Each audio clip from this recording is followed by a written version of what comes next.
Testing the mic. Greetings, everyone. I hope you can hear me. I don't know if anyone is on the chat. Let me know if the mic is clear. I'm not so sure from here. Um, I guess this topic, I thought I should put it on a Wednesday because we normally talk about social issues on Wednesdays from what Rudolph does. And so I thought I should ask this question so that, you know, Nigerians can suggest things that can be done so that Thank you, Chris George. Thank you, Chris George. I've got your message. Yeah. Yeah. So that because it's an interesting question, because we see Nigerians overseas. They serve very, very well, and then they go on into other people's militaries, and in healthcare, in technology, all kinds of areas. They are excelling in other countries. But in Nigeria, it's becoming a factor now that most Nigerians, especially the youth, their mind is not in the country. I can tell you that right now. Literally, when you are dealing with them, you have to always factor in the Jackba aspect of it. That okay, this person that you want to work with, half of their mind is looking to leave the country, and they will go on to serve the country that they are going to very well, while in their countries they don't do as much. Then we have, the Aerofy statement that we saw the other day, um, when he was talking about, some of the religious thing and implications of what they were doing in the Kaduna, and looking to extend it all over the country. We all know what happened during the elections, and in Lagos with NSP Luomo, and we see this over and over again. And even in the air, even after the election, the process still carries on. We heard about the one that the Basa in the Lagos assembly wanted to do. They are just everything they do. Everybody seems to be on their own in Nigeria. Other than the people try to work together. The people themselves try to work together, but the leaders um, tend to look for a way to divide them. There is also the idea of uh, the church religious. They wanted to regulate the churches recently, and there was a bill that has gone through the House and is into the Senate, looking to regulate how how the pastors need to get this is some kind of certification, and how it is taught at school, those sort of things. Why they want to pass a bill only for Christianity. Why do you think they are doing that? They know it's not going to go through. Technically, they know it's not going to go through, but they just want to remind Nigerians that you need to remain divided. And Nigerians, because of that kind of continuous reminder that okay, we are not the same, we are not the same, we are not the same. Even if we have been living there for thousands of years, let's not forget, before Nigeria was created, the same people lived on that land. Nobody, no, Igbo people didn't give us permission to live there. We were there. Thousands of years we've been there. And somehow we are now fighting over, and they are using their religion and tribes to divide people all over the place. Then they weaponize poverty on the other level. The poverty is one of the biggest instruments that they use. Because of poverty and downright, not just only poverty, downright traumatic behavior towards Nigerians, whereby they inflict unnecessary hardship, like hardship that is not needed. Like sometimes when you want to, like this fuel subsidies now that happened, it didn't need to happen like that. They could have just done it in an organized way so that everybody benefits from it. But no, no, no, no, no. Why would they do it that way? They have to do it in a way that causes confusion. Prices shot up overnight. Stations are full, and we don't even know what the money is going to be used for that was saved they instituted the removal of the fuel subsidies. So this type of stuff, we see it over and over again, and I think that is what puts the pressure on Nigerians to feel like their country is not for them, that their tribe, their religion, and maybe even foreigners is what they should be listening to, that their country is not designed for them. Unfortunately, there is some truth there, that some of the things we see on the ground in Nigeria doesn't indicate that our nation is actually governing for the people. Because there's no way you will leave a nation this insecure. There is no way, no self-respecting human being is going to allow their nation to be run by generators, where they will be powering everything with generators. What kind of people does that?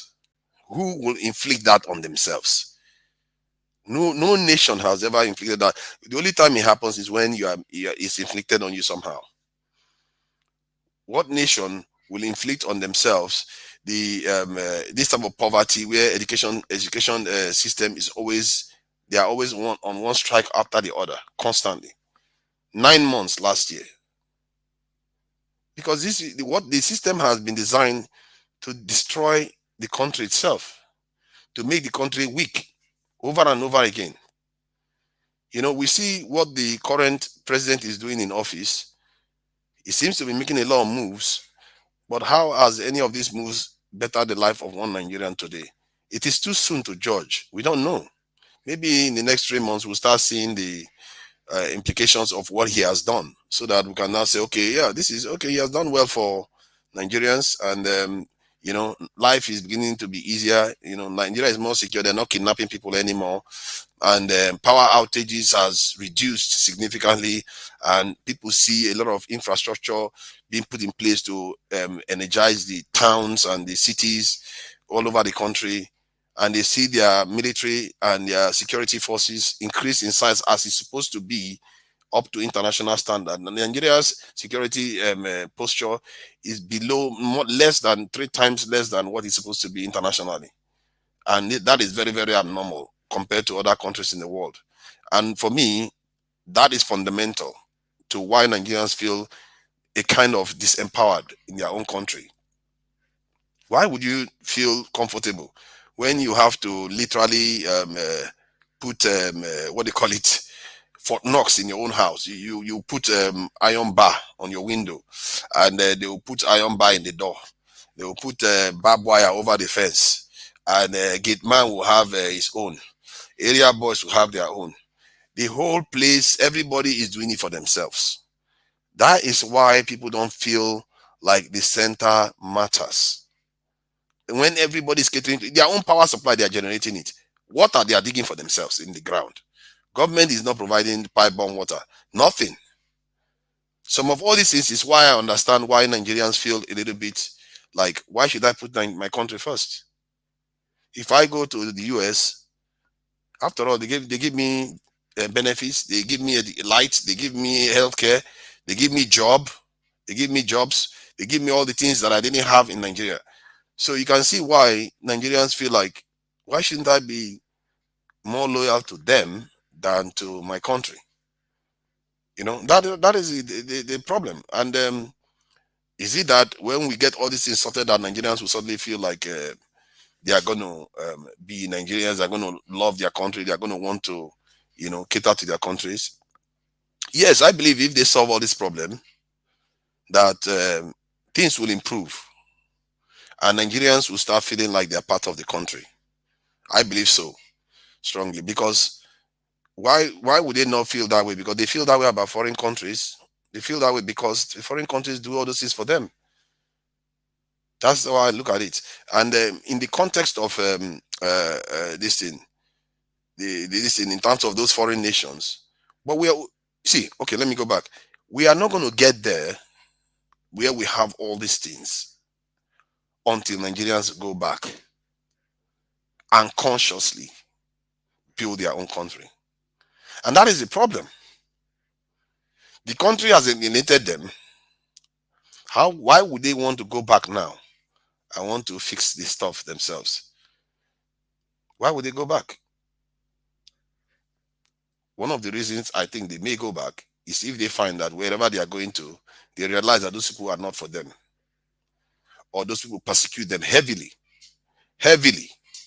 Then they will run back home and realize that, you know what, there's only one home we've got, and we need to fix our own country. That is the only way it's going to happen. Or we have a good leader in Nigeria that starts changing stuff for the people.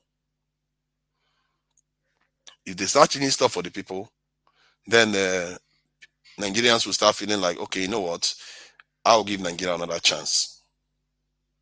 That's from my own point of view. That's how I look at it. You see what our one of you see somebody what this person is saying on the chat about Nnamdi Ifia Kando. What is that? Like the forefathers APC agent talking. Well, you see, this kind of stuff we are talking about. We don't know each other. We don't trust each other. Look the statement I got first. This is what we get. That we are agents, and we are trying to this thing um, uh, kind to act like what is agent? You are all Nigerians. You know, Mama Echo got one thing right that I always remember. She said, "It's about the oppressed versus the oppressors. All this APC, PDP is not of no use. The politicians, all of them have failed you. You can't look at the country you are in. Your country has nothing to stand on right now that says, okay, maybe we stand on the Afrobeats, we stand on Nollywood. That is something that was done in Lagos. Yes, it shows you what that shows you that Nigeria is in such a unique position to make a lot of difference. Nigeria is in such a position to make a big difference for the people because whatever we do, we put our mind to it, we tend to have it magnified. We created Afrobeats, it's all over the world. We created Nollywood, it's taking over Nigeria, taking over Africa, and it's spreading all over the world too. That is because some people chose to do it. Some people went back and say, you know what, yes, I know Nigeria is bad, but I have to put an effort here to make sure I try to do something for the country. And I believe that until we start doing that, for whatever reason, nothing is going to get fixed. That's just the way things are in this life. Most people in this world, when they build a country, is because they consciously decided that, you know what, there's no other place we have got. Often it is forced upon them. Unfortunately, it is forced upon those people to realize that there's no other place in the world they've got. They have to build their own homes. During the Second World War, let me use this period to be telling all these stories before people start joining the panel. Dr. Damages is not around today. That's why he doesn't do Wednesdays anymore.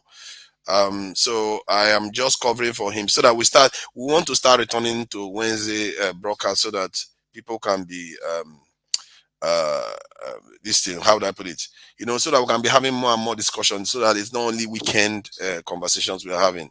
Midweek conversation is always good for for us to be having. The middle of the week, Nigeria doesn't stop, the world still carries on. So that's why I asked for permission to do this today, and so that we can have discussion, because this type of conversation is essential that we start having it. Don't you think? It's important because what will it take for Nigerians to put their country first? Can anybody tell me? All these people, I can see in the chat the ones that are calling me APC bulls and all the rest. Can you tell me what it would take to put Nigeria first? What would be your condition? What would you require? Who who caused Nigeria would never rest in peace? Exactly. Who caused Nigeria will never rest in peace. Yeah, that's good. Nobody should be able to cause Nigeria and rest in peace. They should not have peace because they have made our lives hell. And part of it is why I'm here. I'm here in the West, and many of us are all overseas too. Until we start returning home to start fixing things in the country the way we've seen or in other places, and do even better if possible. How are we supposed to start getting out of the mess we are in? The mess we are in, if I start reading it out to you, you'll be you'll be concerned. Let me read a few numbers. Life expectancy in Nigeria, when it's 53 years, when most of the world is around 70, 80 years. That's chances are that when you are born today in Nigeria, you will live up to 53 years. Your chance of going past 53 years is less than 50%. That is in Nigeria. But in other parts of the world, your chance of getting up to 80, in the case of Japan, I think if it's almost 80 something years, for the women, it is 7 years. 87 years, while Nigeria is still 53. In the UK, it's almost 80 years too. So it tells you that that is not a very, very good state of affairs. When you also look at budget, the amount we spend for our national budget to fix our country every year. Nigeria is made up of 200 million people. We spend about $30 billion or so. Maybe if we are lucky, $40 billion on our national budget. Guess what? How much the UK that is of 66 million people, guess how much they spend on the national budget every year? 1.5 trillion. That is the consequences of mismanagement of our own land, of our own country. That is what has happened to us. Oh, you want me to go for security? Don't go there. When most parts of the world, their security ratio in terms of, let's say their military size compared to the population tends to be around, like in the case of America, 150 people to one soldier. But Nigeria is this in almost 1,500 people to one soldier. America has got the most advanced technology in the world. They are by far the most advanced in terms of military technology. And yet they have one soldier to 150 American citizens. Why Nigeria? One soldier to 1,500. And we are surprised Nigerians are having problems with security. If you don't have security, believe me, anything else you do in this life, you're working for some other person that has it. Is anybody that wants to contend that point can contend it all they want. It's just a very simple logic. If you are not secure, you are working for the ones that are. Make no mistake about it. And that is where Nigeria has been until we fix that. Any government that doesn't fix it, this idea that Nigerians feel like they are not part of their country will carry on, because they will feel like clearly this country is not designed to serve them. They will know. They know it inside. They know it inside. They sense it. Because all their work, what has it amounted to? All their hard work, what has it amounted to? They worked and worked and worked and worked, and look at what we still have. Life expectancy 53 years. You go to hospital, it's like a Russian roulette. You're worrying that whether you're going to come out alive or not, whether they're going to treat you properly or not. When Nigerian doctors are busy treating people all over the world. In the UK alone, in the last 3 years, in the UK alone, in the last 3 years, we lost about 6,000 doctors from Nigeria to the UK. Just one country. 6,000 doctors that are supposed to be treating Nigerians had left Nigeria and moved to the UK. Why would Nigerians feel like they should be proud of their nation? They wouldn't be, because this is what they have been given. And these are our leaders, and some of you people that are busy supporting, acting as if you want to die for your leaders and all the rest of it. You really need to reappraise some of the way you are looking at these things, because it's not that straightforward. Almost all of them are complicit in it. And maybe all of us as Nigerians are complicit in it too. We have put up with a country that has got so much level of dysfunction. Everything is so inefficiently run. Something that we know should be done this way, we'll do it that way. We are in court right now because INEC decided that, oh no, the stuff I shouldn't upload it anymore. It's beginning to emerge now that that seems to have been a conscious decision. Why do we always like to sabotage everything? Kenya was able to manage this very well. Kenya is able to run an election, then they contest the election, and they swear the president is elected, and they get the president. But Nigeria, no, no, no. Why should we make it that easy? We have to. Why? We always have to somehow make it bad. If we don't wreck it, we'll never be happy.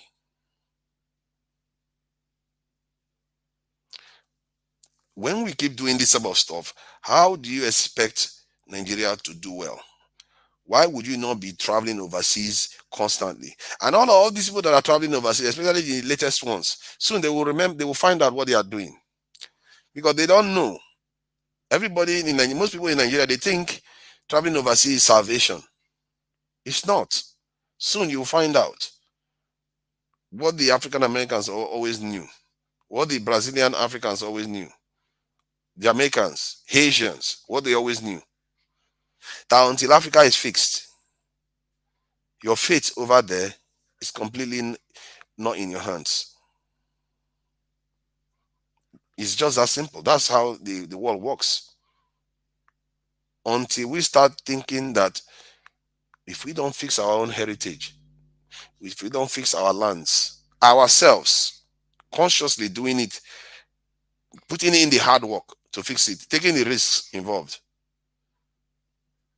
it's a waste of time. Oh. We are just beating about the bush, because I've seen many cases around the world. I can start listing many of them where people went through hell over and over again until when they once one catastrophic one happened, they said no more.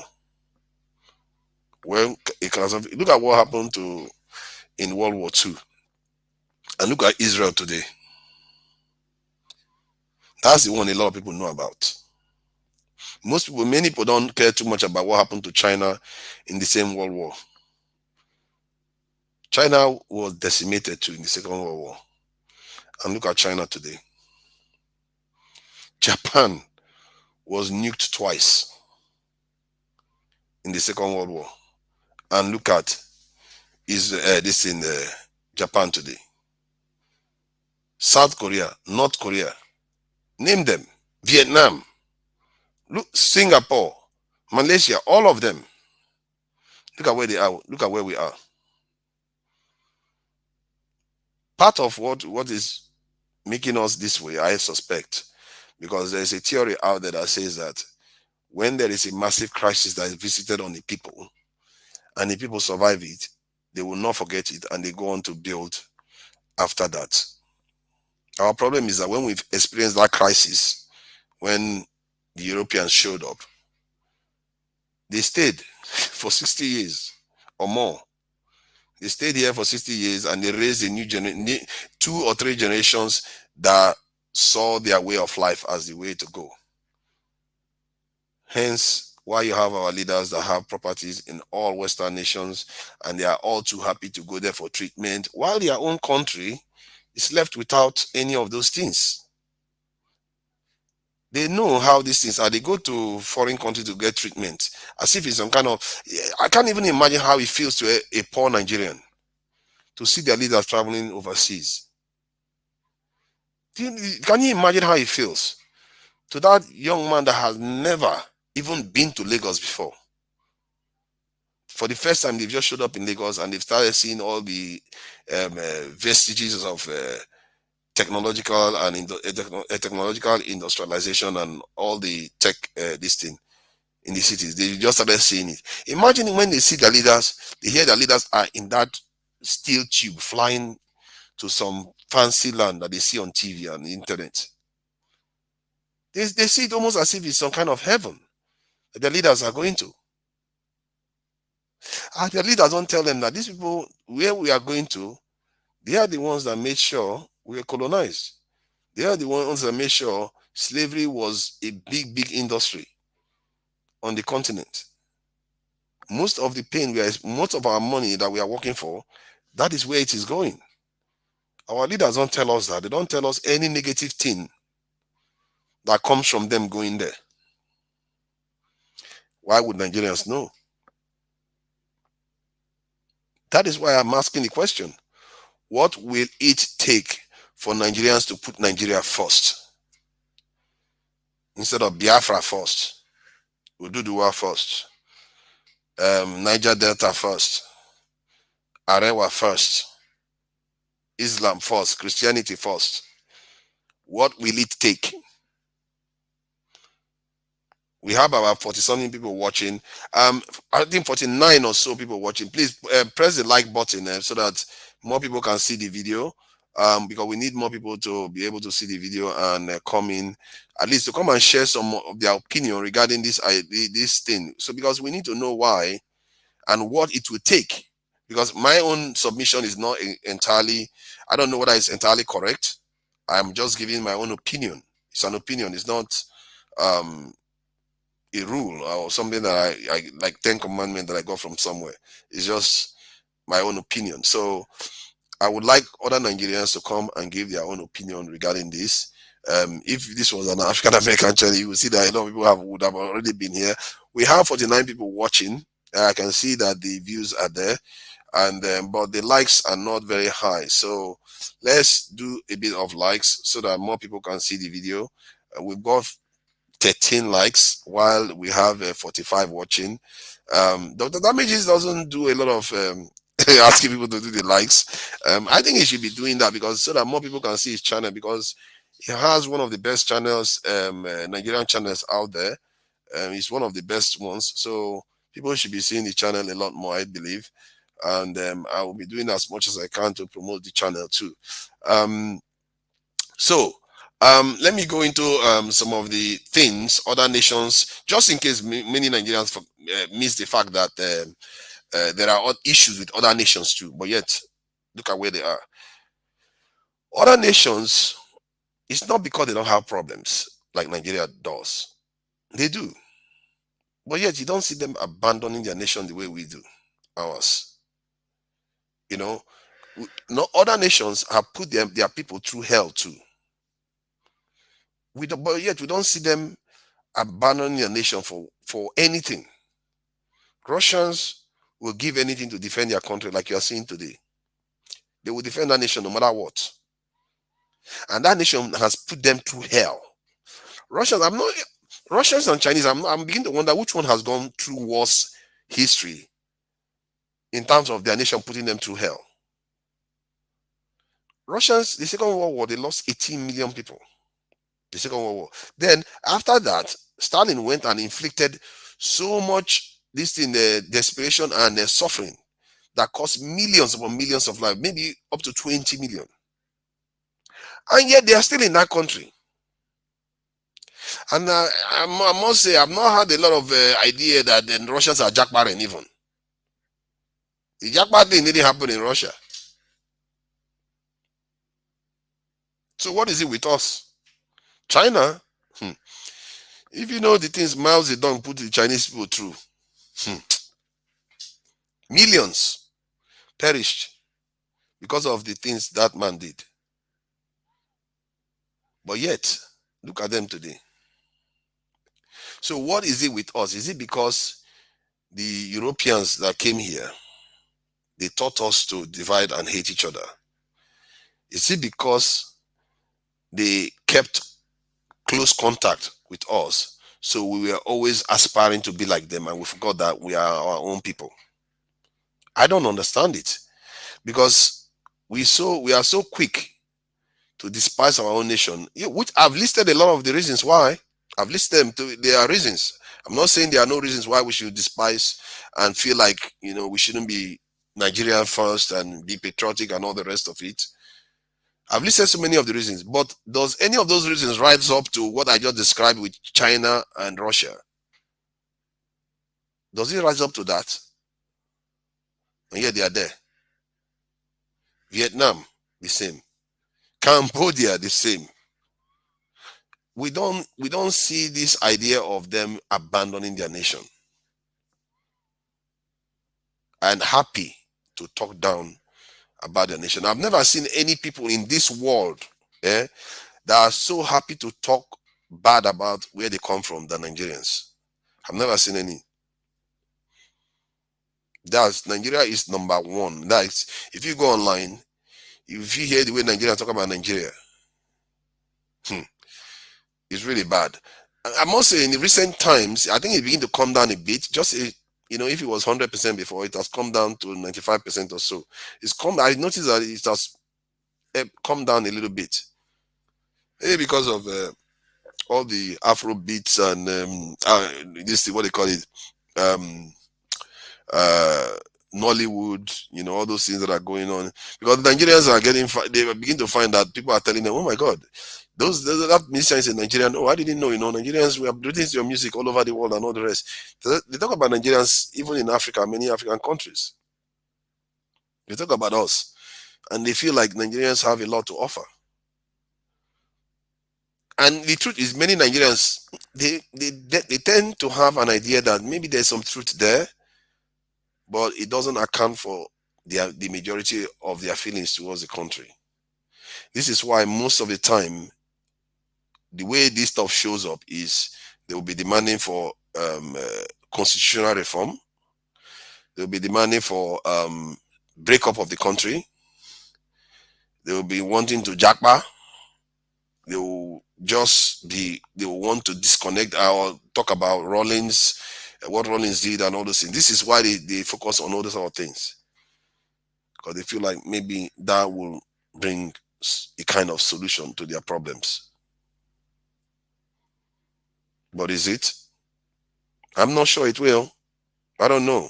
If anybody else has a different opinion, they can come in and let me know, because I seriously want to understand the this stuff. I really want to understand. I want to hear different opinions. I'll put the link out there. Let me get the link out there more, so that I want to hear why and what it would take.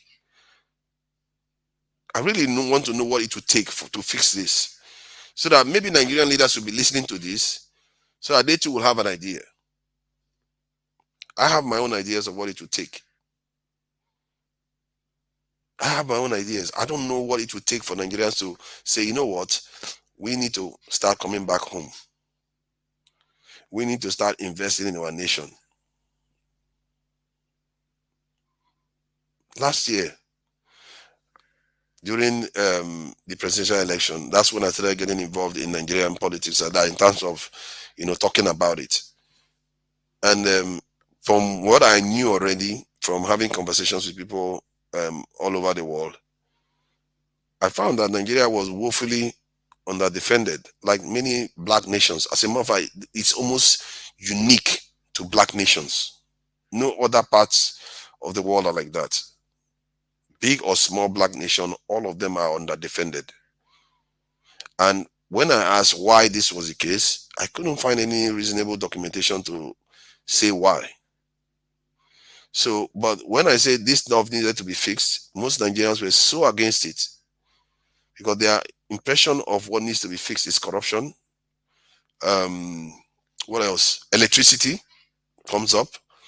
Um, which other one is one of the key ones that they tend to talk about? Electricity. Hmm. I think education shows up quite often. Education is one of them that seems to be popping up too, but it's not. It's corruption. Oh God, corruption is the biggest one that Nigerians hate the most. They don't care too much about military. As a matter of fact, because the impression Nigerians have for military is that the military is often brutalizing them. That's all they see of most Nigerians. How many Nigerians have been saved by the military or police? It's often the other way around. So this is why the impression that they get of these institutions are often negative, which I understand. It doesn't mean that, because I believe that those institutions are like the skin of the nation. And just because your skin has infections doesn't mean you want to rip it off and chuck it away. You just need to fix it. Isn't that how it is? We all like to buy. I'm sure some of our ladies out there like to buy their moisturizers, and what's the other one they like to buy again? There's moisturizers. There is oh, I don't know. I don't want to go there. What else? they use all kinds of stuff to make themselves, their skin nice. But when the nation has a problem, everybody just abandons. Like, let's go. This thing is useless. Let's break the country up. Let's go for a new constitution. Let's every excuse under the sun, other than to fix it, really. And for me, that constitutional one is really weird. Why people hack on about that? Because in the end, going to hospital, the doctor is not asking for constitution before he treats you. He needs money. Some people say one of the concepts they use is, if the foundation is faulty, you have to rip everything up. I don't know where they got that idea from. How many times you build a house, the foundation is faulty, you destroy the whole house. You go there and fix the foundation. That's what tends to happen. They don't entirely destroy the house. Most of the times, they don't. You go and amend it. And in many cases, foundations are often good enough. In many cases. What often needs to be fixed are the walls, the pillars, the ribs, and all the other stuff that tend to deteriorate over time. How many houses have been torn down in Nigeria because of foundation? So I don't understand that analogy. Why they like that analogy so much. The only reason why you will have to be torn down most of the time because of the building, the way they built it. And that is what amendments are for. Nigerian government, they are doing amendment all the time. And I think part of the problem is that the gap between the people and the government is so wide that they don't even know their power. They don't know what they can change. They can make a lot of changes very, very quickly that Nigeria, this in terms of the constitution, will be functioning very, very well. The truth is, the constitution is not at the heart of our problems. The UK, they barely have a proper written constitution till today. And yet these people have proven themselves to be one of the greatest empires of all time. They conquered so many of the world. How did they do that? With piece of paper here and there, here and there, here and there. Is it that their memory is greater than ours? No. It's because that document is not the most important thing. It's what you actually do in your daily lives, how you run your country, how secure your people feel in your country, whether they can go out and feel safe and operate their economy. Nigerian farmers cannot even go to farm. If you cannot even go to farm, how are you going to even start thinking about how you're going to store the goods, which you need to do to compete in the world today? If you cannot even go to farm, you can. Most of our shops close earlier in the day because they don't feel safe. Some of them could stay longer, 2 or 3 hours longer. 2 or 3 hours longer in an 8-hour day, that amounts to almost 20% extra output, 30% extra output. That those little things make a difference because that's what other nations are doing. Oh, in China, they are busy talking about how they are going to how they instituted this they have this 9 to 9 6 days a week working thing that is causing a lot of problem for their people. They work 9 to 9, that's 12 hours, then they do it for 6 days a week. And that is the country that is doing very well today. They could just slouch like most Nigerians would like to do.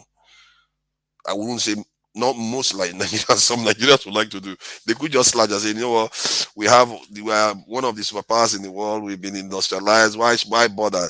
Let's go and do our own equivalent of first stack. Let's start having a party. No, they didn't do that.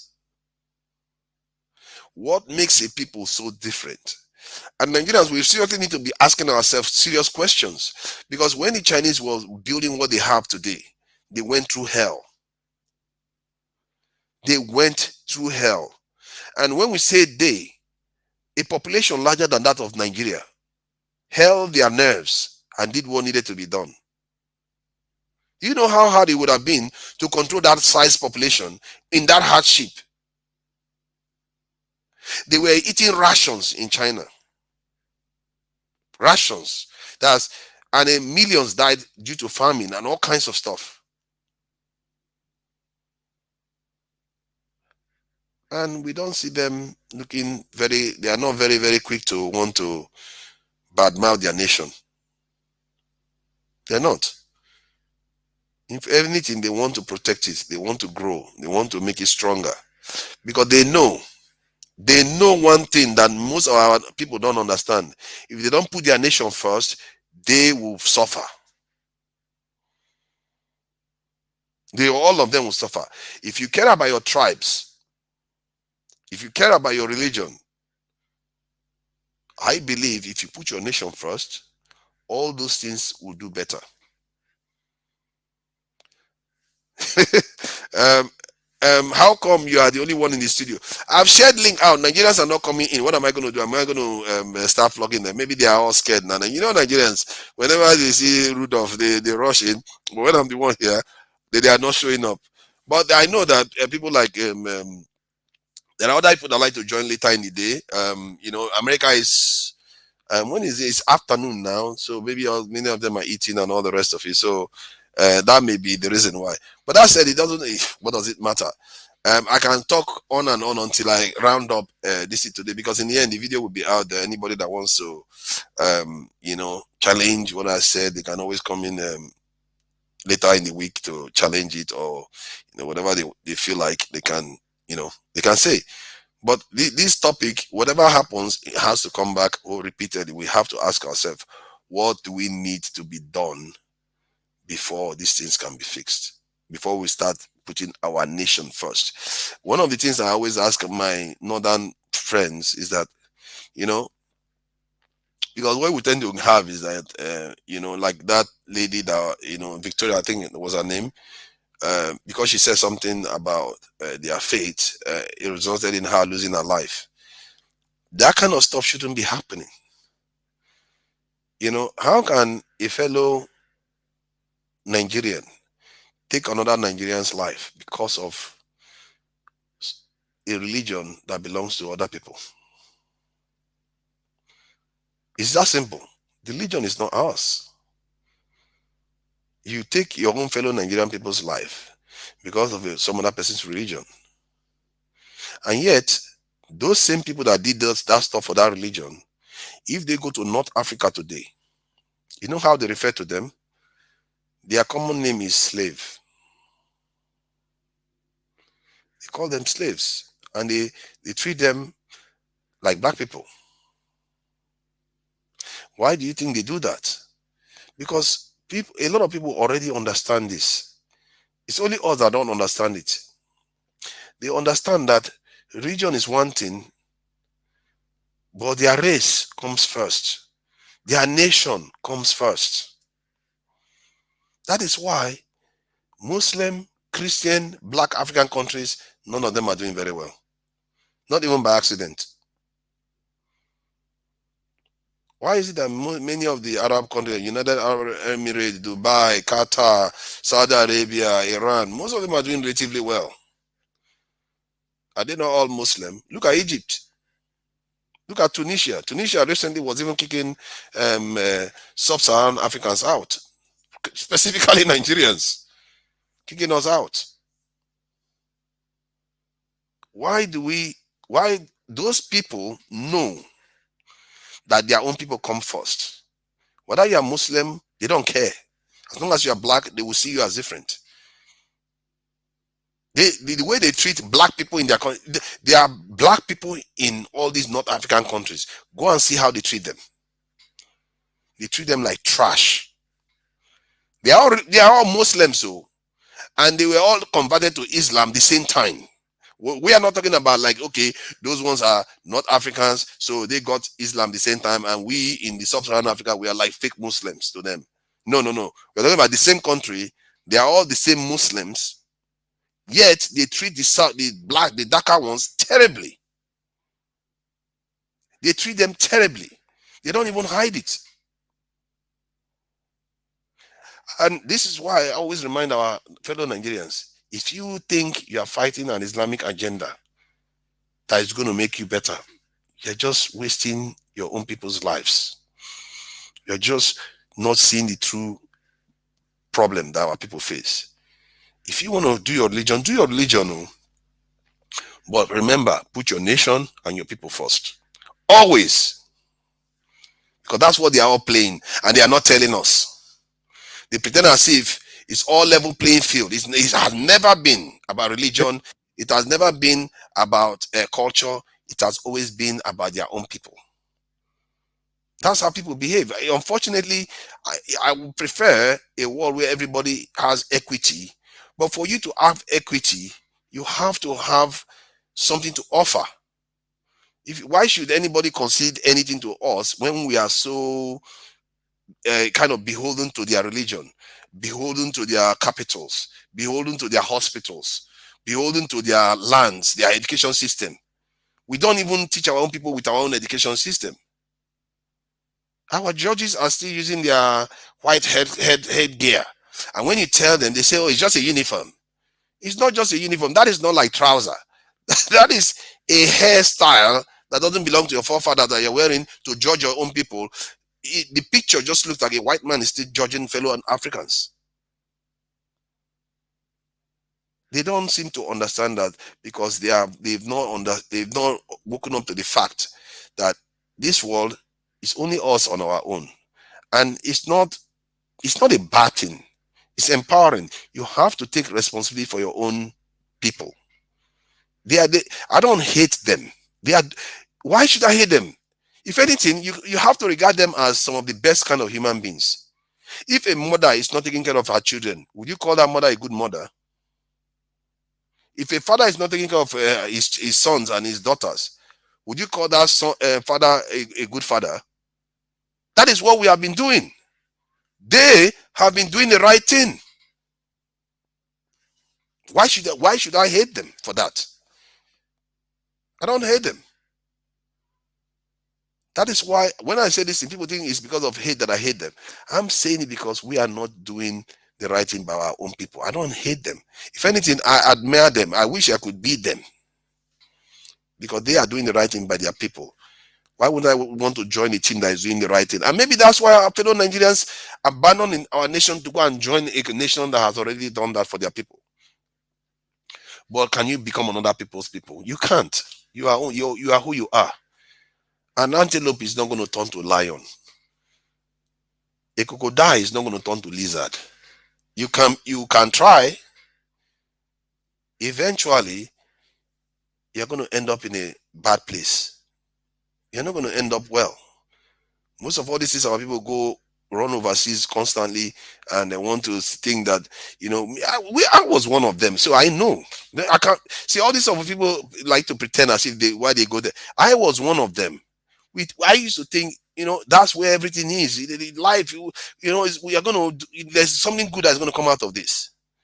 No, what is going to come out of it is our eventual extinction. It's not their fault. It's just nature. That's how nature works. If you don't control the genetic flow and you are busy rushing over to countries where they have a dominant culture there, what do you think is going to happen? It's a grinding mill. They are grinding your people away bit by bit, bit by bit. Over time, you are not going to exist. You might as well be the Neanderthals. It's not hatred. It's just nature. You see what I mean?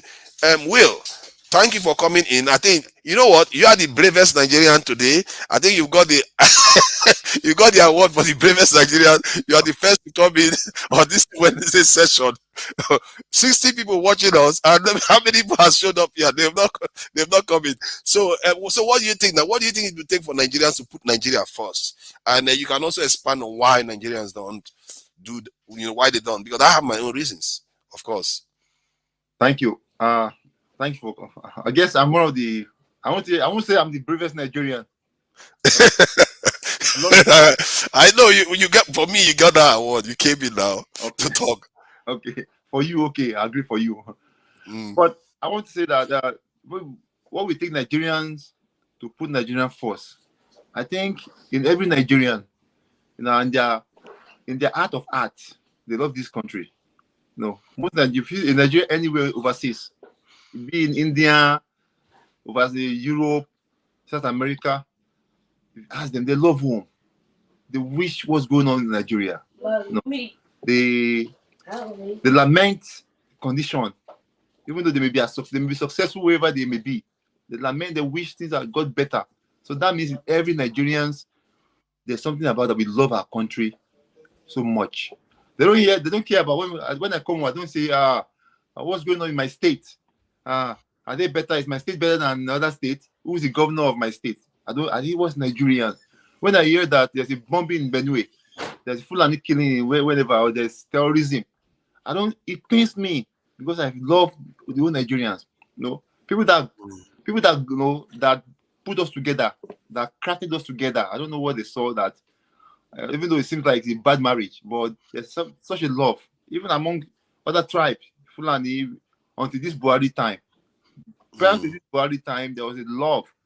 With love, I remember the houses in Lagos then. We buy them from Suya. We trusted them. People put them in their gate. The rich man put them in their gate, and because they are very straightforward people. So it's Igbo. When I was growing up, I remember I went to St. Famous College in Lagos. I mean, I don't see the difference between Igbo and Yoruba. My friends, Igbos, the Edo, I never saw the difference because we are one. So I feel like in every Nigerians, there's that love for the country. So if that's clear that we love our country, the problem now is that why can't we channel that love to make that country great. Oh, why? Mm. I suspect one of the beginnings is the leadership. I will not. You are right before when you said that it's not it's not the constitution, it's not the foundation. No, I bet there are in this world today there are some countries that has worse Yeah, constitutions that that, that are not even well written, but yeah, they are still they're functional. still, they're prosperous, they're still better. Mm. Beyond constitution that if you have the best constitution and it's about implementation, the right people. If you have, for example, if you have the best car, in the world, Mm. and you're not a good driver, Yeah, it's a matter of time. You read the car.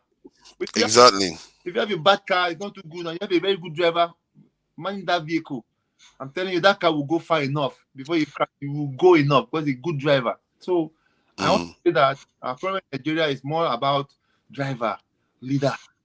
If you can get one leader, look at the United Kingdom, all these great countries, it takes one person that will look at the United States of America. Abraham Lincoln was a fought that opened their eyes to slavery, that slavery will not be tolerated. He said, I will fight America, I will fight my white people in the South to free black. So people in the North now supported it. People now rose, people that within their heart in the past, they couldn't come out against slavery. They were afraid of the system. But when they saw a leader that came out openly that said slavery is evil, they now came and supported him. So in Nigeria, if you can get a leader, a patriotic leader, and come out, that show actions, not just talking. Like Tinubu now, he's there now. President is right now. He's in charge. We have to respect that. If he can come back now, he's taking some good steps now. Look at what he did. He put some people there in the defense. He put the other tribe there. That's very good. If he now come out now and say, okay, I want to clean the government. I want to remove waste. People will start believing in waste. Look at I remember in '83 when these people came in, the Diagbo and Buhari, what they did. People bought into that. Remember? People were killing. People were obeying because they saw in that government law and order, love of the country, putting your neighbors first. You follow. So Nigeria, we are follower. All we need is a leader that will steady. But Bill, you just said about what Idiagbo and Buhari did. When you ask many Nigerians that know about it, they often say positive things about it. Then why has no Nigerian leader taken a lesson from that and tried to implement something like that? You mean a leader to follow suit? Yeah, follow suit. Because most Nigerians, when they remember that period, they feel like Nigerians were doing the right thing. They were learning how to follow rules, cleaning the environment, and all those things, all those sanitation period. Even in River State, I remember they were making people plant this in flowers and build the painting their houses, stuff like that. So why has no Nigerian government since then tried to replicate the same thing, knowing that most Nigerians actually speak highly of that period? I guess I want to say that reason is because there are good things come once in a blue moon. People that come, people won't copy it. People don't copy good things. They only copy the easy way. That route is not the easy. It's not easy route. Look at what happened to them. Within a few months, they were taking off. Yeah, so, they didn't last long. Yeah. So if anybody want to follow that step, they should be expecting that there will be fight back. There will be reaction within from their own family. They'll say, you want to kill yourself? That'll be well, I think Idiagbo was on Hajj when that happened, or was he in the country when they removed him? Oh, I think it was overseas. When they you see all this traveling, he's causing a lot of problems. But it's just one of those things. Maybe he should have stayed at home, and maybe he would have had a country that is a lot more organized today. This traveling thing our leaders do, it leaves them very vulnerable. I remember even Gowon was overseas when he was taken out. I don't know, man. But go ahead. Gowon is a bad example. Gowon had the chance. No, I'm just saying that because when they are overseas, that's where things tend to go wrong. Okay, you're correct. Yeah. So I think leadership. So you say if we have good leadership, Nigerians will become proud of their country. I think so. If the leader demonstrates it now, not just good leader, he has to demonstrate it by his own. Look at New York governor, New York mayor, about 15 years ago. Bloomberg was a billionaire. He came out then. He said he will not receive any salary. He will receive $1 per week, per month. He rides in the subway. People can see through him. and that guy won. That guy he did it 2 terms, and they now changed the constitution for New York. He now had another third term. It was amended constitution of New York, which accommodated for another 4 years because people bought into him. Imagine US changing the constitution just to give him another term because it was so. But do you know of any Nigerian leader, president, House of Assembly, or governor that has decided to skip their salary for to serve? Do you know of anyone? No, no. Oh my God, this is sad. Let's bring electricity in, please. Man, that is sad, man. Nigerian leaders, man. I really wish we have some of this one setting a good example for the people. So, electricity. What do you think about what you've heard? What will it take for Nigerians to put Nigeria first? Not tribe, not religion, not any of those. Not Nollywood. Nigeria first. Well, first and foremost, the topic, though it's a rhetoric topic, but it's quite an interesting one when I saw it. It's all down to patriotism. Are we patriotic enough? Uh, you know my position from day one, a position I have never left and I will never leave. Okay. And which is still down to patriotism. I know Will says we need a leader that will be able to steer us. I beg to differ in that regard because I think citizens often shy away from their responsibilities. Nigerian citizens shy away from their responsibilities. Let me generalize it. We Nigerian citizens, we shy away from our responsibilities, and that is where we are today. And we often blame our leaders for the problem, but we are the major contributing factor to the problem. The citizens are the major contributing factor to the problems on Wow, ground. a lot of people will complain. No, they will say, "How dare you blaming the Well, victims?" That's the term they will the, use. no, claiming the victim. No, No, blaming I'm the saying victim. we. That you are blaming the victims How are the citizens victim? That is the question. How are they victim? because the leaders are inflicting it on them. No, listen. Let me. I can't confirm this news until somebody confirm it that the president and the vice president's salary has been increased by 114%. Is that I don't know if that is true. Oh It's my God, I've not heard. I I've not don't heard know. about that. I hope not. Okay, I heard about it, but I can't confirm it. I don't have. But if that is, let's just for the purpose of argument, okay, let's say that is true, that their salary has been increased by that 114%. Now, after the removal of the subsidy, they said they're going to increase civil servant salary by maybe up to maybe 50,000 or 60,000. I don't know. That has not been implemented. So, what are the citizens supposed to do in this? That's why I said you can blame the leader as much as you want to, but the citizens are the problem. And I've also highlighted that our major problem is the legislative arm. And the legislative arm are supposed to perform an oversight on the executive, and the citizen perform oversight on the You know legislative. what? You know what? Just before you said that, I just had that epiphany. That is quite a powerful point you made there. This is why you have just made a strong case for why the citizens are partly responsible for the problems in the country No, because no, no. the They are citizens not are supposed to partly. perform oversight Sorry, oversight sorry over for the. I'm sorry putting for it that. partly, man. They are not partly responsible. The citizens are in fact 100% responsible. I'm being honest with you. We are responsible. Now, with due respect to those who left the country, I can understand the situation.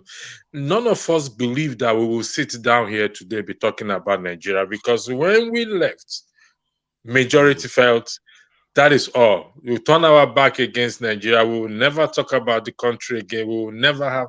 But there are so many YouTube channel Nigerians showing concern, genuine or not, wanting the nation. So east or west, like they say, home is home.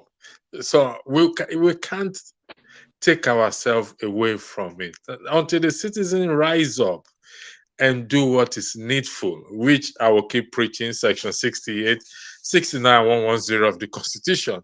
And we start to implement, invoke this thing. That is where the power lies.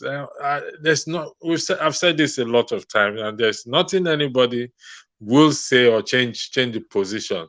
I said it But 6 years but ago. the people are not aware though of their power from the point of view. You see, the way you put it is so clear from the point of view where you said the people are supposed to be the oversight of the National Assembly. That is empowering to the people, but they don't know that. They don't know they have that kind of power. Because technically, let's say you are right, the president, they increase their salaries and all the rest. They could start acting now to start recalling their House of Assembly members if the Assembly members don't challenge that this increase. You see what I mean? But they don't know that they have that power. And how are they supposed to? The process to wield that power is not very simple. It's very convoluted to them. So that is the problem. Either we need to educate them, like I think you are championing that, and we also need to make the process simpler. That's one of the things that maybe they should fight for that first. Push for simplifying the process to this is recalling the House of Assembly members. Then actually, so that it will be easier for them to act on these things. The process is not a cumbersome process. The process. Sorry, Wildy. I don't know if you want to say something. I apologize for that. Does Will wants to say something? Yeah, just want to say that you said that people are 90% responsible. I don't know where that is coming from. What would you expect? Okay, you want me to give you the statistics? What would you expect a common man to do right now that wants to change the country? The only thing they could do is Okay. Okay. Army, police. We all have constituency, isn't it? Yes. Did you listen to Uzo Carlo valedictory speech? No, I know. I just saw the clip. Okay. When he was thanking, he said he thanked his constituency for sending him to the house, voted him to the house. So the constituency has the power. They are the one that sends their leaders down there. So the common man, if the situation on the ground is really painful, and really it is painful, I have to be honest with you. It's actually causing pain on Nigeria. I'll give you a good example. The fellow that does my video for me, okay, that edits and everything for me, he's been doing one particular video for me for almost 2 weeks now. Almost 2 weeks, as a result of electricity. If his generator got bad in the process. So at a certain point, I said, you know what? If it doesn't work, it doesn't work. Let's just take it. As a result of the first subsidy, he went to his barber's place to see if he can use his barber's generator. And the moment the guy on the generator, not too long, unfortunately, the fuel leaked away. 2 liters fuel. So even though we laughed over it, but it was a very painful experience for him to go through. Now, if the citizens in our constituency some of us don't even know who is our leader in our constituency.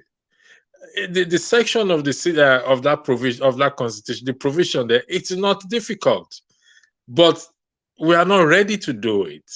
And I keep saying that those in diaspora, those of us in diaspora, we have a lot of responsibility. We have the opportunity.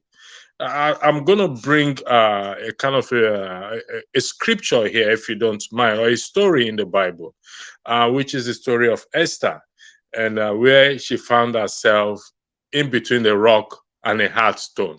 But she had to make a decision on that, on behalf of what? On behalf of the children of Israel. And what did she say? If I die, if I perish, let me perish. But I'll do the right thing. You guys pray for me. Nobody ever sits down and change comes. It's not possible. But we Nigerians, we want to sit down and expect change to come and keep blaming our leaders. It ain't going to work. That will never work. We want the change to fall from heaven. God does not operate like that. I've said this before and I'll repeat again.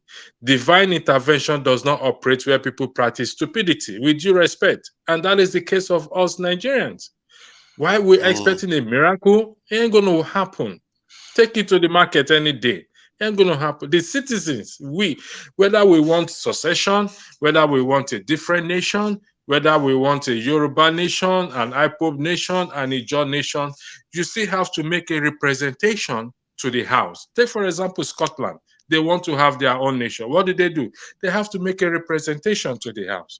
Now they said, okay, you have to hold on or you have to wait for the Westminster to approve it, this and that. That is how people operate. yeah. Without that, it ain't gonna work. I'm not Mm. being, you know, I'm an optimistic person. If he knows that anyway, that I'm very optimistic. Many Nigerians, if they heard you say what you are saying, you can't believe how many times I've been accused of blaming Nigerians, blaming the victims. That's what they tend to put it. That I'm blaming the victims. But all I was saying was that Nigerians need to, because I believe if you change Nigerians, the nation will change. You will change the leaders, everything will change. So if you welcome, and what do you think is going to take for you to forget about, let's go our own way, let's put Nigeria first? What would it take for you to get there? Oh my God. Can you hear me? Yeah, loud and clear. Okay. Oh, God. Every time I wake up or listen to social media or look at social media, I get demoralized every day, honestly speaking.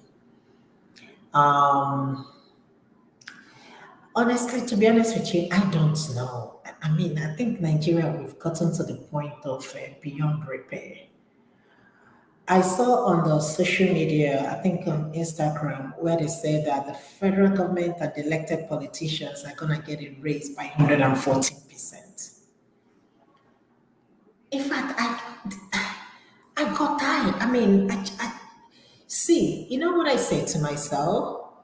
I said, okay, Tinubu just got into this thing and was firing people, reshuffling his cabinet and all that stuff. And people say that he's working. And what I said to them is that, hold on, he's just beginning. How can you get into office looking at the economy? I think we are about 70 something trillion million naira in debt. And all we can do at this point is to give 114% raise. Do you know what that means? That's about more Oh than my God! Sorry, sorry, sorry, double. sorry, sorry. I'm sorry for interrupting. Oh my God! When you are saying this, I think electricity said it earlier on. I had not confirmed it. I didn't know. But I'm looking at Guardian and all of them. This is for real? You see, that's what I'm saying. Oh my God! That's what, honestly speaking. And the thing, I mean, the thing, I got tired. I said 114% in a country where the minimum wage is like less than Unbelievable. 20, is it $20 or $30 a month? And honestly, I don't know. I'm tired. I don't know.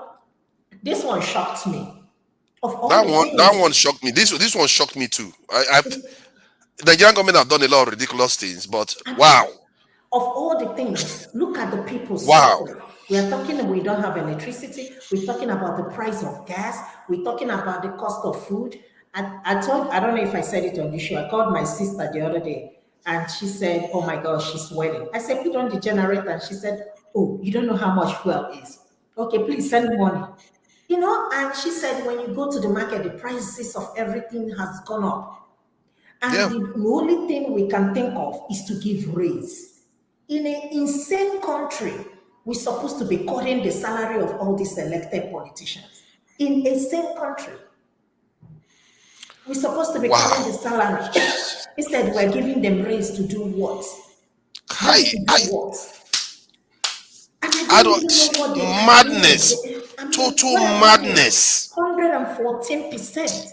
Me and you that lives here in abroad, when you get 1% raise, in fact, you will pray and thank God and rejoice. You get 2% raise. Yeah, it's like you put it in the microphone. Sometimes when I used to be on the floor, they will give you like 30 cents raise. You be like, are you serious? And you take it and still be happy and be going. And you're talking about 114% for elected politicians. For to do what? To Wow. do nothing. This is again another way to embezzle money. This is another way because you can't tell me otherwise. We're talking about people suffering in Nigeria. If you open that international airport and ask people to leave, I don't think anybody will remain in that country. Honestly speaking, I don't think anybody will remain in that country.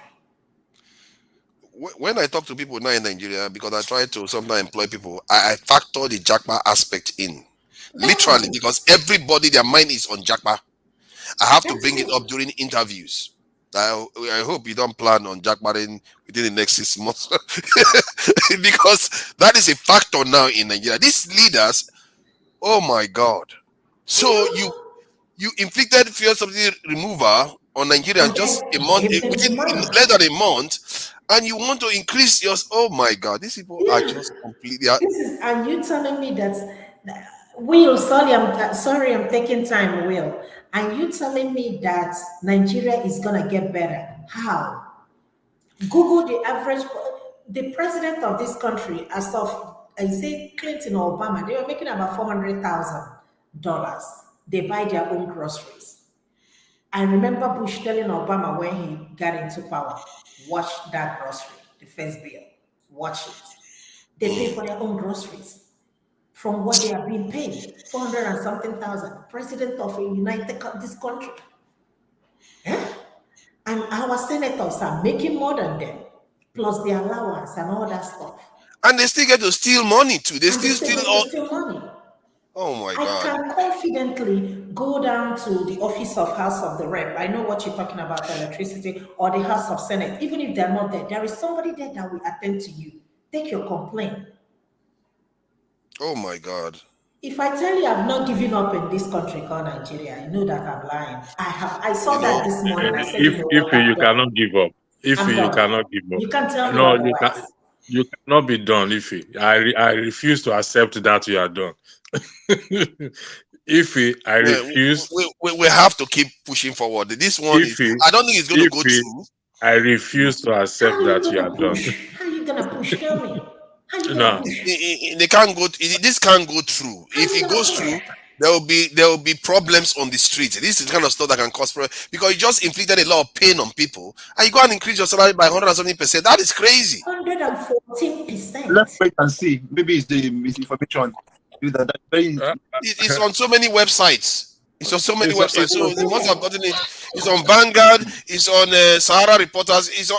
No, if it was fake, they would have reported it as It's such. It not looks like fake. they It's proposed it. there. Whoever proposed this thing, are they trying to kill us or something? uh-uh. What is wrong with these people? That's so if interesting. you listen to the speech of the wife of the president, I think a Thanksgiving speech. I have analyzed that speech. I sat down, I looked at everything where she claimed or she stated that they are blessed. God has blessed her family, and they don't need Nigerian money. So this issue of salary increment for the president, it's if it's confirmed to be true, like I said it earlier. I was having a chat with a lawyer, and who screamed when he saw it, and he said electricity, and I said it's the truth. They are so out Well, of touch. How out of so touch is that? it's Man, unfortunate. When I listen to her speech, I term the speech A and J. Only me understand what A and J means. I've not come to that point to actually say it out what A and J means. I just need to do a bit of research to before I will say, because when I use the word A and J and I give the meaning to it, and people probably will say I've gone too far to make such a reference to them. sorry, what is But A and J? I can't tell you now for fathers. But you saw the point you made earlier on that you were holding Nigerian citizens accountable. Of Then course, of course. Will said the leaders. But No, if you look at what it's just not. happened, though, you can see why he said the leaders. They are crazy if they Let are me thinking about let me more than put a 14% question to. increase. Let me let me put a scenario to Will. Will, let me put a scenario to you. You are a leader, okay? Yes. You are given a free hand to do whatever you want to do without checks and balance. what will you do? Be honest. You know who I am as a person. You know, I'm a good Yeah. person. I'll do the right thing, of course. But most people are not such. So obviously, they will explode. They will manipulate. They will be advantageous to But themselves. Let me ask Will. Sorry, Will, do you? let me Sorry. ask Will one question, please, before Okay, you go ask ahead. another one, because Go this is ahead. going to be interesting. So, what if you say because you are a good person, you want to do the right thing, but what if your family members want you to get money so that they too can make money from the office that you are in? Are you going to turn them down? People know who I am. My family knows that I'm not like that. So there'll be a fight, in fighting. But But you will give them what they want now, eventually. they have to be qualified for it. Of course, they're my family. That come with the package, back with the packs. But Yeah, they have to but be you see what qualified. I mean. That is how Yeah, it starts. That is yeah. exactly how it starts. You start conceding to your family, and boom, the entire thing is open. Your family connects their family, and their family connects their friends, and before you know it, they are all having a party again. And I guess let's see, please go ahead so that you can No, ask your question. let me just finish No, up what no, you asked me a question about. You asked me you've about already asked. Sorry, well, Will. You've already asked the question. You've taken the words out of my mouth. Will, listen. Yes, you're a good person. Okay, even Jesus Christ Himself made us to understand that even if you go to the Quran and everything, checks and balance, holding people accountable is highlighted in every situation. So no matter how good I claim I am liable to be swayed. I am liable to be Yes. manipulated. I am liable to be pressured. Even with my good intention, I will get it. I may get it wrong. So but that is why the purpose of these checks and balances are necessary. Not that because you are not good, not that because you don't have good intention, but I can influence you. Okay, anybody can influence you and bring you to that point where you will want to break the law. Take but for example the son of the vice. Olumide, can you mute, please? Take for example the son of the vice president. I mean, they could have. It could have. The president could have ways. I mean, say, listen, I am the president, so you can't do anything to my son. But he has to plead guilty for tax evasion and fire. That is the checks and balance that we have to put in place. If these checks and balance are not put in place, then even Joe Biden can run wild and say, I have the power. Anybody can run wild, no matter how it is. So these checks are, and that's why I say the citizens, we have failed. It's not that we cannot pick up back, we cannot pick up, we can pick up. And that is what I campaign on 68110. And once the video is out, I will share it to Dr. Damage. I've already told him. And for those who wants to be part of this move, that listen, write it down anywhere. Write it down. The only way, I use the word with emphasis, the only way we can turn that country around is when we start to hold our legislators accountable, because they perform an oversight on the executive. But because of the structure of corruption that exists between both arms of government, nothing is going to change except the citizens rise up. I repeat, for emphasis, the citizens must rise up and start to hold their legislators accountable. Do you hear any legislator complain all these years, all this while? Nah, because they are benefiting from it. Their salary will soon be increased. The president, the vice president, the senate, the senate chair president, their salary will soon increase. Just wait. It's just a matter of time. Electricity. I think the point you're making, I think I cannot overstate how powerful it is. It's very, very powerful. However, there is this problem that comes there. What you find is that all these legislators in their local areas where they were elected from, they tend to be popular. That is the problem. Well, how do you get rid of somebody because of a national issue when in their local issue they seem to be popular in their local areas? So you see the problem there. They are elected. You remember they were elected into offices. Just like recently they were elected. And look at what they are doing now. And it's a national issue. The people hate it when they see it, but when they think about their own legislator that they know, they think, I like him. I like him. But he is part of the problem. How do you link it up? But I also want to say add that isn't this when Nigeria rose 2 years ago in NSAS? People say it's enough from everywhere in Nigeria. People rose. Even in this past election, people have spoken that they are tired. Despite those efforts that people lost their lives, the government fought back. So people will always fight. The government will fight, but we don't have what it takes because they are more than us. It's not the power, the weapon, the government apparatus. So people have always posed reason. So you have to tell me about NSAS. People have spoken then. Yeah. I think what the question I asked just now, because of the national issues and the people perceiving their House of Assembly members as being popular in their areas, they should still hold them accountable. Just because he helped you get some politician or whatever he got in the local area, doesn't mean you should let them get away with salary increase. And when, instead of you to go after the federal government, go after that one. I think that is a powerful point this electricity is making here. I don't I've know if never had Olumide anybody wants do to like say that. something. No, There's I'm sure he Olumide, do wants to say you? something. I'm sure he I wants to say don't something, and I know by the time he opens, I he think it's starts on the talking. phone. We are going to I think spend it's one on the hour phone. with him. Yeah. No, I think he's finished his call. Actually, oh, he's still on the phone. Ah, okay. Yeah, he's listening now. Before I answer the question, I don't know. Mm, Olumide, do you have Then anything I to? want to see electricity. Let me. I know you care about this, and Yeah, I'm trying to yes, put. I want. I want to weigh Why? in. Thank you. Thank you for Hold giving on, me Let this me. Olumide. opportunity. Hold on, So, Olumide. so, I want. Hold on, Olumide. I want to seriously put emphasis on what the point electricity is making. How powerful it It's a is. Hold. Will, you said the government are more powerful than the people. I disagree with that. Okay, Mm. they are not. The government are not. Let me give you. Let me give you an example. Ife, are you? I don't know if you are talking to me. I'm getting distracted by nodding off your head. No, no. All right, go ahead. No, I supported Mr. Will. The government That, is way, especially in that the Africa. government, Yes, is not. No, no. yes. Let me Strong. explain. Listen, Let me we live explain. in a society where our efforts. Look at the common election that we conducted. Look at the nonsense. In fact, we are about to see Shege Promas coming. In fact, sooner or later, people will not even afford to eat twice a day. Sooner or later, it already started happening. Eating once a meal in Nigeria would be like a luxury to some people. Honestly speaking, I agree with Will. If not, trust me, if let's say people go out to the street to protest, what's gonna happen? They're gonna send all the military into the street.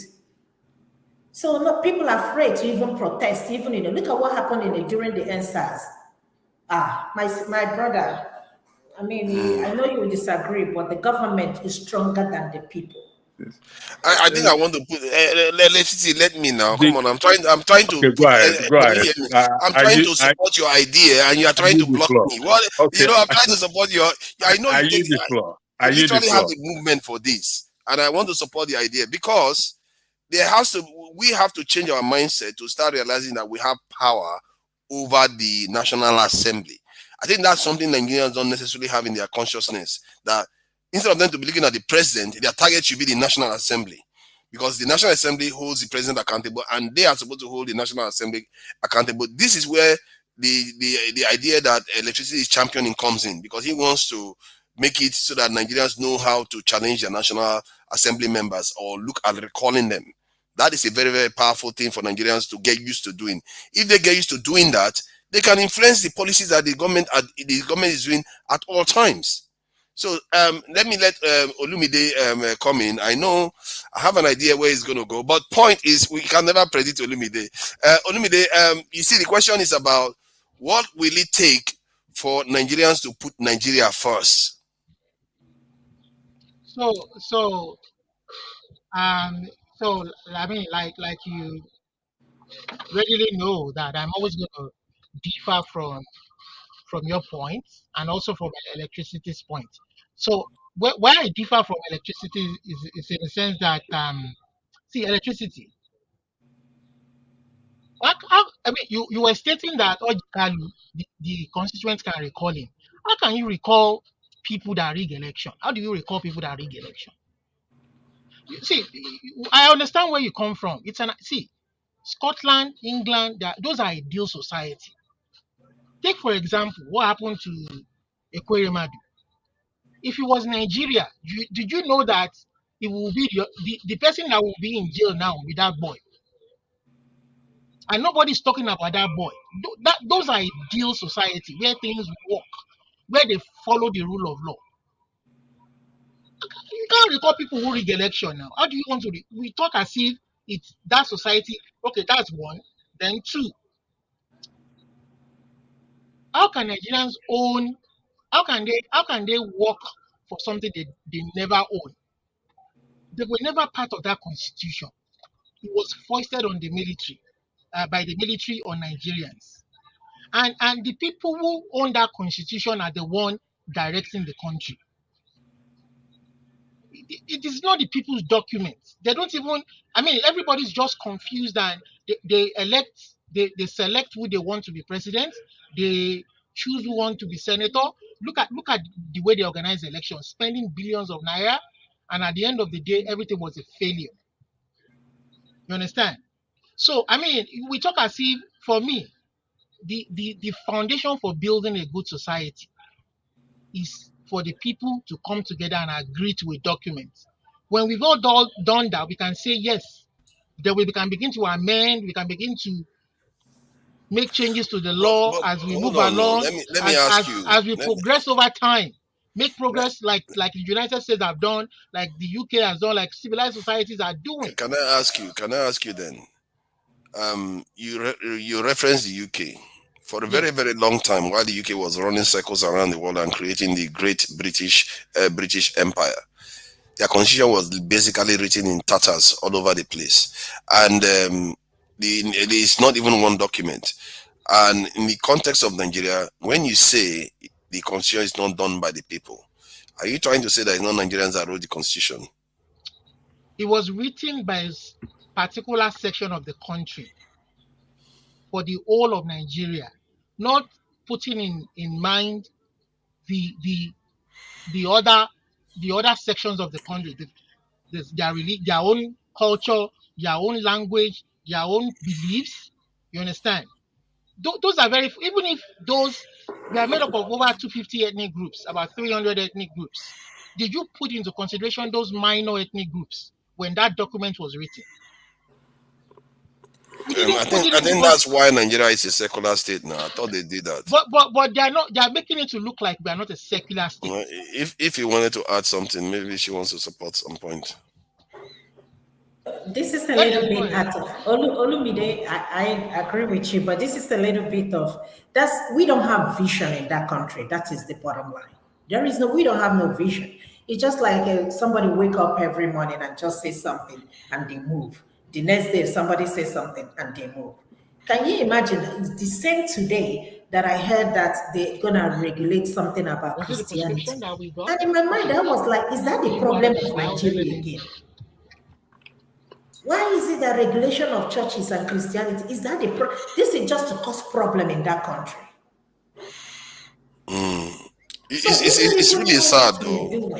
I don't even know. I'm really getting concerned that some people are beginning to think that okay, maybe Tinubu is not going to be such a bad president. And I was saying it the other day, everything is done doesn't none of them benefit the average Nigerian. And Anybody. with all this religious stuff and wanting to increase their salaries, it begins to make it look like these people they might be a terrible government. It's like crazy. Some of the things it's beginning to be disturbing now. Some of the stuff you are hearing on and on, like that Christian rule. What is that? If you wanted to regulate religion, you regulate the entire religious sector, not only one specific religion. It's crazy. It's like they want to divide Nigeria. What is wrong with these leaders we have in Nigeria? I don't get it. And this kind of stuff that make me feel a little bit sympathetic towards like your own opinion or Will's opinion, because when people say it's the leaders that's the problem, because most Nigerians don't care about these things that they are doing. Most Nigerians don't want them to increase their salaries, yet they want to do it anyway. Most Nigerians don't want them to regulate only one religion, yes, they are doing it anyway. So what happens to these leaders when they get in there? They start doing this crazy stuff that Nigerians don't care about. I don't understand it. It's a very, very strange phenomenon. And this one, this evening, of 104% increase, that one shocked me. That one really shocked me. I didn't see that one coming at all. You just go into office with 37% of the vote. Oh my God. And your first thing is, one of the first things you want to do is you inflict, after you put subsidies and price has gone up. I spent 50,000 naira buying about 80 something liters of fuel. And now he wants to go and increase their own salary. Hey, God. God help us. These people, some of the things they are doing, it's like they want to drive Nigerians crazy. Go ahead, electricity, please. Unfortunately, Olumide is not there. I hope he's here. I wanted to put a scenario before him so that he can, based on his argument. But when he comes back, I will put a scenario before him. And first, let me clarify my position or my point in respect to Ozzy Zokalo. He was lamenting what he said his people voted for him and brought him there.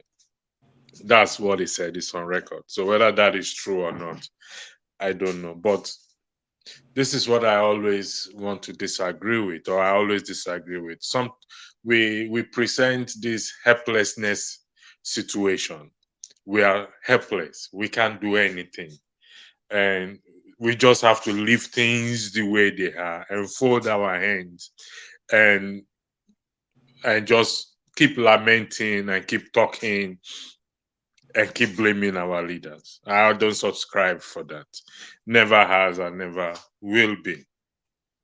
I'm going to put a scenario to, not a scenario, but it's an analogy. If you look at the way, the effort in which Nigerians put,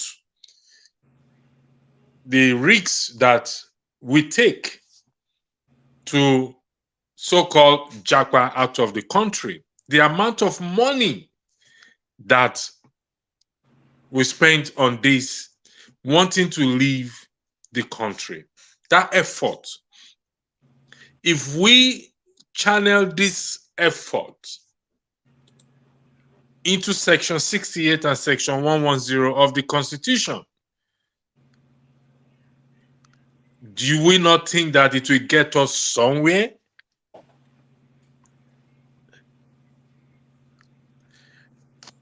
Is it a case that we just have to fold our hands and say, sera, whatever will be, will be? The future is not for us to see. Sera. Is that the case? I'm just asking, because if that is the case, then it's, in my opinion, to be pointless we talk discussing this issue. I Is think it the case Olumide is back. Olumide is back now. So Olumide, that, based on your argument, the question is it a case that we fold our hands because the constitution is not written by, is written by the military, the people who are there, we didn't vote for them, blah blah blah. So is it the case that you are suggesting, recommending, advising, whatever you have to clarify what you're doing, that we fold our hands I mean, and I do mean, nothing? I mean, they so the civil society, the elite. Did you get my question, Olumide? I get it. Okay. I'm trying to answer by saying that, sure, take it. The civil society, the elite, the educated elites. I'm not talking about the the educated ones, the monarchs, chiefs, or whatever, with respect to our culture. We have to make them understand that there's a foundational problem, and this it will keep recurring. So see, Niger Delta is quiet now because the powers that be in Nigeria have been able to select a few, like Asari Dokubo, like Tompolo, like the rest of them, to give them money, give them contracts, but they're not giving real development to these people where this wealth is gotten from. They've been able to quiet them for a while, but that generation will go and a younger generation will come and they will fight back. See, we should stop doing patch. We have foundational problems. We need to deal with those foundational problems. Our society is falling apart every day. Look at the president now. I mean, the president came in. He's a Yoruba man. I'm a Yoruba man, but I'm just aghast that people who got free education in their own time during Paolo's time are now telling people to come and get student loan that they cannot afford to pay back. And which country will even put a condition in there to say that if you don't pay back within 2 years, you go to jail? I've never seen anywhere in every civilized society where people go to jail for that kind of stuff. Did he actually? It's just Sorry. Did they actually include that in the student yeah. loans? If you don't start paying back within 2 years, you will go to jail. I mean, it's just things are just getting worse. I don't know. I don't know what's going on. Wow. How much time are we going to give to them? And we say Tinubu and this and I mean, look at this initial step. This man gave the conference the other day and said, Nigeria has to increase its tax bracket. We have to increase our tax bracket. Who are you going to tax? And it is people from the south that will pay more of those taxes to feed the entire nation. Wow. On a meager income, I mean, it is just crazy. I mean, I was listening to him, I'm like, is this guy, we knew this guy, very predictable human being, exactly what he did in Lagos. Raking billions in Lagos to the people's demise without anything to show, tangible to show for it. Now he wants to spread it all over the country. Spread the tax brackets. Now he has increased VAT, he has increased some of the taxes they'll pay. But where will majority of this be generated from? I mean, the inequity is just too much. And you have some people practicing Sharia, destroying people's business because you don't drink alcohol, and you are collecting VAT money from that stuff. Man, The putting inequity is people in just jail, putting people the in jail for federalism. student loans. Oh They my God. are touting federalism, but they are not practicing federalism. Not even fiscal federalism, not even by how do I what else? I mean, there's nothing federalism there. Yeah, let me just add, we have 80 something people watching. Please and share the video because it helps. And I've And been these talking people to are Dr. helpless. Damages They can't about it. fight back. Look at See, hold on. Showore came back. Olumide, hold Look at on. what they look at the treatment Hold they on, gave the young Olumide. man. He's not hearing me or what? Can he not hear me? See, I just want to do some, work in terms of the channel. Please like and share the video because it helps people see the video a bit more, and we need to be doing some of all these things because it helps Dr. Damage's channel go up so that more people can see it. Sorry, I think I must say some of the things Olumide has said is very disturbing. See, I'm hearing more and more worse things, and all this just happened within how many weeks? It's crazy. You want to put people in prison because of student loans? I don't know what is that. Yeah, we're talking about death jails now. You know when they end death jails in the UK, where because you owe money, you go to jail. It's You don't like go to jail because you it's owe like a money. proverb down here where they say you give your child a gift with one hand and you collect it with the other hand. That is crazy, man. I don't see. I'm really disappointed in. So this is what Tinubu has been planning for how many years? Please, Electricity, go ahead. First and foremost, let me thank you, Lumide, for speaking out in respect to the president. I, to be honest, I did not expect that from you, but I admire that aspect of you. And let me tell you the truth. If I am, it doesn't matter who is sitting in that other seats. So you've never heard me speak maybe bad about the president or Buhari. I won't do that. No, Not you see, because even I've I'm always said afraid of that anything. Electricity. I've always said that even if it is Peter Obi, with that It's gonna be the document, same thing. that document is just it's got It's so gonna be the many same thing. roadblocks that will not allow anybody. And then to crown it all, look at what Buhari did. I mean, the best way they are even going to pay the debt back is to go after all these people who have stolen money to pay back the debts that because most I majority of this money is in their pockets. This one is saying it's not Tinubu's submission, but he's the one that uh, passed it. Let me say something quickly. okay, go ahead, Will. I yield the floor to Will. Go ahead. Thank you. I remember in the beginning I made the point about it takes a leader to effect a change. And I give an example about the United States that in those days during the slavery their constitution then supported slavery. You know, women couldn't vote. So the man there was no the power that be was very difficult to go and change the constitution at that time, that period in the history. It took a leader, Abraham Lincoln. People those that at that time people knew that slavery was bad. People in America, average American, knew it was bad. It was immoral, but nobody could speak out because of the condition. The society was very difficult. The terrain was anti that, so people knew that. It took a leader like Abraham Lincoln that came forth and openly said slavery was illegal. And when he said that, people now rose up. People that had that belief in their heart, they now supported him. So when we have a good leader that will come and say, okay, this constitution is bad. We can't just sit down and say people will do it. When we get a good leader, people will rise up and support him. I'm sorry. I've heard you made this argument before. Now, where I kind of differ with you, I understand where you're coming from. But where I kind of differ with you is this. When Americans sat down to write their own constitution, it was one culture, one language, one people. If the Fulani wrote, if they have their own country and they wrote and they wrote a constitution for themselves to reflect their own society and culture, fine. But don't write a constitution, don't write a document that will bind us, all of us, forever, affect generations yet unborn, for other cultures, other language, other tribes, other people, and you want us to live together as one. Let me respond to you quickly. That is the difference. Don't say that, oh, we can make it, we can patch it, we can make it work. Since 1999, they've done so many patch. Where is it today? I agree with Mr. Olumide. Pardon me, I agree with you. I'm saying that you said exactly the same thing now with Nigeria. The same Nigerian, the constitution 1999 was pro Fulani, okay, but American constitution too was pro white. Was not pro black. Were not there in that constitution. No. So the difference again, is that the blacks is similar. The constitution in America was white. It's not their original homeland.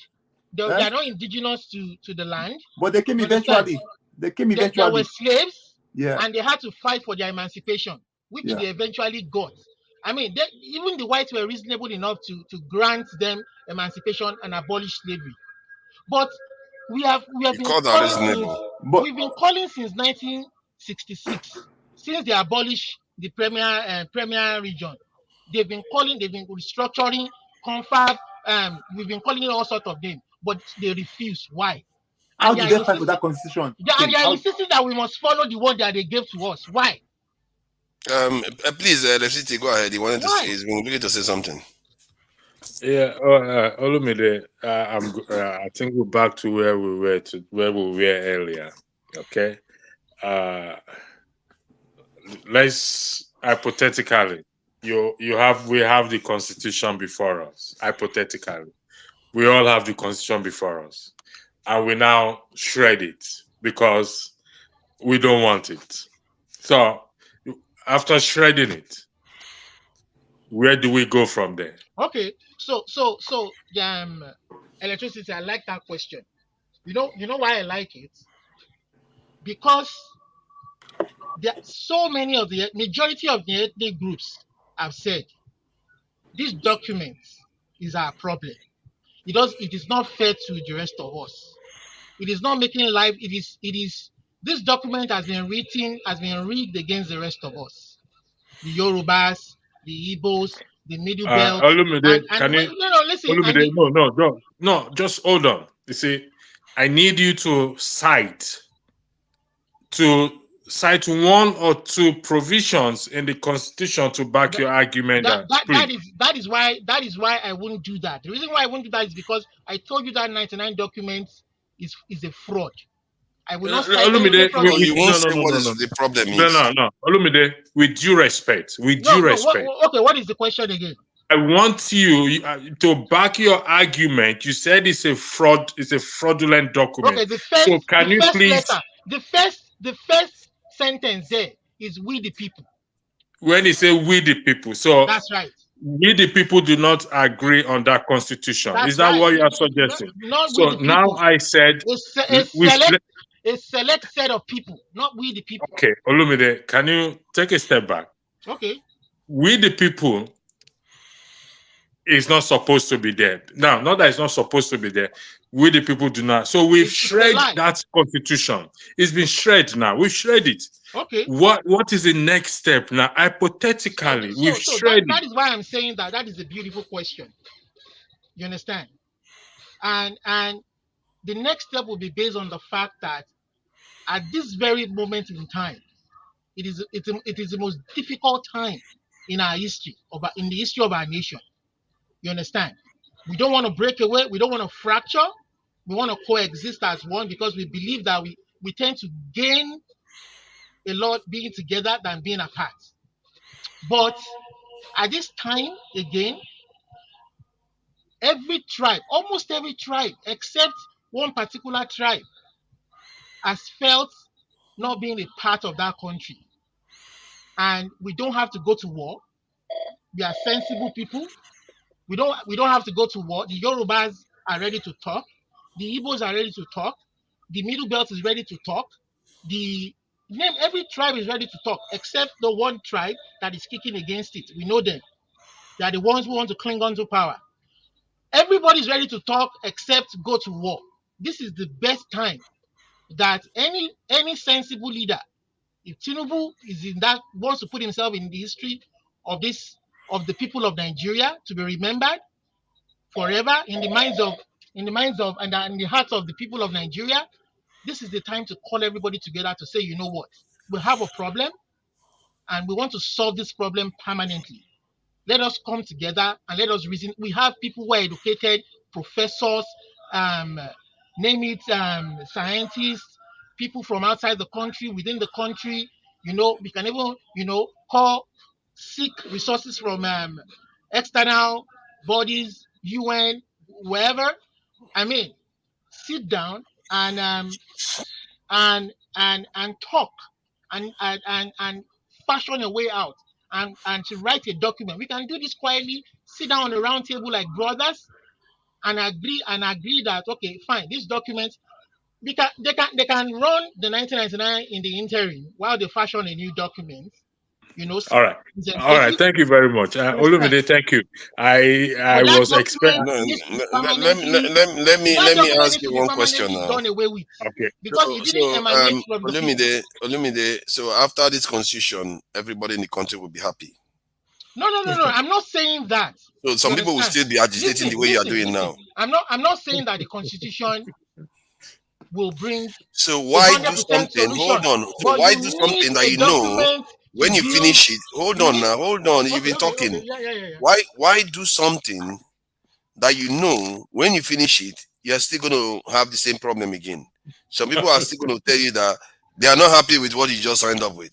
They are not happy. They will be like No, no, you. no. See, Maybe it's going to be on the other side. You know. in every society, there's always amendments. There's always added new rules and laws as time progresses. Then You know, the society, the hold society on. changes. You just answer the question that can apply to exactly now. Instead of starting all over again, why start all over again when you can easily amend the constitution now? You know, no, your mic is muted. You're not hearing. You can amend the constitution now. You see what I mean? So why start all? Because when you finish it anyway, people are still going to be unhappy with it, and So they too okay, want amendment, like you just said. So you are just asking us to go through a loop of time forefathers, wasting. forefathers, let us do the hard work of forming a better nation rather than patch and continue to go down the drain. The hard work, 1999, I they've just told you amended that it. that hard work that you talked 1999, about, let us not be afraid to talk. Don't be hold on. afraid of talking. The hard work that you talked about, I just told you that people are not going to still agree with it, and you admitted that that is true. If it is true, then those people too will demand that they want to have a conversation too. See, as perfect as Americans' democracy is, there's still Yeah, but competition. what if they do? Why is it that when, let's say tomorrow Arewa says after this constitution we too want to have another conversation that we didn't agree to this constitution. It was the Yeye people that wrote the constitution. We have to have a new one. What are you gonna do? You're not gonna just run away and say, you just prescribe that we should amend the constitution. If you say we should amend the constitution, then when they disagree with it, why are you not amending the constitution now? When you disagree with it, it's like You want us to go through that vicious loop of somebody always saying that they are not happy with the constitution, then we always have to stop and go and amend it. This is the problem. I keep saying that these people that argue for constitution don't understand that it's not a silver bullet that is going to solve our problems. There are countries that have even worse state of their constitution. They are functional. Like right now, the UK, they are just making it up as they go. Whenever the the Supreme Court makes a decision in the UK, they just use it as precedents. That's the new law. They just make it up as they go on. And yet they are still very functional. And some of these people that ask for, oh, let's go and deal with the constitution over again, I said it's going to make a big difference to our lives. It's not. Argue for a big change. Forefathers, hold on. Forefathers, 24 years since 1999, they've done so many amendments. How has that impacted on the people? They've done those amendments, like the energy They've generation. done many. How has it impacted on the people? No. But see, that's a totally different question. If you think the constitution is the reason why we are suffering, I'm answering your question now. That is exactly what I've been telling you. It's part of the problem. We can't see. No, it's not. We are saying that document is a fraud. The constitution is not the problem of Nigeria. The people are the problem. We are saying that some section of the country are forcing things on us. No, they are not. We can't make changes to some of the contents of that constitution because they rig the majority. Will you try and listen to other people? I'm not the moderator, so talk.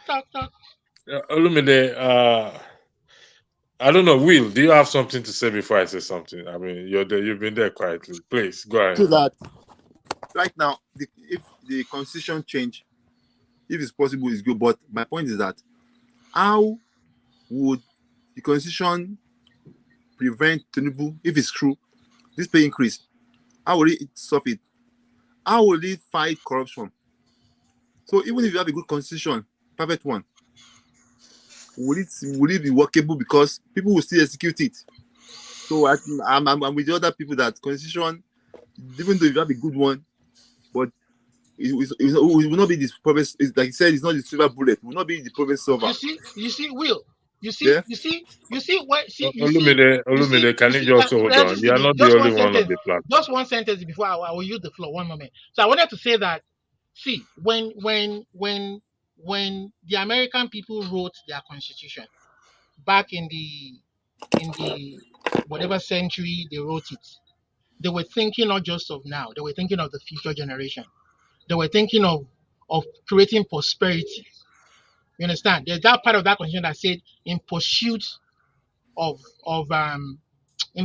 happiness, success and happiness. That part of that document that says in pursuit, every person has a right to pursue his own destiny, and create a life that he wants for himself. And they kept amending as time went by. They kept amending. They kept changing it. But we are saying that these people that wrote it in 1999, before they even handed it over to the rest of us, these people, they looked at every section and made sure that whatever was in that place was done to, the cocoa in that document was done to favor them. So that even if the rest of the country want to make changes, it's going to be hard. That is the rigging that happened. These people were thinking far ahead. You are arguing against yourself, Olumide. Even the American Constitution didn't take into account the black people, the red Indians, and all those other groups. That's right. And then they Olumide, you said one sentence. You said one sentence. You understand? You said one Americans sentence. were slaves. They were indigenous to America. They were brought from another land. So that one is down. So don't compare with people that are indigenous to their own land. Olumide, Mr. Olumide. How about the red Indians? People from Oloibiri. Mr. Olumide. These people. Mr. Olumide. If you go to Oloibiri, you won't even believe that these people they have this oil thing there. I mean, it's just incredible. Yeah, the people that you claim to be stealing all the oil, they too, their lands Mr. are also Olumide. Yes. Mr. Olumide. We the people that everyone is saying that do not agree, are you suggesting that it is everything in that book? Hold on 1 second. I'm saying that the fact that you hold on. Can you just hold on 1 second, please? Okay. Just hold on 1 second. Are you saying everything in this book we the people disagree with it. Is that what you are suggesting? That's right. I'm Okay. saying that the fact that somebody from Egba, where I'm Can from, you, didn't represent me in sitting down when they were writing that document. My monarch was not there. Olumide? Goodness me. They didn't Of consider me course, as they an were all Forefather, Yoruba man before they consulted. They wrote were that all paper, consulted, Olumide. They were and they consulted. load it. Please go Forefather, ahead. you are the moderator, Yeah, so please go ahead. I think Olumide, the way that we have you read this book before? I read a part of it, but electricity, you seem to be Wait worried. now, for goodness sake, why do you like to? You don't give people time to talk. Okay, the floor is all yours. Keep talking. Okay, No, talk. I yield the floor completely to you. Let Go him ahead. to talk. Let him talk, Olumide. Please go ahead, electricity. I'll be muting him. It's a conversation. It's a two-way traffic. You said you've read part of it. Just for clarity purposes, the part you read, beside the people that don't. So what that part you read, which section, the people do not agree with, please?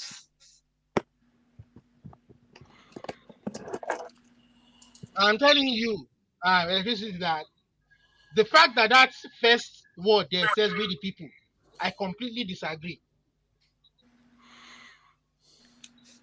All right. Completely disagree. We will wait So till I that believe time. I'm saying that the old document, because of the majority of the fallacies in there, like putting the 16 items in there without considering the other sections of the country. You understand? Putting our destiny in their own hands. They want to What control our 16? destiny. What 16 are you referring to? I'm talking about electricity. I'm talking about security. I'm talking about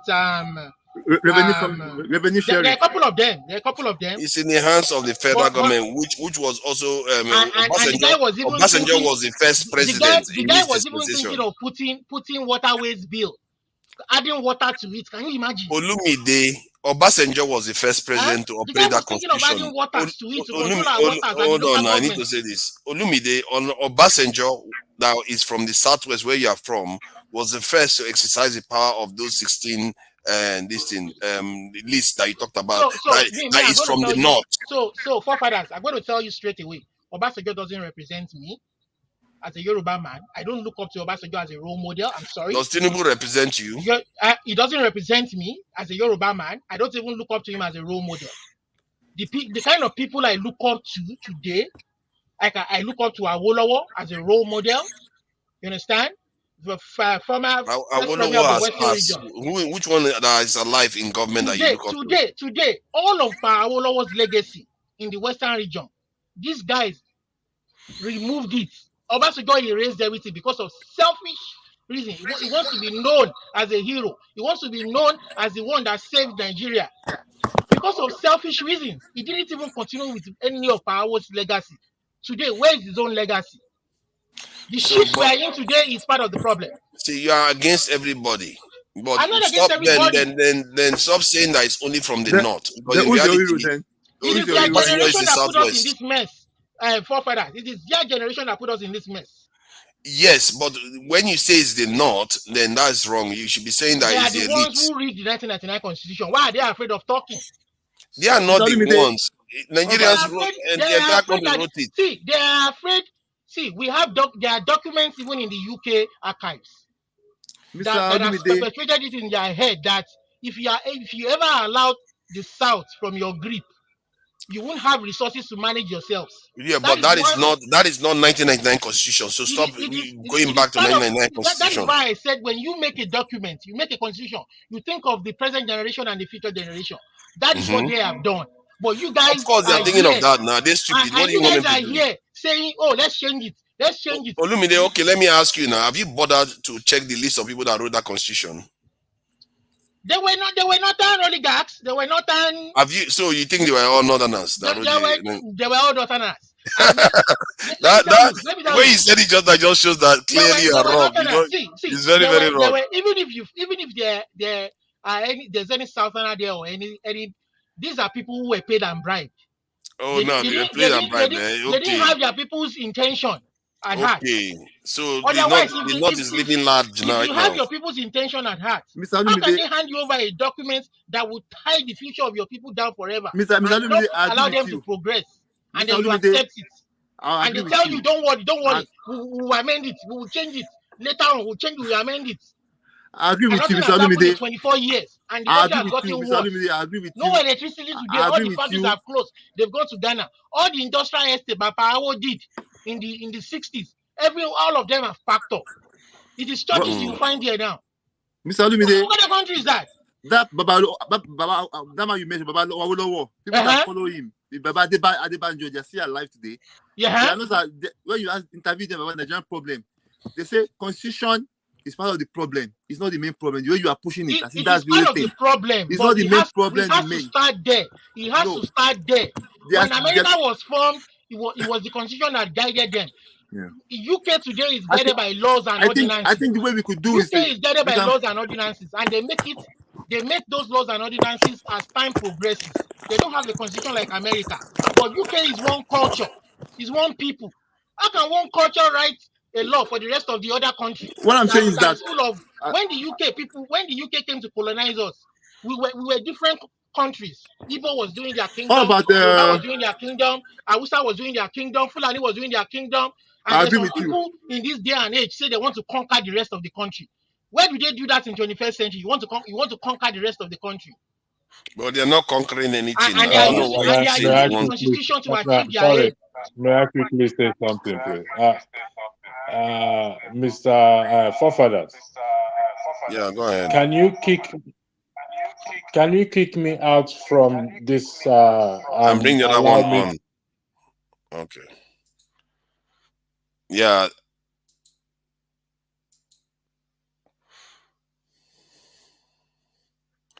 Oh my God, I can't hear myself anymore. Can anyone hear me? Can you hear me? Okay, perfect. Yeah, I can hear you now. Forefather, you need to kick me. I'm using two systems. You need to kick me out of the first one, please. Okay, I've kicked you. Okay, let me kick you out of the first one. Okay, let me do that now. Yes, please. Yeah, he's not letting me kick you out, though. It looks like you are a VIP. I can't kick you out. You have to kick yourself out. I can't kick you out. Okay, I'll just leave it. Yeah, I think if it was Dr. Damage, he can kick you out, but I can't. Forefathers. Yeah, go ahead. Where are you? Your background? You're like, where is this location you are? No, it's not anywhere. Just a picture I put in the background with some African children messing about. Okay. So I was saying, Olumide, let me say this. Let me say this to every one of us. Let me say this, okay? I don't know what Olumide is pushing, but however, whatever theory or we're gonna do, everything will still have to be via dialogue, whether we like it or not. I'm not gonna dismiss what he's saying. However, I will greatly appreciate if we can provide. I don't like the angle Olumide you are going in terms of tribe or whatever it is. I'm not going to stay here to discuss tribe or religion with anybody. I won't do that because why? There's one thing that affects every one of us in that country. Okay, we all, regardless of what tribe or religion you belong to, we all need electricity to keep going. So it does not recognize tribe. It does not recognize religion. The reason why you and I can stay on this platform 10 hours, 11 hours, sometimes 12 hours is because of the availability of electricity, not because we are smarter than each other. No. So I had to sign off from my phone. Then wait. Electricity, wait. If you keep interjecting me, I don't like it, please. Sorry, I'm sorry. I don't want you to go. That's what I'm saying. I'm not going. Okay. I'm just saying, if we can focus on the topic, okay, on the topic, and highlight the situation. We spoke about the salary of the president being increased. The masses are there suffering. We know what the fuel subsidy is costing. So I think we should focus on that. Even if we are going to write a new constitution, okay, or we are looking for a leader that will help us. Listen, the leader ain't going to do it. It doesn't matter who the leader is. It's still down to us, the people, that we have to. If we want a referendum, we want a change in the constitution, or we want to write a new constitution, as you suggested. That constitution doesn't even give room for referendum. That's Listen, that's not, that is incorrect, Olumide. it That doesn't is give room for absolutely referendum. incorrect. It doesn't give room for referendum. You see how shitty that document is? It doesn't give room for referendum. Okay, you know what, Comforter, I yield the floor Now to you are you. using You are the moderator, terrible please. language. I think the No, idea, I'm talking for about the one, document now. The yeah, document. but you shouldn't be using. Young Okay, people I'm could be sorry. I'm watching sorry. this. I You're apologize. welcome. Thank you. See, we have to.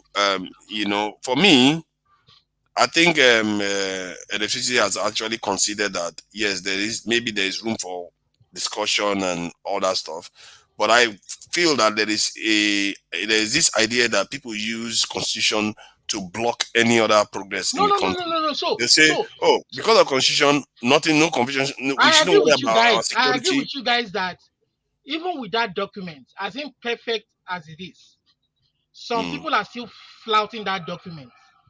That's mm, right. They are not even they are not making it work, which is right. And again, I'm not against any religion, neither am I against any tribe or ethnic group. I'm proud of my ethnicity as a Yoruba person. And I don't hold other ethnic groups as I don't see them as my enemies or as my um, as rivals. I'm not in support of what is happening in Lagos State, for instance, where you're preventing people because they are from other ethnic background from voting. I'm not going to support that nonsense, and I'm not going to support anybody from practicing their religion wherever they are in the country.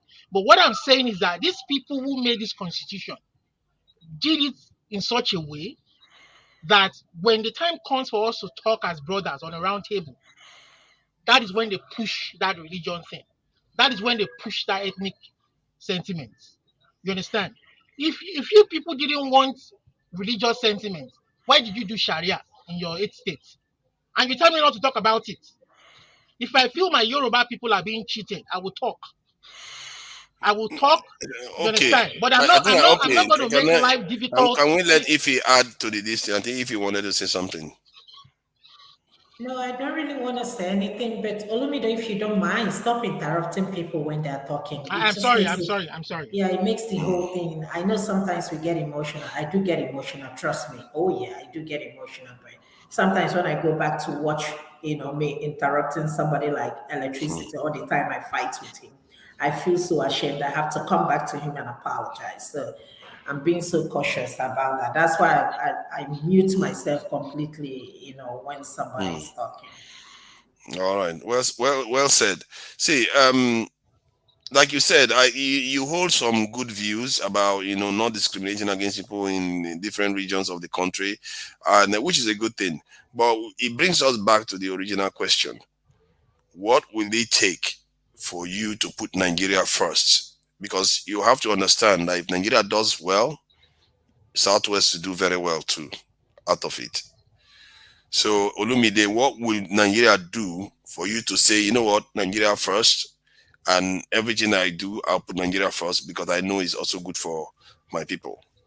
So for me, I'm saying that the way things are currently constituted, if it's going to stay that way, then I'm looking forward to a day when the Yoruba nation will raise their flag.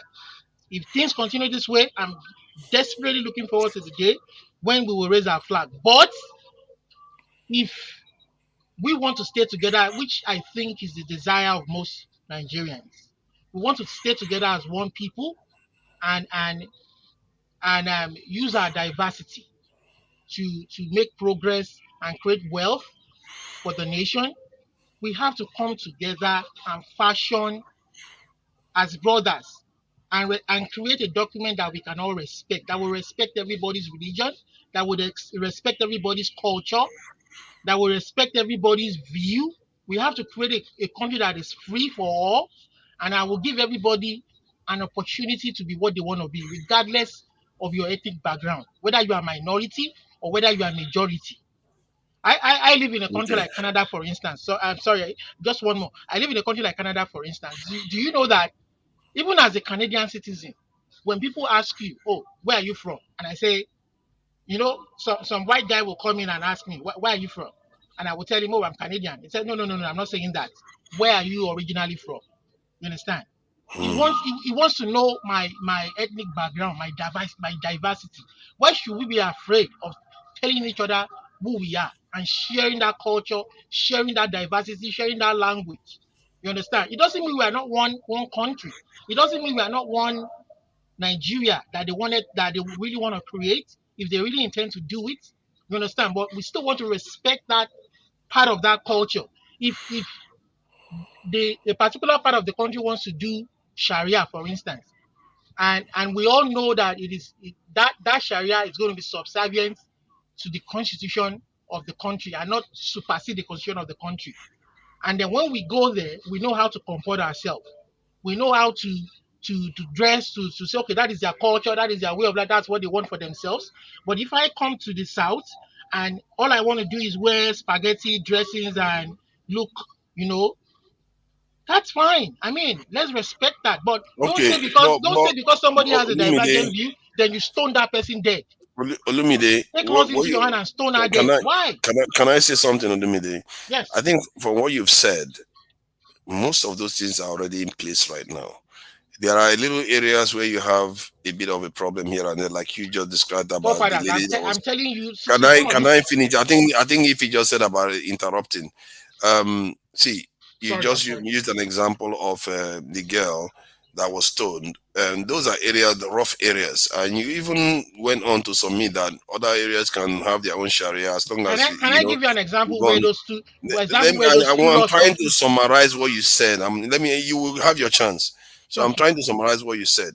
So all the things you said, like Yoruba people still remain Yoruba. I don't think anybody turning them to Hausa anytime soon.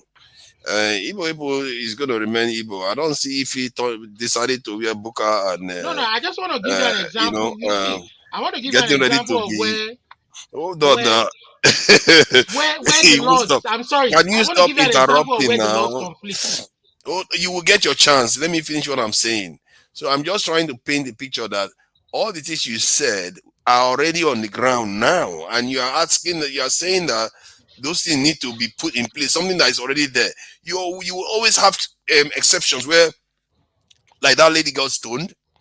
So go ahead and respond, please. Oh, you mean me? Yep. Okay, so what I'm saying is that is one example. A second one is which constitution is superior? Is it the Sharia? Is it our 1999 constitution? We are saying that the marriageable age for a lady is 18 years. Some religions say you can give away your wife, you can give away your daughter at the age of 14. So which one is superior? Is it the 14 is a minor? Again, in the UN charters is a minor. So which one is superior? And somebody will tell you you can't do anything. My Quran is my holy book is superior to the constitution. Hold on. We know that in Nigeria, the Nigerian constitution is superior to any local or state law. Can So Huh? I go for that? we have the same thing in the US where But they these are have touchy. different These are different. touchy areas. These are touchy areas. Yeah, But Olumide, you are aware that in the US they have different age of consent. Even in the US, I think even today they still have different ages of consent. So but please, which let us go ahead. but the constitution is superior though. If you don't worry, Uh, Yes, and the same is Olumide, in Nigeria. Mr. huh? Olumide, with due respect, okay, uh, I'm going to say this, and this is not about anybody or any tribe. Like I said, if this discussion continue on tribe and religion, I'm going to step out of it. I'm sorry, But they've divided the country along that line, though. I don't want to make it that, but some people have divided the country along that line. There are well, if people who they've are supposed to divided uphold our law are not Mr. obeying our Olumide, law. I think it's high time you start to respect people's time, because when you talk, we allow you to talk. And if you don't respect people's time, it's going to create a big conflict. All right, talk. Okay, okay. For those who are seeking for agitating for secession, Yoruba nation, Igbo nation, Ijo nation, whatever nation. Let me put a challenge to you all. To a challenge to you all. Go and develop your region first. Tell us, make us understand, those of you that say that you want these so-called nations, make us understand, shame us. Tell us that we are stupid, make us shame us so that we'll come and beg you people. Develop your region. Then we will say, indeed, these people are right. Then we will now be pleading to come and join you people. But until such time, those who are agitating for Igbo nation, for Yoruba nation, for Ijaw nation, for any kind of nation, for the breakup of the country, with due respect, I think they should just hold their peace. Go first, develop that region that you are clamoring for, because you can't tell me that there are no rich people or there are no individuals in your region that can change that region. Let us see from distance and say, oh, indeed, these people are right. They've developed their region. Now I'm going to pack my bag and baggages. I'm going to move to that region. Nobody is stopping you, anybody, in doing that. And until such time, let's hold our peace. Now, I know a lot of people have been talking about issues of Deborah being killed or this and that. First of all, my condolences go to them, to our family. But I'm going to put it in perspective in terms of our faith and our belief. Okay? If you are a Muslim, you're following Muhammad or you're following Christ, in the context of Deborah, she's following Jesus Christ. Okay? So if we look at the tenet or the rules or the whatever Christ said, if you are following me, you will be persecuted. You will be persecuted to the extent of what? Of being killed. Now, I will commend Deborah more than the pastors that are using bodyguards and bulletproof cars and everything, protecting themselves. That is our faith. For it, I started by giving my condolence to our family. Nobody should be killed in any shape or form. But if we have to put it in a context of what? Of our Christian faith, I believe. I believe she served Christ, so she's in a better place, regardless of what anybody thinks. So we should not use our death to start creating unnecessary arguments. Christ said, if you follow me, you will be persecuted. It is only in Nigeria you see Nigerian Christians, particularly preachers, don't want to be persecuted. They have bodyguards. They use bulletproof cars, which is absolutely ridiculous. So please, if we're going to focus on this question, I came here purposely because of the question. What will Nigerians need to do to put Nigeria first? That is it. That is it. If we're going to deviate from that, I'll step aside. Yeah, he's not doing that. Every time I yield the floor. he always hacks into division and all the rest of it. Olumide, I'm gonna give you another chance again. Make it succinct and just go to the point. What would Nigeria do to make you put Nigeria first? It's very straightforward. Don't go into Victoria and all the rest of it. Just go straight to the point. You are muted, please. Go ahead. That will change things for me is we need to sit down as a country. I used to before I left the country in 2010. For me, I was one of those who believe things will work. Let's give it a try. Let's do this. Let's do that. But when I left and I saw the way things are working in civilized world, here, US, UK, it is the rule of law. The rule of law, and no matter who breaks the law, no matter how highly placed, you will if you break the law, you will face justice. You know. But I also learned that that very law, that very foundation of the law, the constitution, is very important, especially with putting into consideration the Nigerian context. We're a multicultural ethnic group. I've read my history. I've read the history of Nigeria, and I'm of the opinion, like many of my fellow Nigerians of Yoruba ethnic group, Igbo ethnic group, the Middle Belt ethnic group, and so many others. But there are a few people who don't agree, who think, you know what, maybe the problem is not really the law, but those who are implementing the law. But we are saying that let us even first of all go back to that foundation. We were a country before the colonialists put us together. Everybody was a different country. We were put together without consideration for the people's culture, their way of life, and everything. And we were forced together. And when they left, we had a constitution, we had a system of government that we were trying to create. Unfortunately, we weren't able to build up and mature from that regional government that they left. So are you And saying that we should go to regional government no, before no, you no. put Nigeria Listen, first? I'm saying that we weren't able to build up or mature from that regional government. Maybe if we had No, been able no, to create, hold on. The listen, what question I'm is very, saying, no, I no, no. want you to go I'm straight to not the saying answering that. the I'm not question. saying, You are fathers, I'm going going to in other answer. directions now. I'm not saying that. What I'm saying is that if if if those who truncated that government had allowed politics to play on the way politics played on in other civilized society over the years, over the century, maybe we would have moved away from that kind of government. Maybe it would have been broken down in states into further pieces, even within the regions. They would have carved out more provinces or smaller cities within the region to reflect. But the beauty of that regional system was that the people control their resources and they were paying taxes to the center.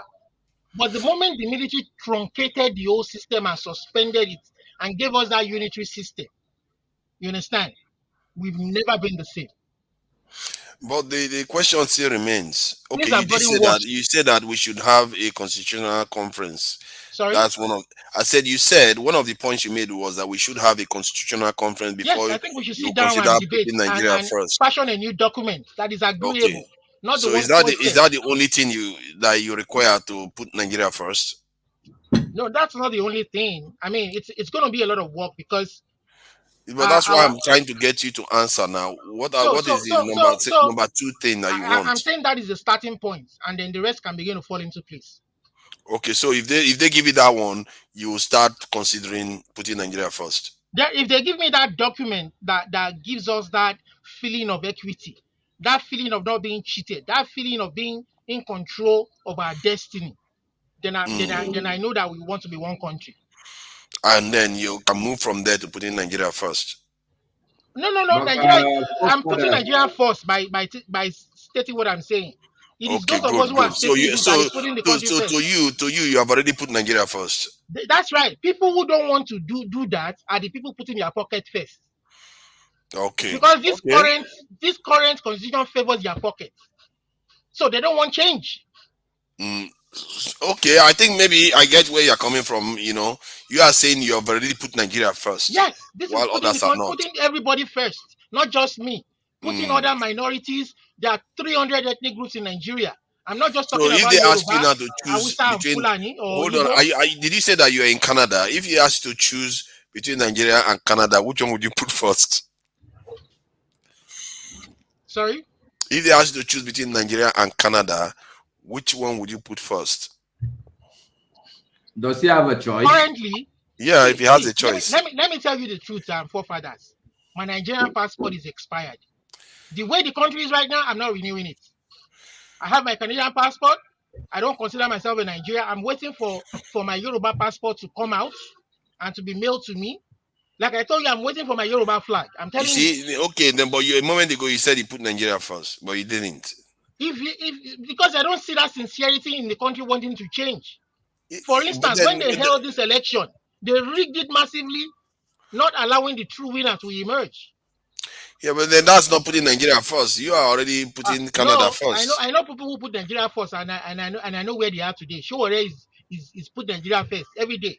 I know where he is today. Good. Okay. So, The but guy you, cannot in even other the words, guy you the are guy you are cannot not even Nigeria he first can't even person. visit his family. Okay, Olumide, I get where you're coming from, and I think you were a little bit confused by saying that you put Nigeria first.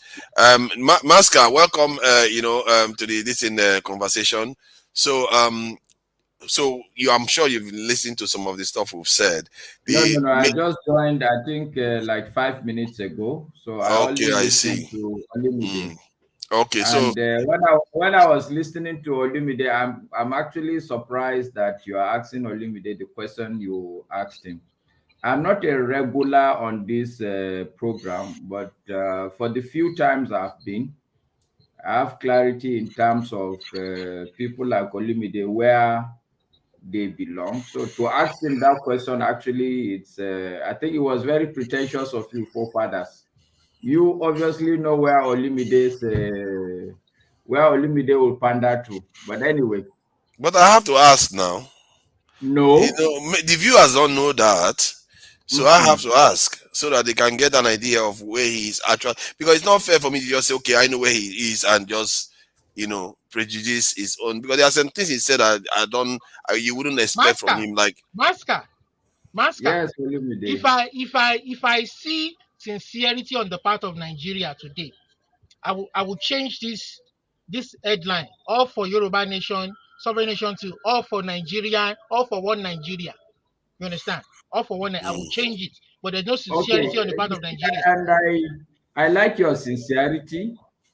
And I'll be honest with you. Every time you speak, I don't like it. It's not palatable to me.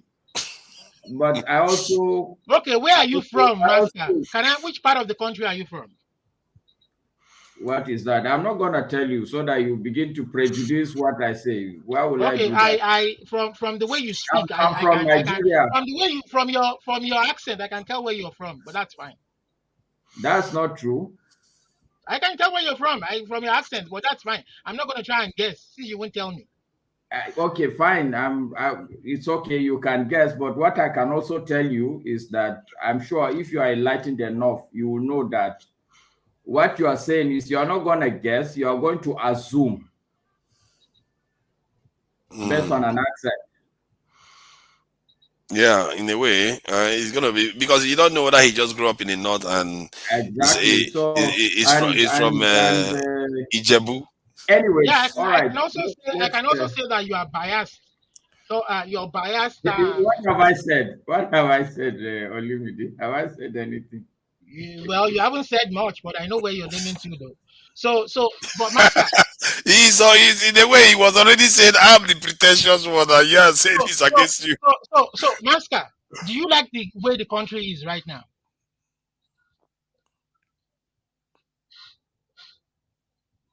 Masca, you heard the question? You're muted though. I can't hear you, Masca. Your mic is seems to be off. I think he's talking, but he's not. We're not hearing him. Yeah, you're not muted, but your mic is not. Your audio is not coming through. I don't like the way the country is, Olumide. Okay. Are you based in the country currently? Yes, I am based in the country. Okay, you're based in the country. Yes. So do you From as the way the country 2008 is? to date. Sorry. From 2008 to date. Okay, so you don't like the way the country is. So Yes. what do you think has to fundamentally change? Mm.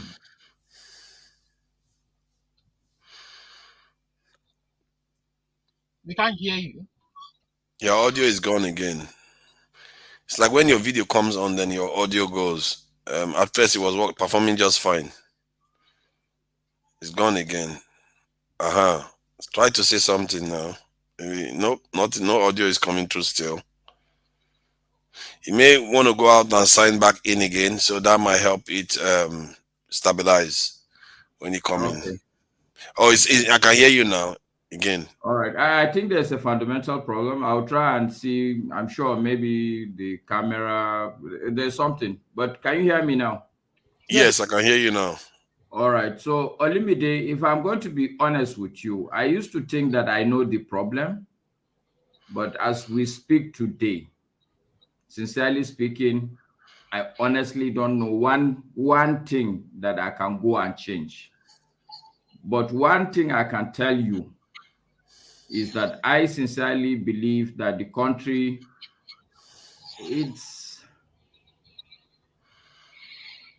it's gonna make it. I don't know how, but I am convinced that this country will make it somehow. I used to tell a joke to my friends when they ask me how is Nigeria and stuff. I tell them, well, you know how Nigeria is, and I give them the football analogy. I don't know whether maybe forefathers or you Olumide is a football fan, but if you are, one thing that is very notorious, Nigeria is notorious about when we are trying to qualify for competitions, we'll play all our matches Hmm. and we still haven't qualified. And then the permutation would be that, okay, if South Africa beat Ghana or if Cameroon beat Zambia, then we will qualify. Oh my God. Okay, go ahead. Yeah, go ahead. I think we can't hear you again. Your audio seems to be gone now.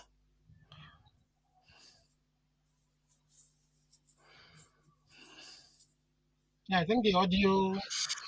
Yeah, your audio, it's in Nigeria, so it's not always easy to have consistent signals. I guess this is one of the things that our Hear leaders should me be now. worried about. Yeah, we can hear you now. What I will do, I will log off. I think I will join from the phone. I think maybe the tablet I'm using, probably there are some many things. So let me try and join you guys from the phone. Okay, I'll no log off problem. now. All right, see you. All right, see So, you. yeah, Olumide, clearly you prefer to be a kind of Canadian more than Nigerian, and this is why I'm asking this question, because many Nigerians, to be fair, are in your position, and many of them are in the US today. They are in the UK, Germany, China, and many of these people would rather subscribe to being foreign nationals first before being Nigerians. If they were asked to choose, they would choose to be, and they have to forfeit the order and not have access. If they told them, you will not go to Nigeria forever again, you will not connect with Nigeria, you will not send a penny to Nigeria again, choose one side to go to. You'll be surprised how many Nigerians will still choose the Western nations. They will cut off from their family members, everything. And that is at the core. And one has to recognize at that point what direction you're going to go. And Nigerians, I feel like they need to get to a position where they need to understand that no matter what, you always have to return to where you came from. All right. See, I've seen people return back home over the years. Since Hmm. from Obasanjo's time, oh, come and invest, come and do this, come and do that. Everything has been nothing but regrets. Mm. Yeah. Majority of them has been nothing but regrets. And Uh, today, if they even look at Buhari's last 8 years, that was what even got most of us fed up. Our people cannot go to the farm. They were being killed by foreign invaders who are of the same tribe ethnicity as the president, and they will tell us not to whip up ethnic sentiments. I mean, it was just getting too. We were like, what is this but guy let, trying to let do? leave the ethics sentiment out part of it. In terms of solutions that we need to see on the ground to make Nigerians, because I saw a trend where Nigerians were beginning to return back home. I think 2015, 2014, 15, 16 or so. They were beginning to come back in higher and higher numbers. Then everything just shut down with this Yeah, lockdown. Obasanjo convinced majority of people to come back. They came back, and what Mm, was promised was never done. You know, the electricity mm, didn't come. People were paying through their noses to power their businesses with diesel. Now look at what the price of diesel is. All the factories, the big multinationals have moved to neighboring countries. you know. And mm, the worst of it all is that most people in Nigeria, that is where I don't blame electricity, for blaming the people back home, because most people back home in Nigeria, when you talk to them, they act and pretend like everything is fine. When we know here that things are not fine. My friend mm. was telling me, oh, I'm telling him, you guys don't have electricity. I mean, how do you guys survive? This guy was telling me, and I say it's a shame that today Nigeria doesn't have electricity. This guy is telling me, oh, Nigeria has a we may not have steady electricity, but we supply Benin Republic, we supply Togo, we supply Niger, and they have 24 hours. And I told him, I said, are you normal? That person in charge of supplying Niger and Benin Republic 24 hours electricity should be fired for not supplying the country first, and you are supplying neighboring countries 24. Are you normal? Which That's country true. which country uses Okada to carry to do commercial transport? Only in your country. I mean, so many abnormal things going on, and they think it's normal. But that is why you need to subscribe to the nation first, because if the reason No, why no, no. those things So are fathers, happening is that, I'm sorry. I didn't forget anything in Nigeria because I don't want anybody to kill me. I don't forget that place, pata pata. okay, let me tell you something. If you think that is the path to salvation, it's not. And that is why I'm asking this question, because there are other people that have gone through far worse. All the things you've described, compared to what many other nations have gone through, it's nothing. They've I gone through mean, worse. I mean, And yet, they remain loyal to their nations. Why? I keep mentioning Showore. Showore is a typical example. That guy went back home. I mean, even if he's going to lose at the end of the day, at least do a free and fair election. Why are you allocating votes to him? Why are you allocating votes? Well, do a free and fair election and let him lose. All right, You gentlemen, incapacitated can you him, hear me now? and you I think we can incarcerated him hear you, again for Master, how many loud years and clear. that they can't Let, even see his children, Okay, all because of so politics. okay, All because of let's Olumide, allow Master contribute, please. Okay. okay. no, I like what was happening. I would rather be answering Olumide's question. I think it will lead somewhere. I hope. So, like I Mm. was saying, when you asked me what would I change, I was saying that I used to think that I knew the solution. But at this point, like I was giving the analogy, I think it's a case of, like I said, when Zambia beats Ghana, so most likely Nigeria will qualify. So I am convinced that the country will get it through. Okay, we will get through, but I am convinced that it's going to be an act of providence. Well, honestly, I think a combination of two things. One, people like you, Olumide, people like Dr. Damages, people like you, forefathers, people like electricity. And I can tell, for instance, electricity, I listened to the show. He is very clear that we need to go back and begin to hold our legislators accountable. It sounds like a rhetoric, it sounds like a song, but what I know with people, you keep saying the same thing over and over, people begin to take notice. And I'm convinced that there is a point in what he is saying. I listened to you, forefathers. There is something profound you said. On the day of election, the reality is that we today look at police and think that they should provide the security. But from experience also, I knew that when Buhari was contesting severally, one of the things that changed for him was when they started singing a slogan of Akasa Araba Atsari, meaning that, bottom line, after elections, stay behind and make sure everything is okay. Your extension is that we as citizens should take responsibility for election day security and what would be the other word now? Compliance. What would be the right word for people to make sure the rules and regulations are complied with? Yeah, following the If rule you of can help law. me I out, think forefathers. I think you're following No. this It's thing. not. See, Go ahead. no, the point you made that day is very succinct for me. It's profound. What you are saying simply is that yes, police is there, but we know that police is not going to do the right thing. So why me that go to vote? Why don't we as citizens, when we go to vote, it's not just to vote and go back home. That would be irresponsible. That's what you said. Mm-hmm. If you go to vote, you might as well stay around and make sure that whatever it is that is supposed to happen there happens. And by extension, if you look at all these issues that we have, I believe if each and every political party would have agents, or we that believe we want to see a change in the country decide, okay, this is the party we are supporting. And in almost every people banding around 1,800 polling booths, but that's nothing. If we all agree with technology that, oh, everybody will take up a polling station and be responsible for it, and right, this is the result I have. Before they announce result, people will have their own result. Don't you think so? Yes, the people will have their own result because they will know how much that was voted in all the polling units, and they can collate it Okay, themselves. so the long and short of what I'm saying in response to Olumide is that some of the problems we have today, there are many problems, but some of the major ones, there are people who are looking at it and suggesting solutions. Maybe they are not at the right place, maybe it's not the right time yet, but there are solutions to some of these problems. And I can go back and give a small example. Today, I can tell you that nobody can tell me people allocate votes. That didn't happen.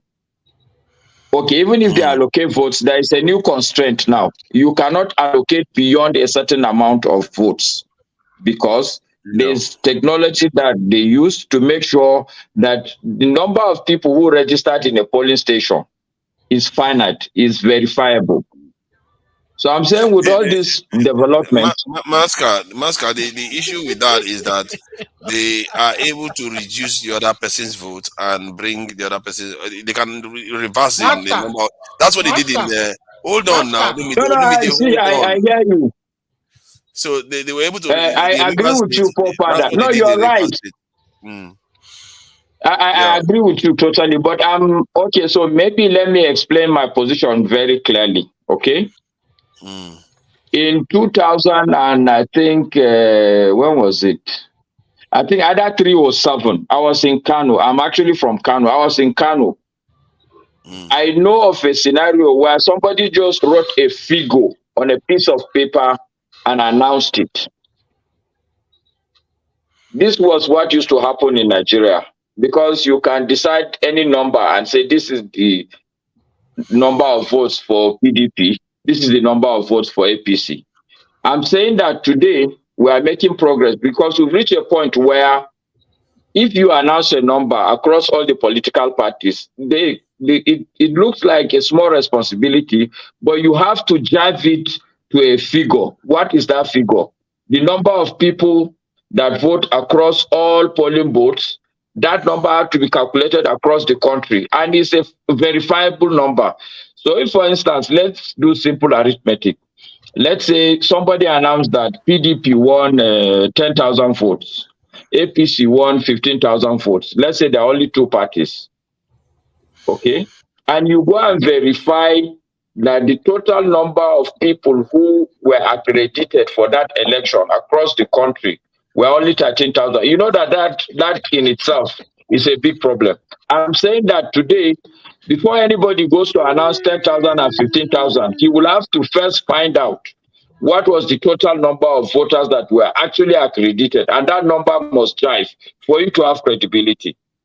The problem with Nigerians is that they find a way to corrupt everything. Like No, now, no, no, even no, those no, no, numbers. no, please. Hold on now. Forefather, Let me. I think I hear what you are saying. no, no, I no, Master, you used didn't not. hear. No, let I me used to land there. sound precisely like you. master. Based on your submission, I'm very, Mm. very optimistic that Obi will retrieve his mandate. Based on what you just Hold told on us. now. Yes, Let me yes. there.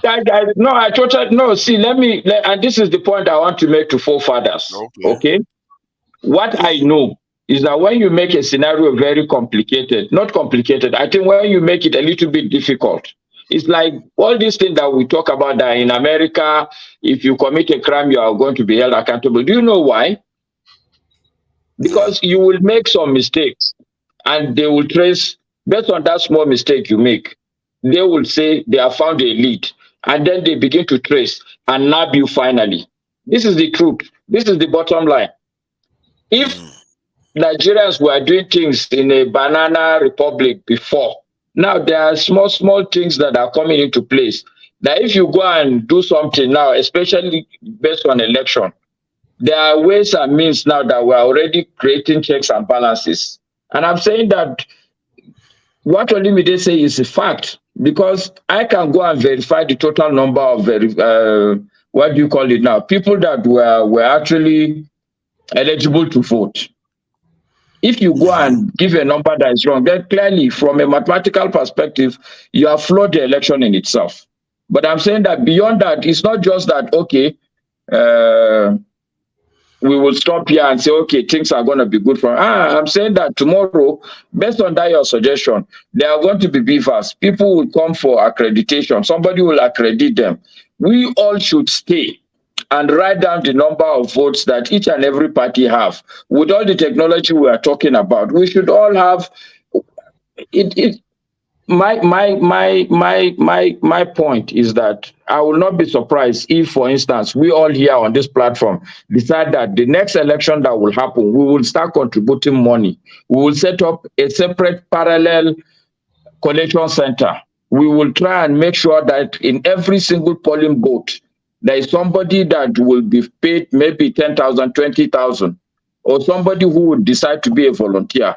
Whatever INEC is collecting, there is a parallel outfit, a non-governmental organization that is collecting these things, so that at the end of Okay. the day, we as Hold on citizens. now. Let me say something. I think I need to highlight some points. I guess we've still not placed the question on you in terms of what would Nigeria do for you to put Nigeria first out of everything. Same question will be put to Augustine.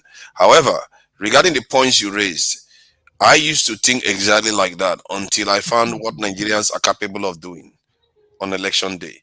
What tends to happen is that if you look at the capital cities, it's very, very hard. What you say is to play out fine.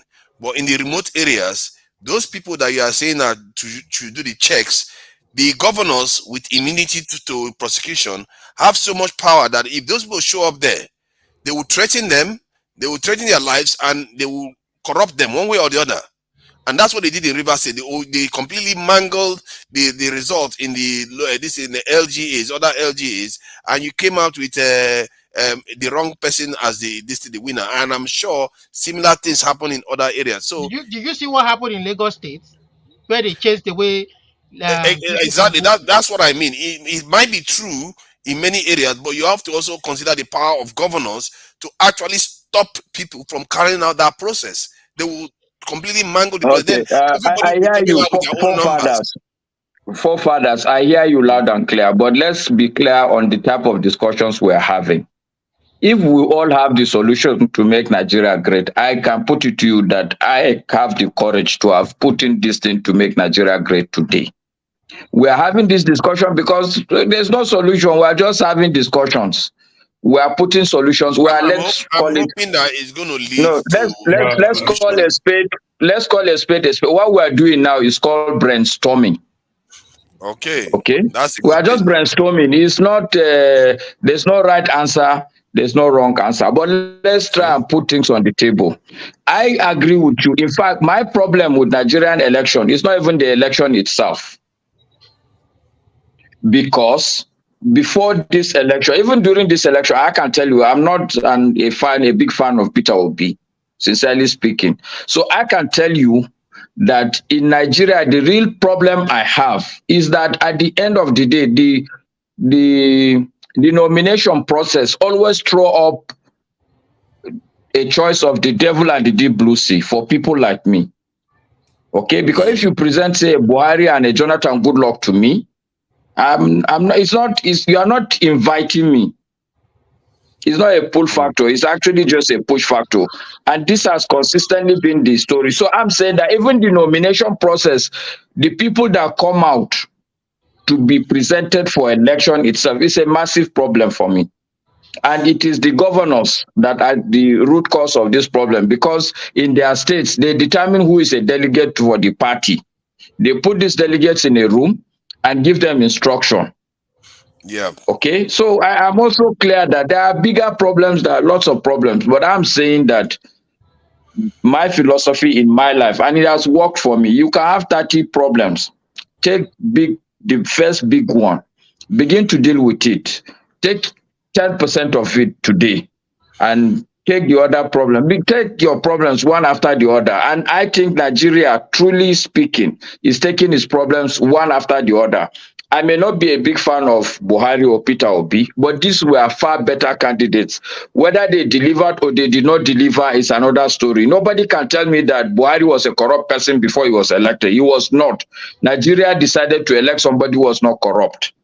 He didn't deliver. That's true. We have seen yet Peter Obi, and nobody can argue about the fact that there is a resounding support for the man based on his purported credibility. Whether he won, he didn't win, or even if he win, he will deliver or not, that's another thing. But if we open our eyes, we will see that after Buhari, Nigeria is also having another credible candidate who you cannot really say this is his corrupt practice or this is where he shit. Do you get what I'm saying? So in Yes, that sir. light, we are making progress. It may be Mr. small, Master, may but I I'm put a question to you, yes. please? Can you Go define ahead, corruption electricity. for me, please? Can you define corruption for me, please? Based on Okay. your argument that Buhari is not corrupt, he just did not deliver. Can you define corruption, Okay, please? there are two. I will give you two definitions. Corruption as a concept, the way I see it, and corrupt persons. Will that be okay with you? No, go ahead. Go ahead. I just asked a Okay, question. so for me, corruption as a concept is a situation where somebody decides either to give or to take immediate and personal gratification with a view or intention to circumvent a process or a system that is being configured to provide a greater good. That for me is what I can define as corruption.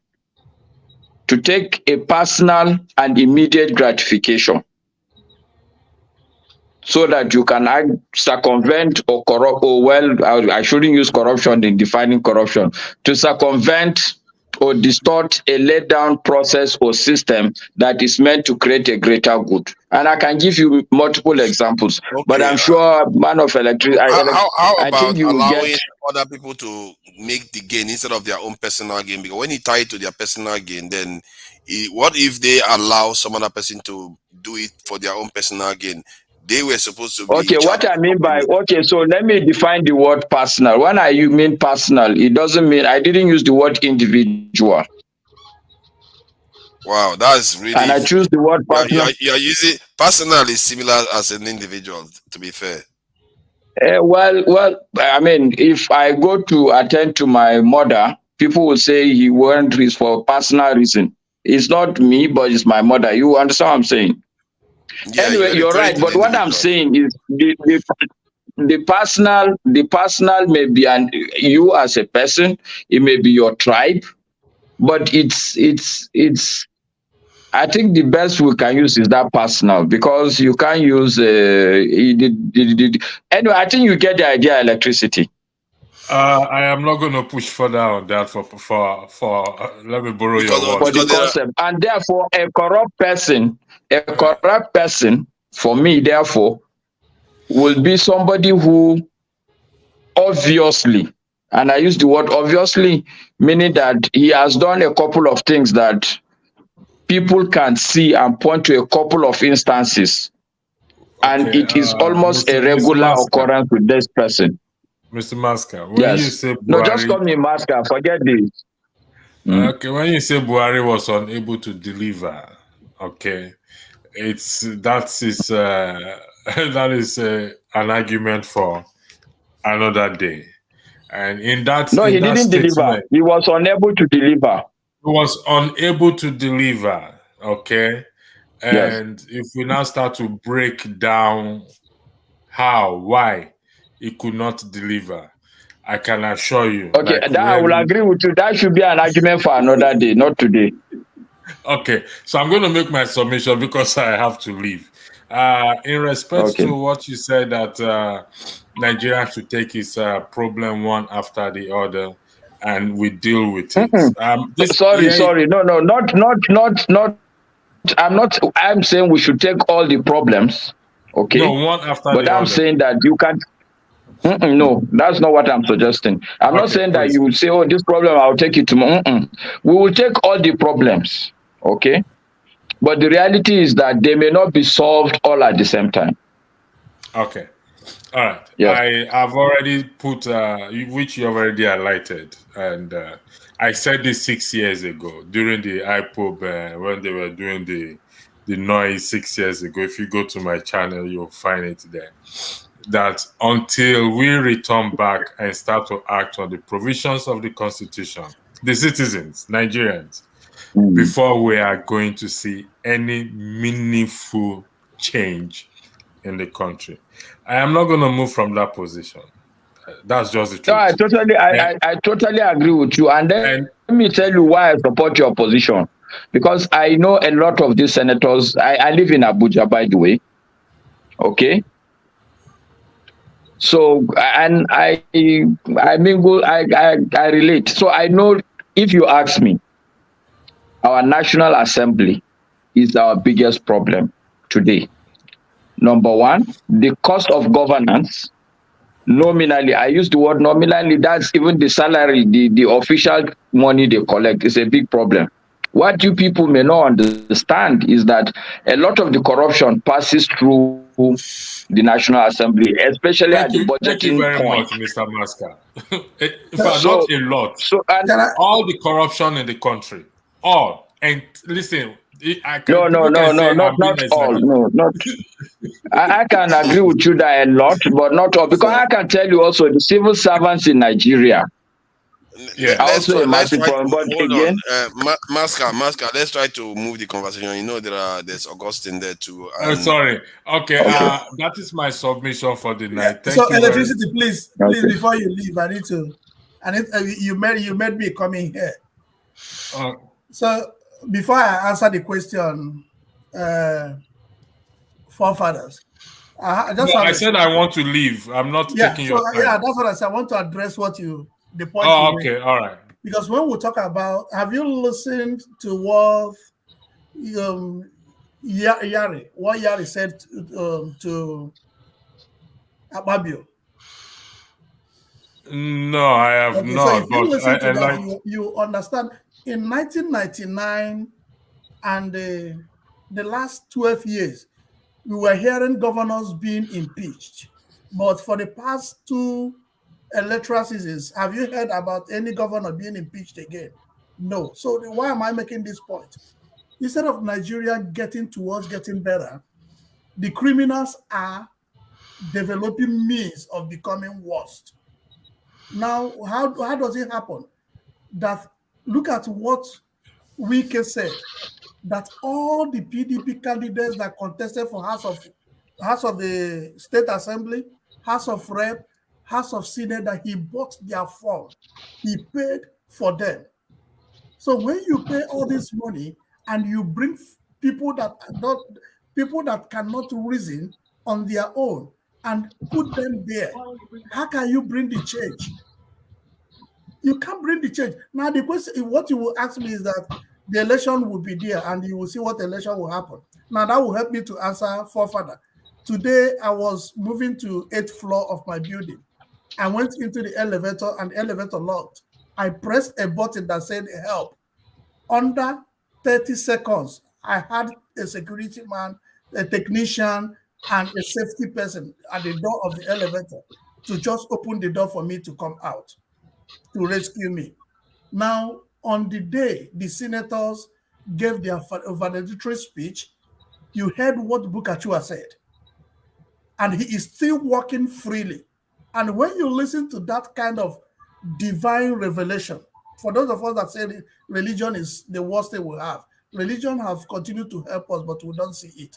It takes only divine for somebody to come to the public and say exactly what that man said. What has happened? Nothing. Nothing has happened. So how can you now go into work in a country that you see that those who are supposed to lead are making extra effort, are paying heavily to destroy the country? Okay, let me put this to you, kind of a question. You've highlighted this leaders problem. And what is the responsibility of the citizens? So the responsibility of the citizen is the citizen that is informed. What is the percentage of the citizens that are informed? The percentage is very, very low. And Okay. when they begin to celebrate things that are not called to be celebrated, in the past, if you pass WAEC, your village will call you and congratulate you. If you go get admission, you have a different position in your village, in your setting, in your community setting, because you are learned. But today, once you can bring money, you become something. You mix with everybody. So the standard is no longer there. So nobody is also the citizen have no place because they buy the citizens and place them there. Mr. Augustine, I've heard this argument several times. The argument is we are helpless. This helplessness argument. And I don't know where this such spirit, let me put it that way, is coming up that we citizens, we are helpless because these people are more powerful. Let me give you a quote from an Irish writer. He said, those who cannot change their minds cannot change anything. He said, by the time you and I take up this course of what campaigning for more or less a real, there's nobody that cannot change that, but we need to campaign.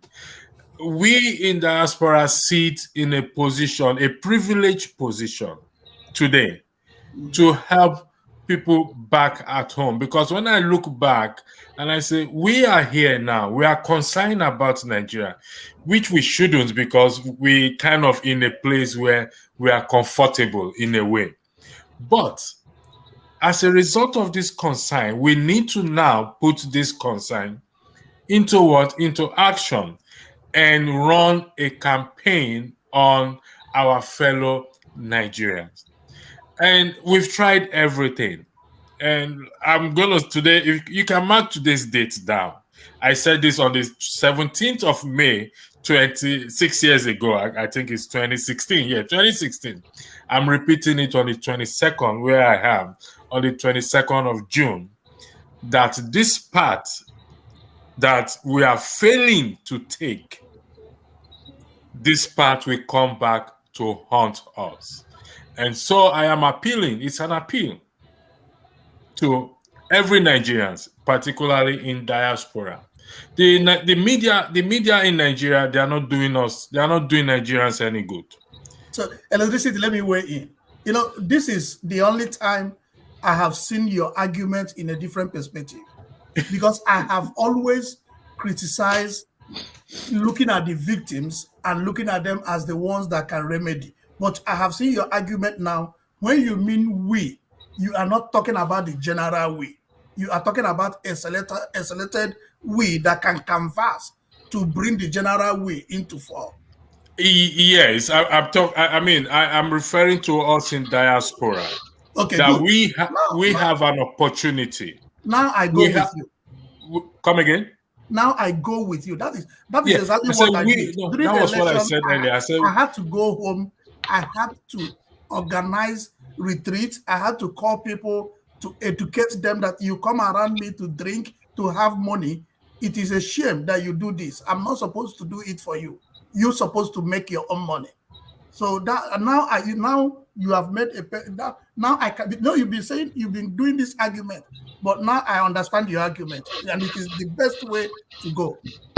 Well, I'm going to share the video with Dr. Damage. I've spoken to him in private, and so I can say it's the way forward. It's a chance for us because it's no matter what citizens we have claimed or where other citizens we are claimed, we cannot deny us. I mean, I hear Olumide says, "Oh, it's a Canadian." Fair enough, I respect that, but one thing is certain: whatever happens back in Nigeria will be reflected on us. The way they see Just us. electricity, just as at a lighter note, Olimide himself is just being pretentious. Olimide hasn't given up on Nigeria. If not, he will not be on this platform. Thank you. Mr. Because Master, I this want is to a ask you a Nigerian question. platform. It's not a Yoruba platform. It's That's a fine. I want to Nigerian ask you. platform. Just for I the want to ask record. you. I want to ask you a question. I want to ask you a question. Godfather, I have I to was go. not talking to electricity. I seldom talk to people from your part of the country.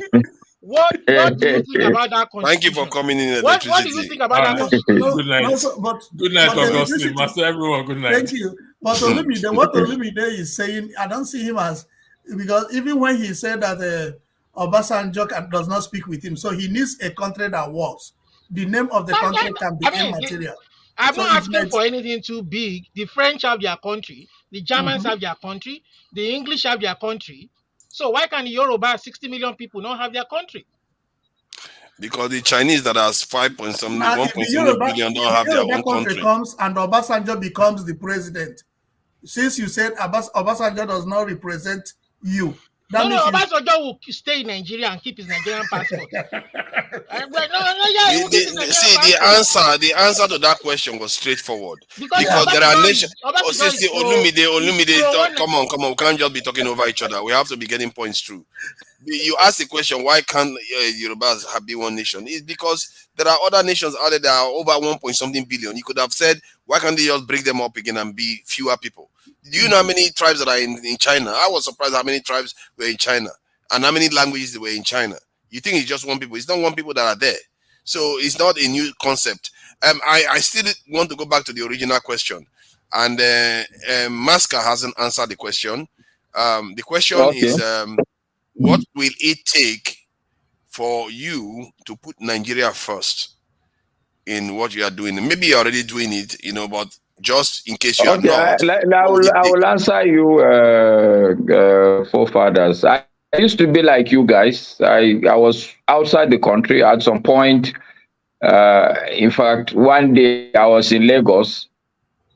I was in an estate. In that estate, if there's no light, there won't be water. I'm on the fourth floor. My wife gave birth, so my people came from Kano to do naming ceremony. There was no light, so there was no water. You can imagine you have 10, 15 people in your house and there's no water for anybody to bath. They just came the previous night. You know how frustrating it was. So I went out to look for water. It was a Saturday. They were doing a sanitation and police arrested me. Why was I running around on a Saturday on a sanitation? I think I went mental a little bit that day. But I will leave all these people in my house with no water, and so my head scattered. I just decided I'm going to leave the country. I left the country, but because wherever you are,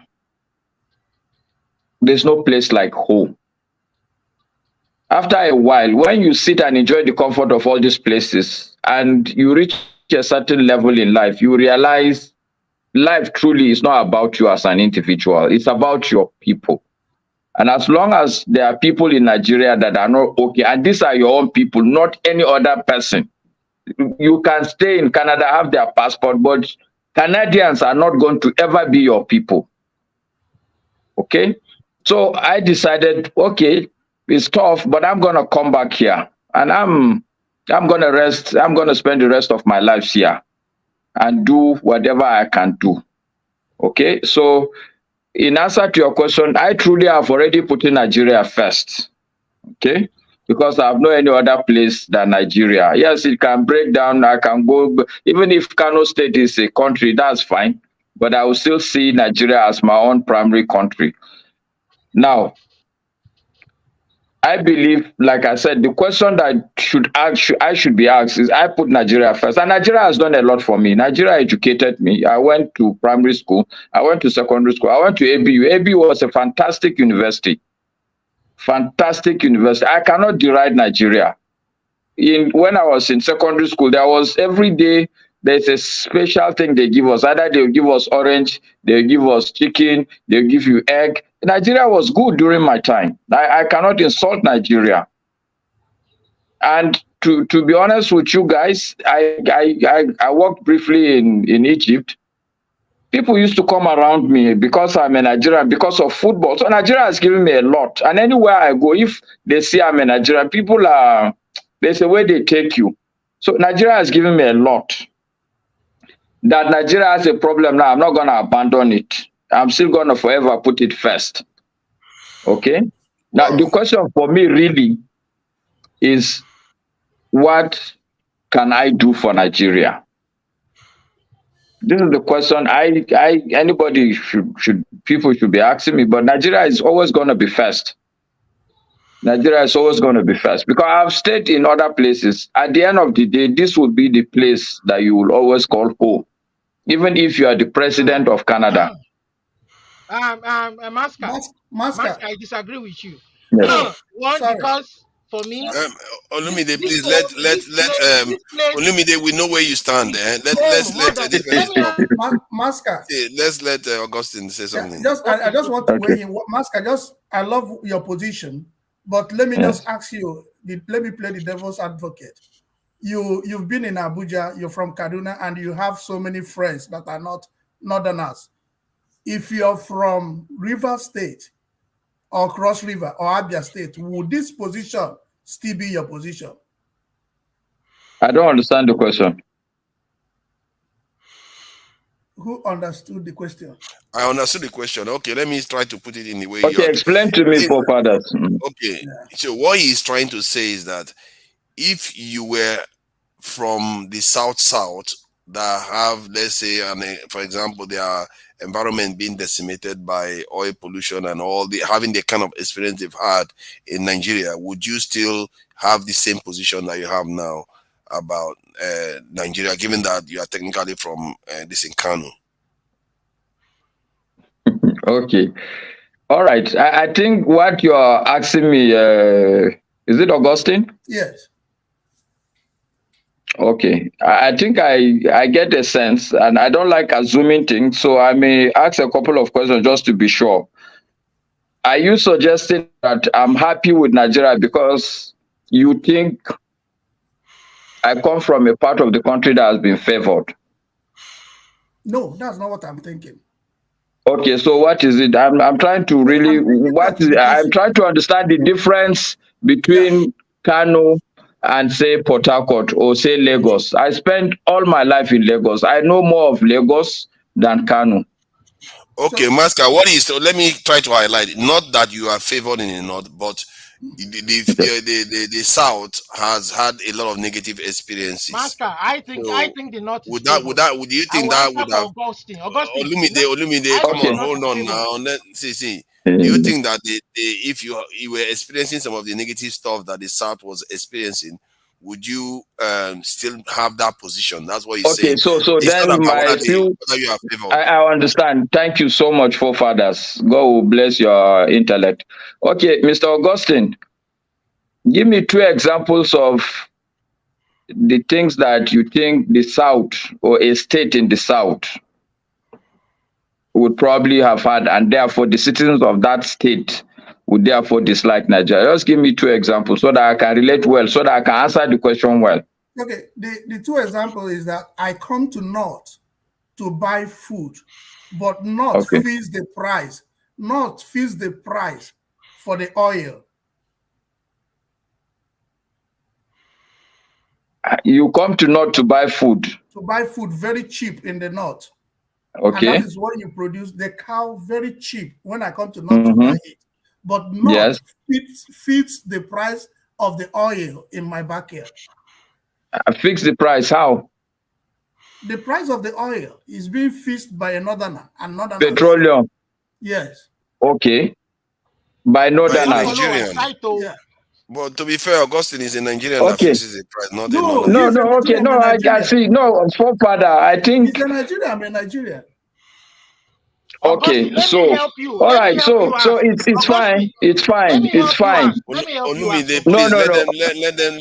If everybody starts going in, we are not going to get anywhere. Are you trying to help Augustine or help me, Olumide? So, Masker, do I bring the second? Olumide is trying to help you. Yeah. So give me the second example. So this is, I am assuming, in your locality, do you have people that have finished their masters, their doctorate, well intelligent that doesn't have a job? Yes. Okay.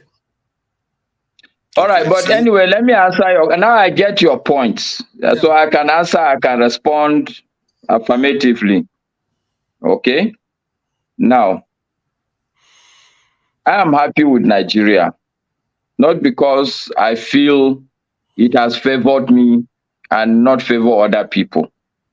Okay. I am happy with Nigeria, like I said, because I have stayed in other climes and I've realized Nigeria is my home, is my place. More important than even the place, there are people you call your people. Okay. So, in response to the issues that you're talking about, whether the North is favored or not, yes, I agree with you that the food is cheap in the North. Okay. But the oil is fixed by a Northerner. You are suggesting that the oil price is fixed high, isn't it? No, I don't Okay. have any So, what are you advantage over. suggesting? I don't have any advantage over it. But you have Okay, all right. advantage So I will tell over you, it. I will see. Augustine, I'm an economist by training. Okay, Oh, great. Yeah. so where you're coming from, and I will use the word ignorance, not to insult. Okay, I get but it.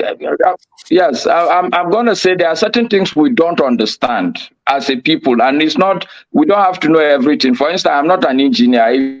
If you talk about structural strength of a building, I don't know. I'm ignorant about it. And you say I'm ignorant about it, I take it in good faith. No issues. I don't know it. Okay. But in economics, there is what is called non-tradable items. Okay. Now, what is a non-tradable item in international economics? A non-tradable item is an item that does not make sense for countries to trade in it. One of the reasons is probably it's a bulky item.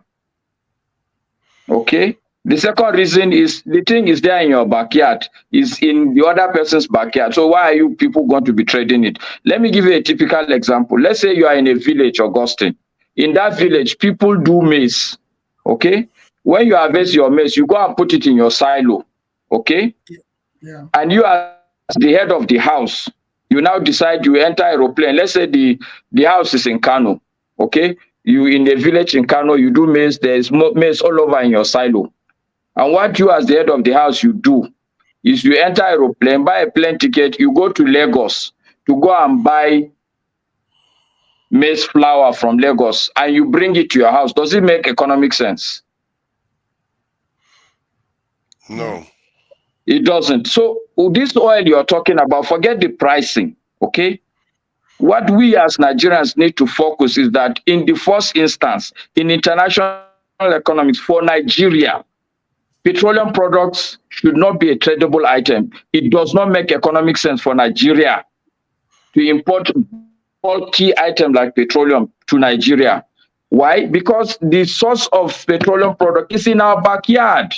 The issue is not the price of oil or petroleum. The But fact but is that but Nigerians. master, the Mm. point he's trying to make is that, which to be fair, I disagree with, that it's a northerner that sets the price of crude So oil. I'm That's not the saying that point. if So what that's I'm not even even the point. saying, He understood me. He knows what he's no, I doing. understand his points. I'm He's even a very saying intelligent that guy. what I'm saying is Yeah. that if you're going to accuse that northerner of a crime, that crime should not be the crime of fixing the price of petroleum. The bigger crime that that northerner should be accused and be prosecuted for is the fact that he is doing something that makes no utter economic sense. Why are we going to go and be importing petroleum products? I will not deny the fact that a lot of the people that benefit from this subsidy regime that has been a scam, you can say maybe 50 of them are northerners and maybe 20 are southerners. Okay. What I can tell you, Augustine, and that's why I said Yeah. you are coming So from let a me. position of So ignorance. hold on. Did he just say that most of the people benefiting from the fuel subsidies were mostly northerners? Of I'm not course. saying. Look, I'm not saying that. I'm saying I'm just putting. I don't know. I don't think Oh my people God, I know the got people. breaking news. So Masker, let me But just weigh in. no. Hold on. I'm just responding to forefathers. I will come back to you. What I'm simply saying is that I'm going with an analogy. I'm assuming even if the bulk of them are northerners, okay? Okay. And let's say it's 50 to 20. So Masker, let me come. I was just playing on words. When I said northerners fix the price, what I mean is that the Nigerian petroleum product is owned by northerners. And ask me why. No, it's not correct, but I will ask you why you say that. Okay, and why is that if you go to Kaduna and Kano, the federal institutions in those states, just in Kaduna and Kano, you don't get it any other place. Abuja, the Nigerian money that is invested. Okay, Augustine, don't go far. Augustine, don't go far. I've told you. I spend all. No, hold on, please. Hold on. No, hold on, Augustine. Augustine, just hold on. Let me make a point. With all the beautiful things you are saying in Kano and Kaduna, you didn't hear when I say I spent all my life in Lagos. Did you? Why will I leave all the benefit, all the beautiful things in Kano and Kaduna? I'll go and stay in Lagos. Why? I didn't use the word beautiful things. I didn't say beautiful. Okay. I said all the advantages. All the advantages. I said. Okay. Why will I leave? Wait. Why will I leave all the federal institutions, all the advantages in Kano and Kaduna and go and stay all my life in Lagos? Why will I do that? Okay, Masker, we need to get to something. I think the viewers need to know what there exactly. Are other people on the panel. Yeah, okay. I think we don't want to get too deep into this, but I think once we ask this question, I think we'll move on.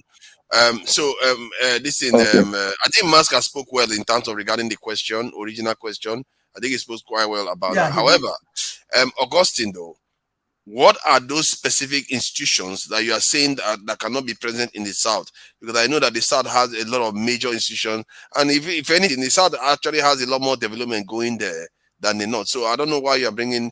You saw what CM came here. Even if he brings it forward, I'm a good example. I'm a Northerner. I'm from Kano, but I am saying that I have lived all my life in Lagos. If it is true that these things is better to stay in the North, why will a Northerner go and stay in Lagos? Yeah, he is saying that it doesn't have anything to do with comfort or anything, but because maybe something strategic. So that's why I want him to flesh out now. What is the strategic institutions? You know why I'm asking him that question? You know why I'm asking him forefathers? Because he is assuming that I'm happy with Nigeria.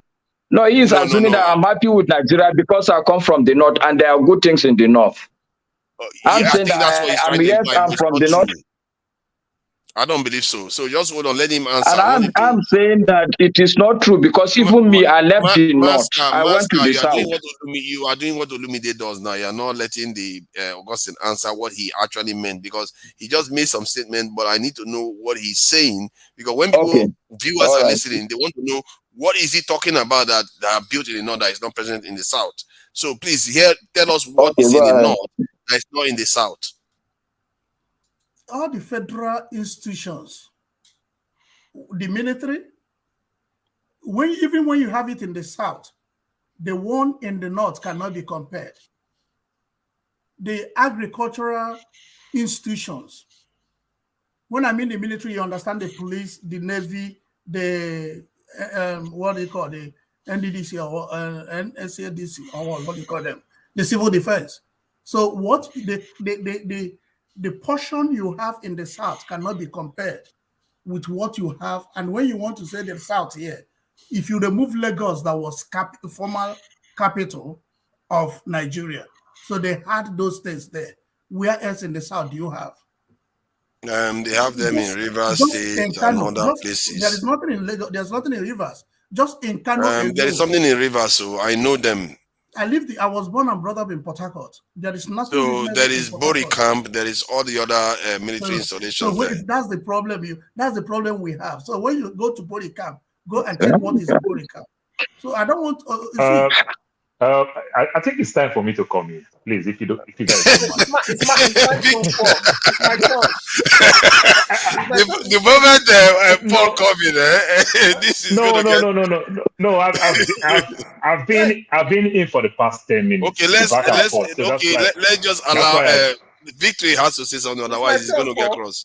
Victory, So go. You be my brother. I've not answered the question, but let Okay. him go. yeah, I want they are getting to impatient. We've gone too I long. want Yeah. to address Mosca, what he said about the election, about technology and stuff like that. I think the problem of Nigeria is an issue of impunity. They will tell you that somebody will come and mash your leg and they will look at your eyes and ask you that what can you do? Go and do your worst.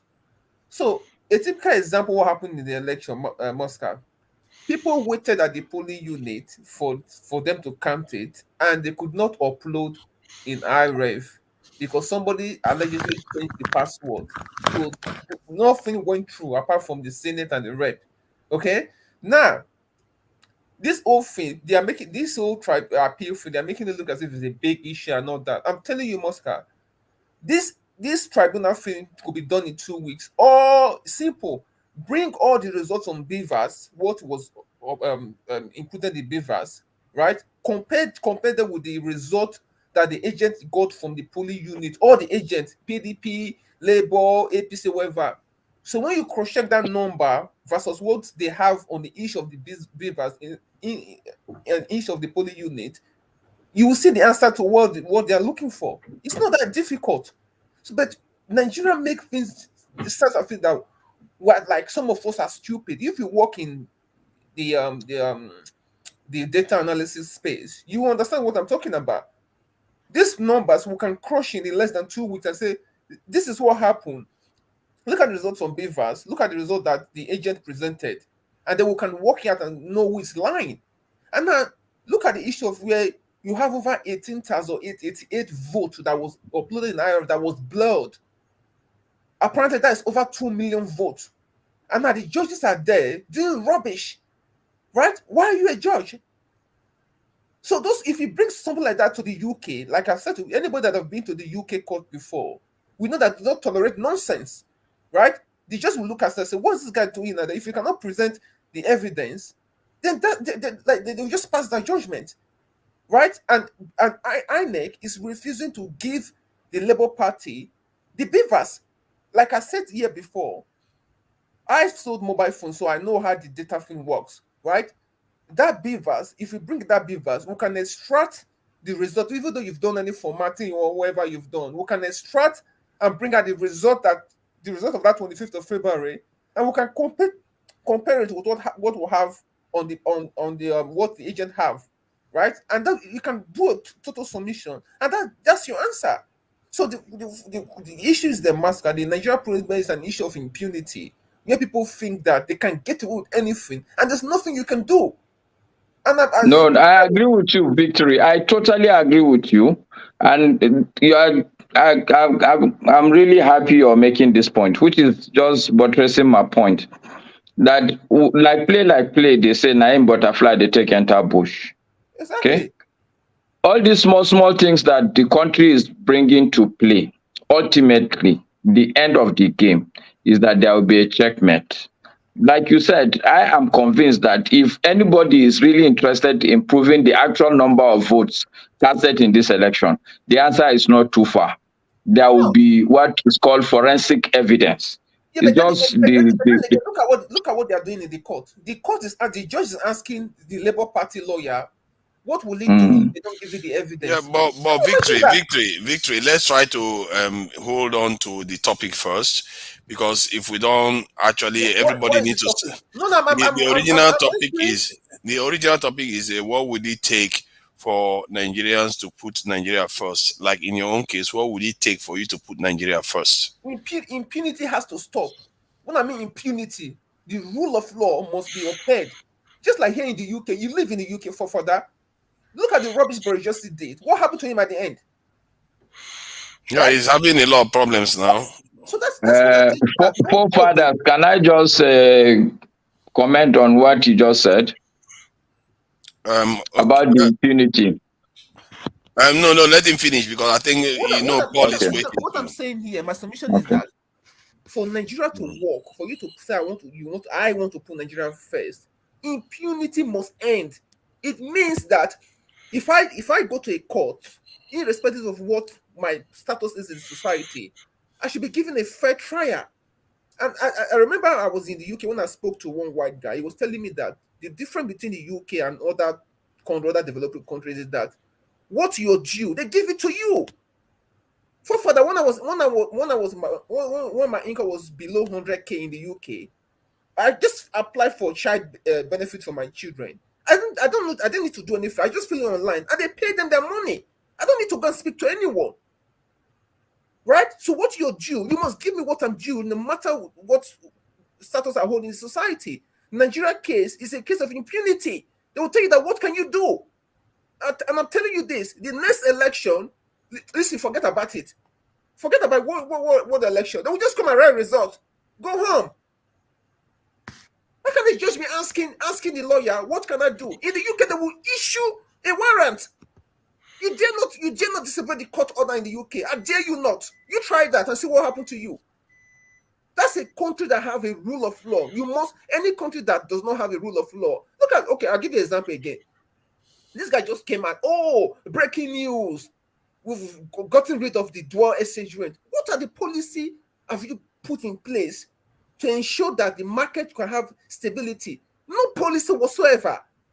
And now the naira is just dancing like a yo-yo. You go and change money today, tomorrow you go back. It's another rate. That's why I stopped doing business to Nigeria in 2015. What sort of country is that? It's a disgrace. I will take funds to Nigeria today. Tomorrow I want to bring my money back. It's gone up by 10 naira. I'm telling you, people don't don't go there. Paul just said his container. I'm telling you, people there, they are in for a ride. When I say a ride. So let's allow the two guys to wait and then we come around. Let's allow Paul and the team. So impunity, that's one. Okay, Paul, you know that's the bond of Nigeria's problem is impunity. That I will put my hand in your eyes. Isn't it not the same thing? Somebody from Jigawa will come to Delta State and own an oil well and telling me that there's nothing I can do because I'm a minority. You they mad? In this world, when they say people don't open eye, you they crazy. They don't know what they are playing with. What will happen in that country? These people don't know what is going on. They think it's those before. With this internet, what people are saying now, somebody will tell you that I will come and do anything. There's nothing you can do. You're a minority. What can you do? Okay. You were they themselves that are doing what I think what is going on there is that I think this is what makes Nigerian politics very, very complicated. You see what Victory just said about somebody saying because you're a minority. In the end, it's about the ones that are privileged and the ones that are oppressed in Nigeria. It's not about that. The minority part is just to divide. That's what they use to disempower you. Somebody told me this. Another man told me this before. Right? I know they would do that. I think Boma can tell you the same thing. For him, he's my friend. He's my very close friend. He said to me that what am I going to do? That I'm a minority. That what will I do? No. Does he have an oil well? Does the guy have an oil well? It does not, but he's a politician. He does not have an oil well, but he's a politician. So listen, he himself doesn't have an oil well. He's just as ignorant as everyone else. The reason why he's got that access to Nigeria. I just gave you a submission. That's the problem of Nigeria. And some people will tell you that. Do you know the guy who told me before people were talking about there's gold, the resources is not. He told me that they were selling the precious stones to people, to investors that were coming to buy it in the north. This guy told me years ago. Yes, but hold on now, Victory. We have to understand the scale, the difference in scale is very, very big. So that's why if the oil was the kind we let's say 100,000 barrel or maybe even 50,000 barrel a day, I don't think the Nigerian government will be seeing a lot of it. And they will not care because that is not going to change the Nigerian state in any way. But when you're talking about 1 million barrel or more, then you start seeing the scale. That's why the Nigerian state always has to be involved. I disagree with that, and I'll tell you why. Let me make this last point, then I'll let somebody go. Right? The gold that they are picking in northern state, even Oshu state and some states, right? Do you know what that can do to Nigeria? That means a state like Lagos can say, we'll take your gold, we'll process it, and we'll have a gold market in Lagos. Do you know the amount of tourists that will come to Lagos? I've been to Dubai. I've been to that gold market to buy gold before. Before I went, I was trying to look for how I can buy gold in Nigeria. Or they say there's gold in Kano, but I can't go to Kano. I was bottom line is I was scared that I don't know how that place is. That's why I didn't. You understand?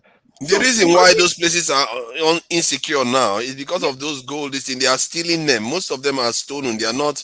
The Nigerians are not seeing the money. Like My point was that 400,000 barrel of oil is stolen in Nigeria too. It's not only the north. Father, my point is that those precious metals that they are taking from Nigeria, we can have the factory that will mine those products and that will produce millions of jobs to Nigerians. Do you know what that would do for the economy? In the end, all these people are just stealing the money and taking it overseas. That's the stupid thing. They are taking it overseas, and Nigeria is poorer for it. What do we have for all this money they are stealing? Because some of them go to Mecca, some of them go to Dubai, and the others go to Washington, London and Paris. They go and spend the money, buy property, and we are poorer for it. So in the end, we are all in the same mess. It's not. I get your point. The main point you made was about impunity. And I get that, and these things are okay. I will leave it at that anyway. Let's talk.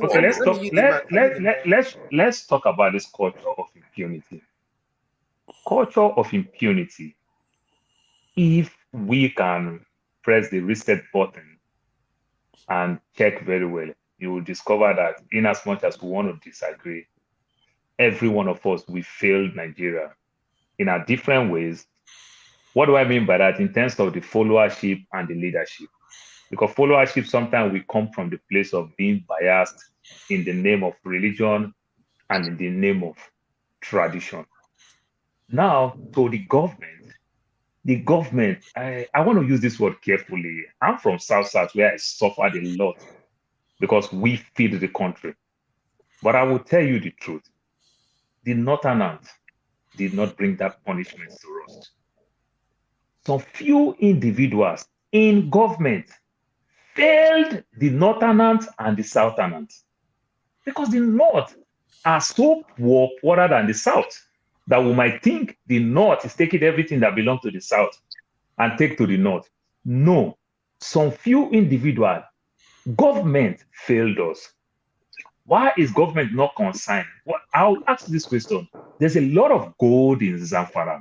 There is a lot of gum arabic in places like Meduguri, Adamawa. You understand? We have so much mineral and natural resources in the north and in the south. But guess what? Government even forgets because they are carried away with oil. And not because of the oil money is too much, but because of the individual who man those office. The money is too much for him to steal. So he thought that there's a lot of money. We don't even need to do more work. I don't need to stress myself with cocoa. I don't need to stress myself with cotton. I don't need to stress myself with rubber. I don't need to stress myself with coal. I don't need to stress myself with anything because the numbers that the president is hearing every day, the governors is hearing every day, is enough to blow his head. But meanwhile, it's not enough to run that country. So this is the mindset. So every time when we say this, let me tell you one funny thing. The way they constitute every ministries and parastatals, the board of a parastatal, they will pick the whole 36 states in Nigeria. So which means every state will get one director. So if every state get one director, because in the north, in their usual way, we started doing it now in the south, in the north, in their usual way, everybody almost dressed the same way, even when they are different. There are Christians, there are Muslims, there are Hausa, there are Fulani, there are Kanuri, there are Benue, there are this and that and this. You understand? So naturally, we see them like, oh God, look at the northern and they've taken everything. But you will discover that it's just one person from one state. So now I can feel bad as an Urobo man who have oil and somebody is representing my state from Delta North, an Agbo person, an Asaba person. I will feel bad. And a German will feel bad because there's oil in his backyard and nobody is representing him. But truth be told, they only need one person in that state. See how it works. So when you look at the north very well, the Igbo man will cry for all you care. But the Igbo man will still come to Lagos. 3, 4 of them, 5 of them will sleep in one room. My brother, I'm not saying it to mock anybody. Look at the northern, they will come, they'll sleep inside mosques. They will sleep on top of Okada. They will sleep outside. The Igbo man still have a roof in his head. things are tough in the north. So the leaders who hold these offices failed everybody, plus the north and plus the south. But when they want to come into office, or whenever they make mistakes, they do things wrong in office, they try to bring tribe, they try to bring religion to cover themselves up, and will be so foolish and gullible to sound in that direction. But that's not the case. Look at IBB. When I tell people, people tell me, oh, if you go to Mina, IBB will come outside and will follow the Talaka, eat together outside. I say that is the truth. But Victory, I will be very, very happy if I see IBB son follow that Talaka, eat there. But IBB son is in America, is in Germany, where the same IBB who is a Muslim, where they will say their children don't supposed to even go to that place because that is where they practice gay. They practice all type of costing. Well, guess what? IBB will send his kids there. They never send them to go school in Saudi Arabia. They never send them to go school in Yemen. They never send them to go school in Afghanistan. They send them to the West so that they can have that basic requirement to be a managing director in some of these top-notch companies or to manage their own investment. So what am I saying? So if IBB can sit down with me after he has amassed wealth for himself and his family, send his kid to this best school, and choose to waste my time, say, let me and him eat outside when he has already retired from active service, then I should be stupid to say IBB is a good person. Because when he was in service, did he sit down there and eat with people? He retired, he's bored. You understand? So this is the thing. So IBB failed the North, and Salami failed the North, just like as Jonathan failed the South, just like as Obasanjo failed the South. You understand? Just like as every one of them in their different way, like as Buhari also failed the North. So if you want to see that thing very well, you just... Fair point. I think a lot of people agree with you on the point you made, because this is equal opportunity disappointment for all Nigerians. So regarding the original question. Sorry, then Augustine again, you said something about there is a lot of government institutions in the North. I stand to disagree with that. I know you might talk about the military thing. Back then, everything used to be in Kaduna. But immediately Obasanjo came to power in 1999, the first thing Obasanjo did after that 2000 bomb blast in Ikeja cantonment, Obasanjo spread everything. That is one. Then two, even if Obasanjo spread or Obasanjo did not spread, when it comes to security, the first thing you think first is it's all about secret. So let's not just speculate. We can't really tell how things work in that aspect. But when you talk about ministries and parastatals, they're all in Abuja. Even though the one in Lagos, they almost don't no funding. You understand? So everything is in Abuja. Yeah. Okay, let's go back to the original question. Is Abuja South? Abuja is central for everybody. It's not. It's central for everybody.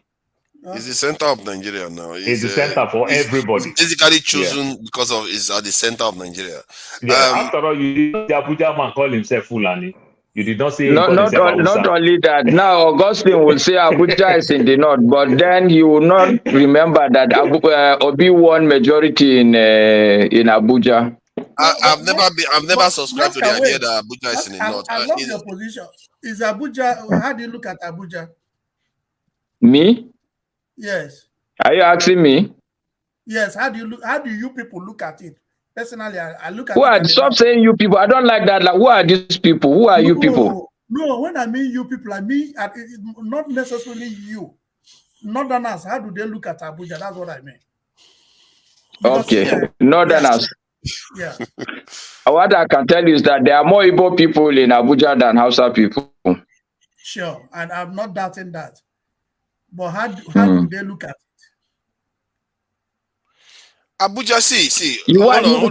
Abuja, see. Forefathers. You and Augustine are of the same feathers in this matter, so I would not comment. See. So, Paul, we are not in the same matter. No.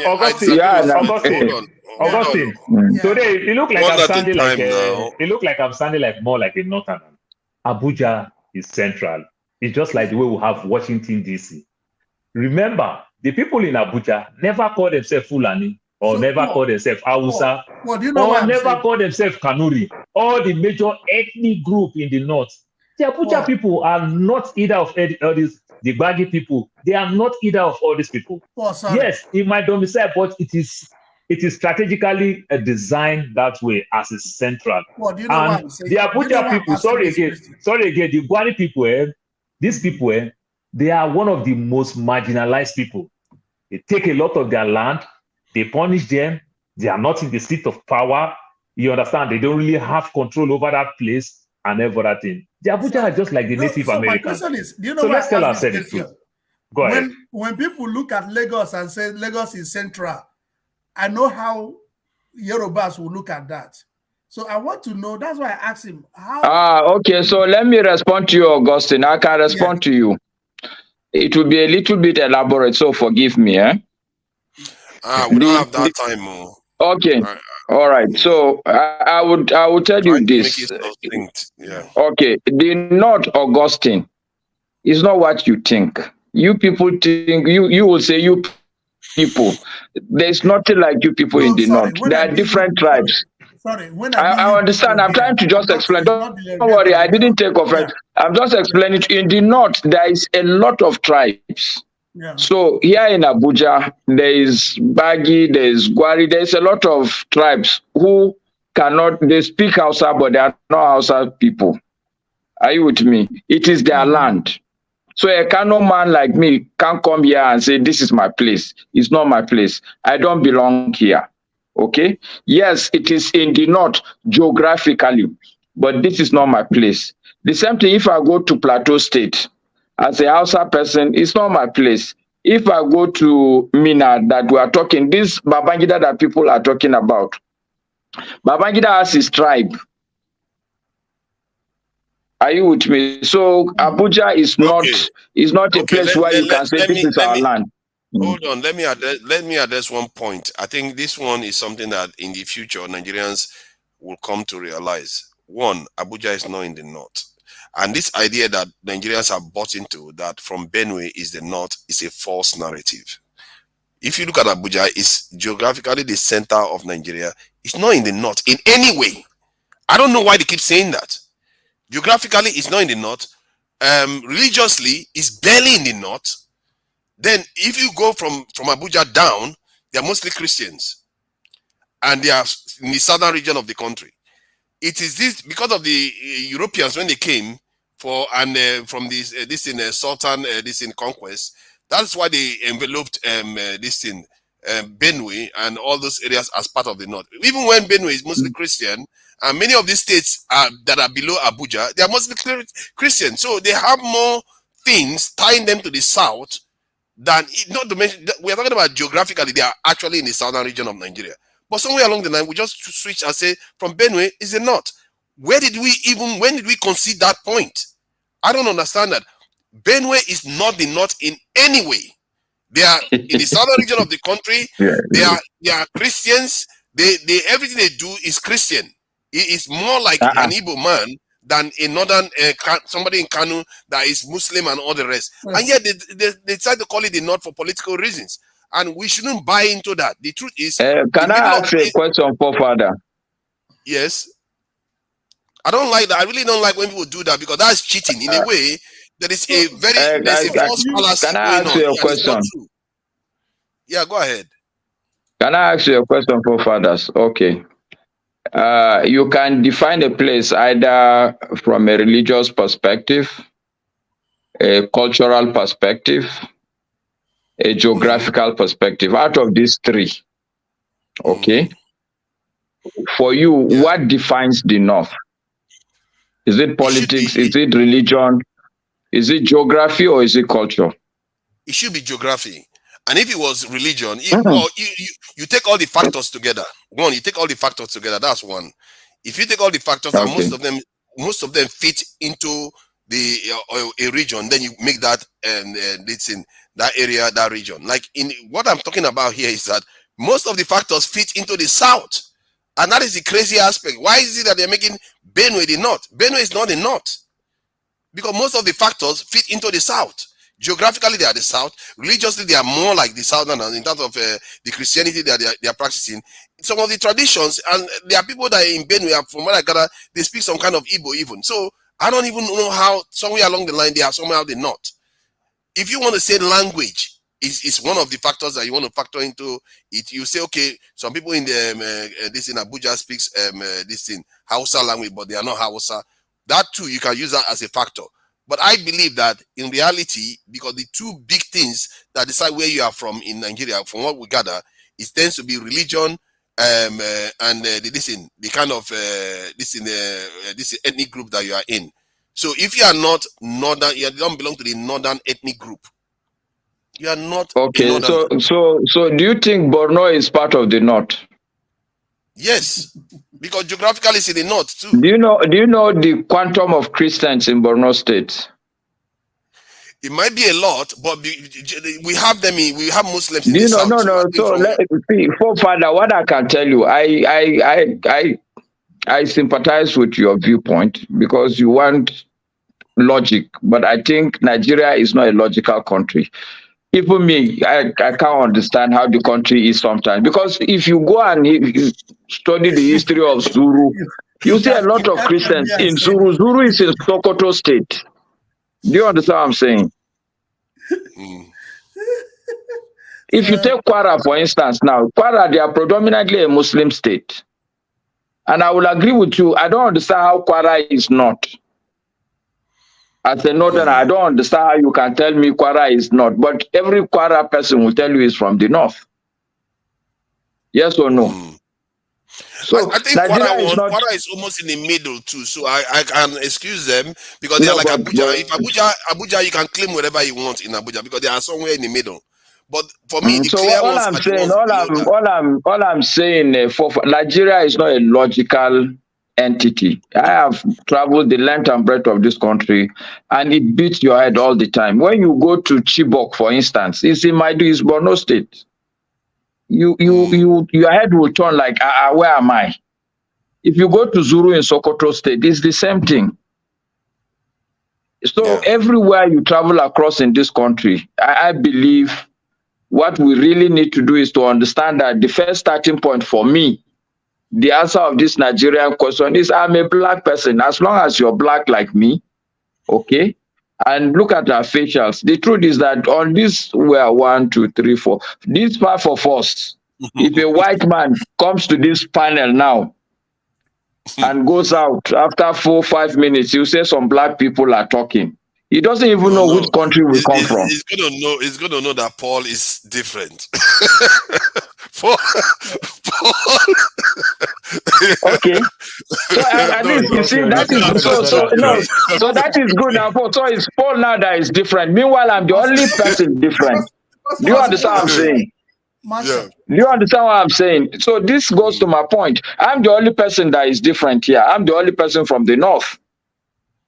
Yes or I no? see. You are not different. You are not so different, Master. really. If you take that clothes off and put that Igbo man hat on and everything, you will pass for an Igbo man. I can assure you. Exactly. So Yes, that's the Augustine. truth of life. Yeah. So forefather. So my question wasn't wrong because it's okay to know how people feel about themselves, and I love the answer both of you have given. Masker, what the question I want to ask you: how many people from your I keep using when I use this? I don't be using it. I may take it to a point, but after a while I'll get angry. Now I'm still not angry. Don't be using it. Now let me tell you why I use it. So that I use it because when I see somebody from another tribe that is not my tribe, I have so many friends that are northerners. So why not use the northern land or use its region? Yeah, you Just people say your don't region. sound like you people comes across like it's a pejorative term. I must say I agree with that. Yeah, but I want to explain it from that point because if you don't have the light mind I see in you, I won't even ask you any question that has to do with tradition or tribe. Don't worry, Augustine. Ask me questions. It's okay. Yeah, so just don't say you people. That's all. People from the north. How do you align with them with the way you're thinking? I see. Okay. A lot of us are very educated, are very enlightened, Augustine. So even this statement, I will take it, but with a pinch of salt, because there's an assumption that is not palatable, that I am different, that I'm talking like this. I am not. We are reasonable, sensible people, well-educated people. Okay. You know, Masca, So, hold on. Let me address this. so I no, think so the you are right. You are the right, bulk of Masca. us talk like this. We don't also see, the truth is that I know that I doesn't have any grudge against any Southerner. I'm talking statistically now. Of course, there are people who are also extremists among us who would say, as long as you're not a Muslim, you are nobody. There are people who are extremists, but there are not many. Even the Boko Haram that people talk about is not many. Okay. So we Northerners have no issues. We are normal people. Like I keep repeating to you, I spent the whole of my life in Lagos. If I go to Lagos today, I am rich enough to go and stay in any hotel. But I stay in a friend's house. It's Yoruba. I stay inside his house. He will not even allow me to go and stay anywhere. One of my best friends in life is an Igbo man. The challenge I have here is being sincere by half. Your Lagos experience is that you lived outside the northern state is open to you.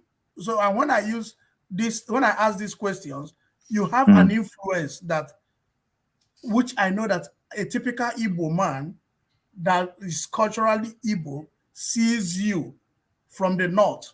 We have a different approach unless No, it's someone you, that has, let me Augustine. finish. It's only Let me you, finish. Augustine. Let me tell you. If you Let go me to finish. Kano, forefathers will tell you. No, let me If you finish. go to Kano, there's a lot of Igbo people in Kano. Igbo people, they travel a lot. Wait, let me finish. So what the line you failed to hear is that have not been exposed to another tribe. That's the point I'm looking at. So now you've lived in Lagos, so you have a bit influence because of living outside the north. Because I schooled with northerners. So I've worked in the northern place.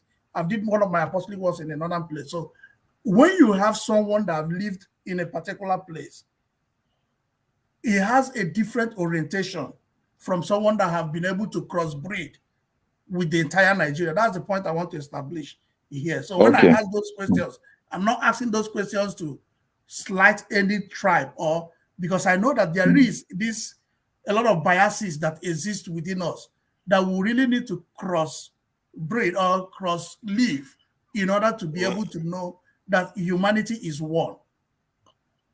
Okay. In response, sincerely, I think there are fewer Nigerians that are biased than the ones that are. I think, like forefather will always say, most of these lines, we take forefather.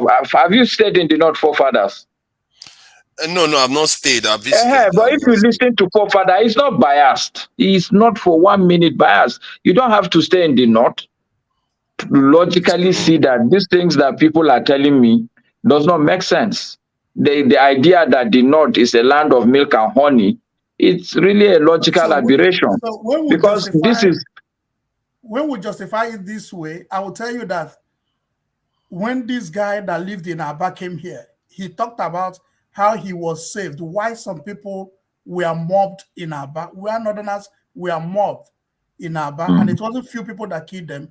And when Deborah was killed, and I also realized that it wasn't few people, a lot of people trooped out in support of Deborah. So when we begin to assume that a lot of people are on the positive side, it becomes difficult to be able to educate and allow people to excel in order to know the true humanity we are looking for.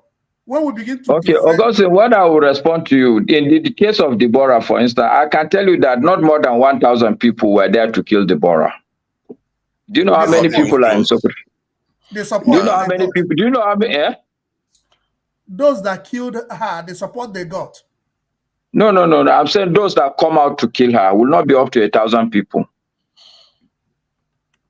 I don't think they were. I don't think they were up to that. This is a good line of discussion. So, Austin, Master, let me help you since I'm from the South. Austin, you know, sometimes, just like the way the Bible say it, sometimes we put our mind on what we presume to hear and that will make us hear more. You understand? That will make us hear more. What you are talking about, we do the same thing to ourselves in the South. They do it in the South. You understand? So let's not do that. Naturally, the people who will go against the Northerner that will go against what the Northerner did, this is now where the big problem is. It's going to be very difficult for them to be in the North and do that same thing. And that same exact thing, we ourselves too, we do it in the South. What do you see to some extent? You see good percentage of Yoruba people take side with Tinubu. The same thing, good percentage of people will take side with Obi from his own region. Good percentage of people will take side with Atiku from his own region. That does not mean that there are people who will not go against him. Some people will go against him, but to come out in public, it's just going to be very, very hard. We're facing And the same also, thing right here. Augustine, what you need to understand when all these things happen, there's what is called a mob mentality. What I know from experience is that every time stuff like this happen, even people that are ordinary, normal people that do not have any bias, you easily can be incensed with one event and you get upset. So when the guy that came from Aba was narrating, the people that are killing Hausa people, I don't believe that it's because they have hated the Hausa people. Most likely what will happen is that they kill your brothers or your sisters somewhere and they tell you it is this set of people that kill you. You get upset. Any person that looks like that, you just begin to kill him. And after 2-3 days, you begin to ask yourself, why did I even do this? This also is a reality that we Nigerians tend to overlook. People get angry, they do stuff, and it's not because that is their normal people. For instance, I give you a typical example. There was a time when I was in Lagos. Every time I'm going, there is this Ife Modakeke problem. You go there, you see, these are Yoruba people. They are killing each other. Why? Is it because Yoruba has predominantly been hating Yoruba? The answer is no. Even when I was in Lagos, there are times when I'm coming into Lagos, somebody will come and say, stay where you are because there's fire on the mountain. The Hausa and the Yorubas are fighting in Lagos. Do you understand what I'm saying, Augustine? And when you hear the reason, it's some small, stupid reason that one woman was run over by something. And, so I think we as Nigerians, we need to be a little bit more logical. I'm very grateful that Paul here has been, at least what I can say, a voice of wisdom, because half of the things I will have said, you will have thought I'm just saying it. And to answer that other question, whether because I stayed in Lagos, even before I came to Lagos, when you go to, say, a place like ABU, there's no local government in Nigeria that there's no student in ABU. And if you go to Kano, if you go to Sabongari, you think you are in the East. Try and go and see that place. Me, now, I feel out of place in Sabongari in Kano. This is what Nigeria is. I think this in Masca, there's this thing I heard about in Kano where the way they live, like they separated the town where people from other areas live there, while ethnics, people that are actually like ethnically from Kano, live in other areas. Is there any part of Nigeria where they do that? Does that seem like a viable way to live a society where you have stratified lives, where people are living separately from each other? That seems a little bit, for me, it seems a little bit, I feel uncomfortable about it. No, it's not. No, it's not like that. It's again, I come back to this issue of knowledge, because we need to be a bit more logical. Kano, for instance, is one of the oldest cities in Nigeria. So what I can tell you, I'm from the old city, inside the city. If you come and see our houses, our rooms, the whole place is chalk up. This is a place that had been existing for 1,000 years. If you come after 1,000, how do you think you come from Enugu and you still find an empty plot in a city that is almost more than 1,000 years old? Everybody would have taken, and this is a city that has been fenced with a large wall. So anybody that comes at a later date can only go and stay in a certain place. Do you understand what I'm saying? T must talk now. If not, I will leave. No, see. Anyway, even I think I want to hear T. I think I will use the floor. I want to hear T. Let me say something. I think Augustine. So I'm a little bit surprised the way you came at Basca, because I would have thought you understood some of all these things. No, You see, I'm happy. I'm happy. So Masca, the problem let is me this. just So finish what I was saying, please. Let me finish yeah. what I was saying, because I think I was a little bit surprised, because I feel like sometimes we in the South, the way we refer to Northerners, I don't have to know them. I know human nature by and large. That's why sometimes when I talk, I tend to talk from. I know about human nature, and I see the data. It's clear. Most of our infant mortality is even coming from that region, and the development in that area is no much more than that of the South. So sometimes when we talk and we act as if they are controlling everything, for me it's illogical. And for me, if you keep violating logic constantly, it's like banging your head against the wall and expecting to get a good response. You're not going to get that.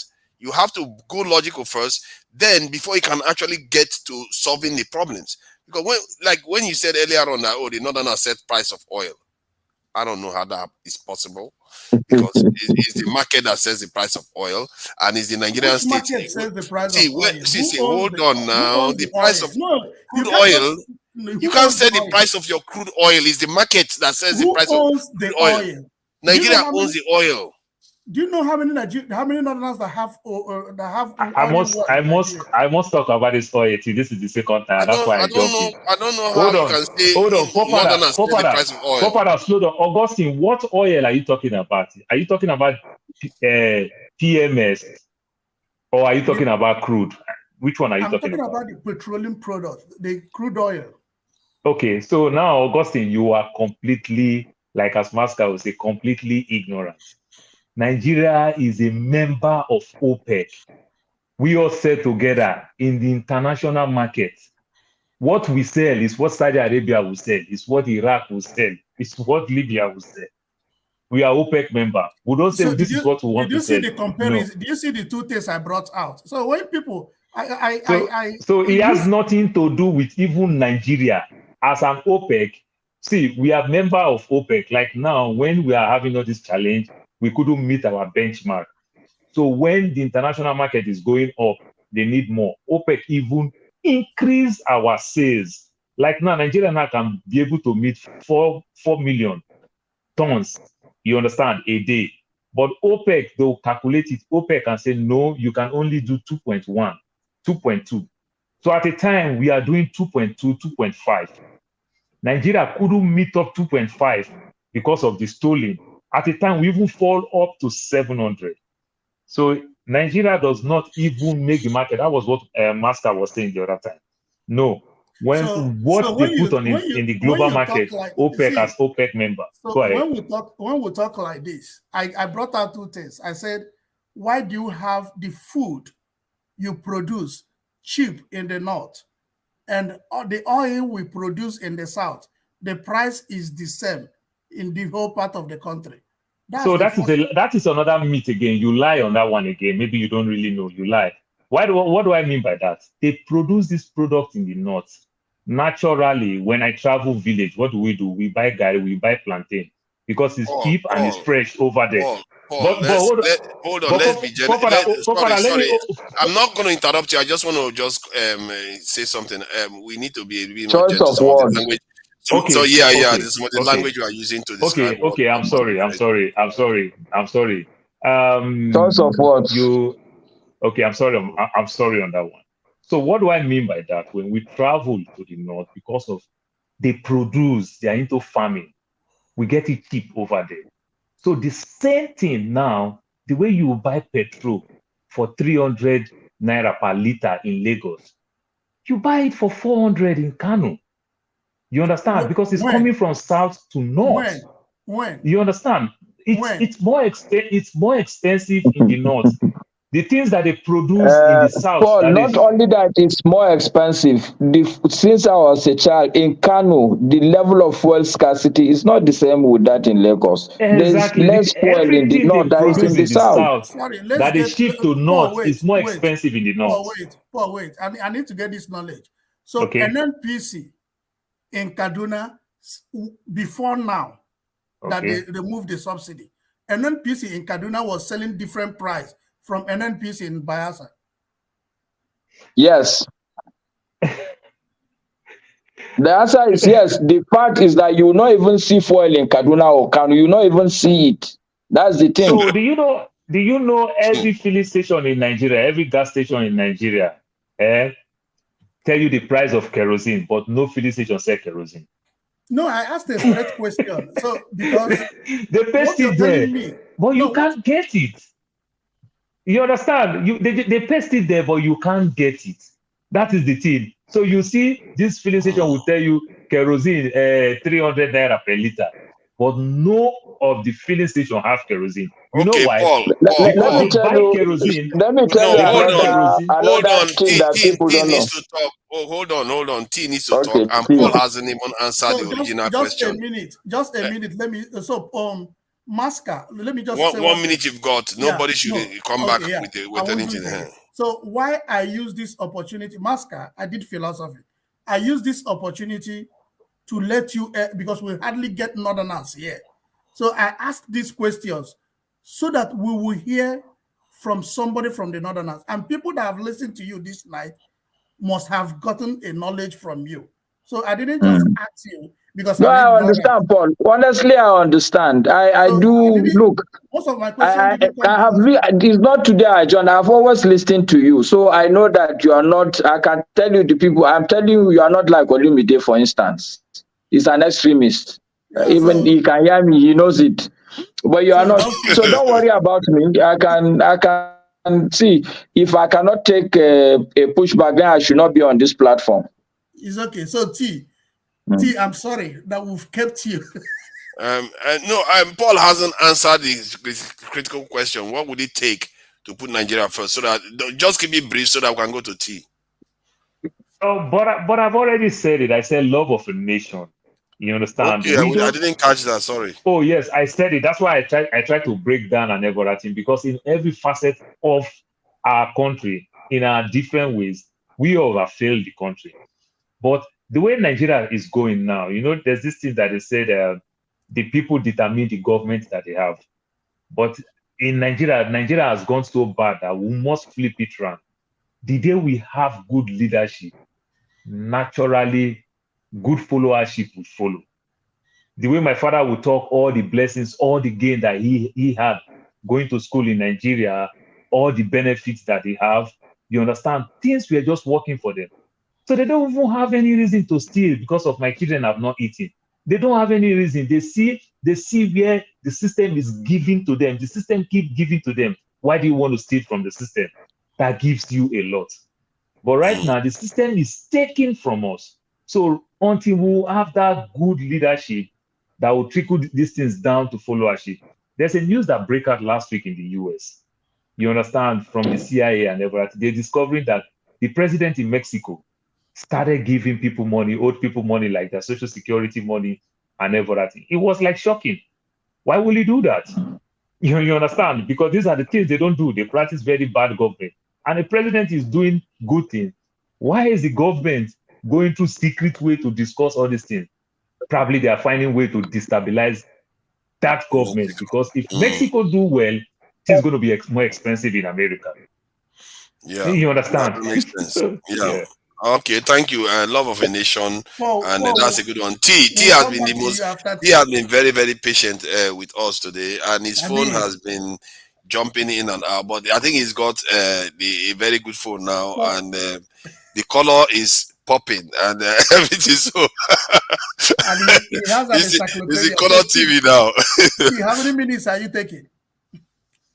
Yeah, welcome T. Yeah, good day, house. My fellow panelists, I think I really enjoyed the discussion, and I have really followed you guys from the onset, and even from Olamide and everything. I think I'm really impressed. But you see, for Nigeria, I think the question is, what will it take Nigerians to put Nigerian first? I think for me, it's a very complex question, and it involves a lot of combination of factors. First of all, societally, politically, economically, and cultural aspects are the first things that we have to look into. And these things are the only things that can bring good, effective governance. For us to put Nigeria first before Nigerians, I've always talked about something that is called that I call Nigeria and Nigerianization.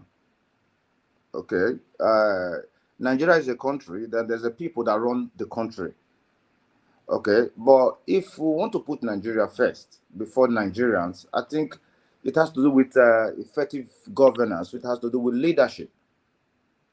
Because if Nigeria practices meritocracy, we're able to combat corruption, and we ensure that public resources, you understand, are used to the benefit of Nigerians. I think then we can say we are putting Nigeria first. But whereby we have a leadership where the leadership is not consigning good governance, is not, there's no quality education, there's no effective communication. Because I think whenever I come here, I like the way we discuss. I like the way we give our different viewpoints. But as you see, that there's still a dichotomy somewhere in everything we're still discussing. There's still differences. And the differences, whatever it may be, it still falls along the same ethnic line. Like I always say, the ethnicity division in Nigeria, it's more than anything patriotic that we have to do with nationalism. Even in our languages, even in our ways and traditions, it is quite a very big problem. Like this present government, they are trying to do one or two things that I really do appreciate. Okay, appreciation in the sense that there are a lot of meetings. Okay, one of the meetings I really appreciated was the meeting with the traditional leaders, because I think that is the one of the first line that we need to break through, to get to the people on the other side. Because it basically, education in Nigeria is very, very poor. And the general understanding of Nigerians, if we want to look at the educational status, is quite very, very poor. Awareness is another very poor thing. That was very evident even in the Naira redesign. So communication is a big problem in Nigeria. Education is a big problem. Economic defects are there. But now, when I'm talking about the meeting with the traditional leaders, now you see, it is good to prioritize our national interests. Okay, but now how do we devolve this national interest to the people who are not able to have this same platform that we have, this same opportunity that we have to discuss among ourselves, to listen, to learn, to hear what's happening. Okay, like today, this morning, it was this evening, for further knew that from the president and the new politicians, they are to receive an increment of 140%. So, Yeah. so when we have those kind of situations, that is not effective governance. I don't want to see where you want to look at it from. I don't want to see the logic you want to create out of it. In a country where there's poverty, in a country where people are poverty ridden, people are crying for food to eat. Okay, the subsidy has been removed. I think What just happened? okay, like one of the British consulate was appreciating the government for removing subsidy and the other blah blah blah. But now the subsidy is being removed. Now, what is the palliative that's been placed on ground? Yeah, I've but, not seen but, anything but palliative. T, you appear to put a lot of stipulations for putting Nigeria first. Yes, because So, now why these stipulations are very important is now in Nigeria, what we always try to do, we always try to put the cart before the horse. but hold on though, hold on. You can ask, like, in the context of Russia now. You look at a nation like Russia. You saw the hell those people went through. And if you look at the Chinese, they went through hell. I won't go to Japan because that was inflicted on them. But if you look at the link, this in Singapore too, they went through hell. Even European countries, there are a lot of European countries that went through hell too. But why is it that they still maintain their loyalty to their nation as like first before anything else? But Okay, we seem now, to be very quick to, want to jump ship. yeah, but why you see now, uh, if you look at these other countries that you've mentioned, you see that It took them lots of years to arrive to where they are today. And with the arrival of where they are today, it has to do with governance. You see, London, where you live, the comfort you are enjoying, being there, the amenities we're talking about, it's governance that give amenities to the citizens. Yeah, but you see what you are saying. The reason why I'm calling that out is that you are saying that we are not getting these things. No, But we're not getting it but because the governance is wrong. Starting from the elections, but let me starting give you an from example now. I don't want to go to Singapore, but let me go with the Chinese one. okay, Even the Chinese, when they were building their nation, there was a time when they were living on rations. They were yes. not, so forget benefits. As a matter of fact, even Babangida took us through that place with SAP. Have you forgotten? In yeah, the but 80s. that That SAP was is when Nigeria was that was when Nigeria started doing 001. You eat in the morning, you know it in the afternoon. They'll call it rationing. Don't believe forget. me, Nigerians have not really gone through that type of the type we're talking about. That the Chinese that people died from famine and like millions, not just a few. So what I'm saying here is that if they were able to go through all that and still maintain their focus that this is our land, we have to protect it, and we are going to be here no matter what. Why is it that we are so quick to say, "Oh, America is giving me this, so America is my favorite nation now"? Why? For further, It's a natural factor for the black man to look for what they don't have. Because everything for the black man is a luxury. That is why the CBN governor, being the governor of CBN, will still have bags of money in his house. There's nothing that's enough for the black man. You know, very good point, Chief. Very good point. I never saw this thing. I mean, this is Oh the my best God! point I've had for a long time. If you are governor of central bank, why have money in your house, for God's sake? Why? Honestly, why in your Oh my house? God! That is crazy. That's some crazy stuff. but, But but that's the fact, though. For further, that's the fact. But I can, I think for further, I can. Let me try and ship in this what that question you asked, that why is it that we're quick to give away our Nigerianness or whatever? I'll tell you why for further. Do you know, as a people, we have not been able to define what brings us together as a country, right? The average Nigerian man is a proud person. So we'll say that even to the least minority in that country will say, I'm from so place and I'm proud to be from so place. Do you understand for that? It's only when you come together and define what makes you Nigerian. I say, like, no matter what, Nigeria comes first. That's what we can start binding together and moving forward. But we've not been able to define that. Look at what look if at the I was to struggle. ask you to define one thing that you would recommend, Mm. what would you It suggest? must be on equal partnership, no matter the tribe you're from, even though you're one person in that tribe. It must be on Why, equal. Master? Why are you shaking your head for equal partnership? That I would have expected What you to be saying No, yes, because yes, what yes. that what that means? Sorry, no, no, no, what no, that no, means no. is that what that means is that it doesn't matter where I'm from. You give me what I'm due. And I tell you what, this is why I keep telling black people, like a few Nigerians that I normally speak to. I say, listen, the reason, don't play with these white people. The white people, they fought wars, they were tribal, they fought themselves.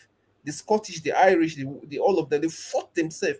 But they realized that, listen, we will just go around the circle. So it's better for us to everybody to have their own portion, so that at least you have the minimum that you can live on. You can have your food, you can have somewhere to stay, and it's the same thing for that your family. If you're the only one doing well, you mark what will happen to you. Your siblings will plot to kill you, so that they can take what belongs to you. So it's better that you distribute to everyone. I'm not saying that with that everything will die down, but at least you push you offer a cushion, and you have peace of mind. It's as simple as that. But in Nigeria, there are certain people they want to dominate other people. So it's a power struggle. It's like tribes fighting tribes, that okay, my person has to be there so that I can get the share of the national cake. That's what's happening in Nigeria. And those Okay.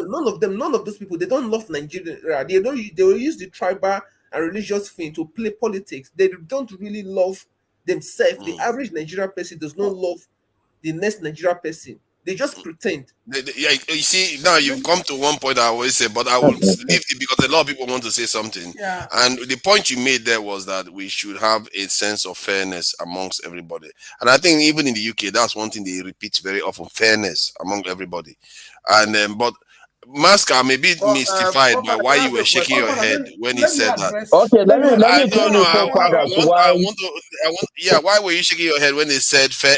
Basically, okay, he was saying I will fairness. tell you. I will tell you because it's a flawed argument when we say that the fairness should be based on tribes.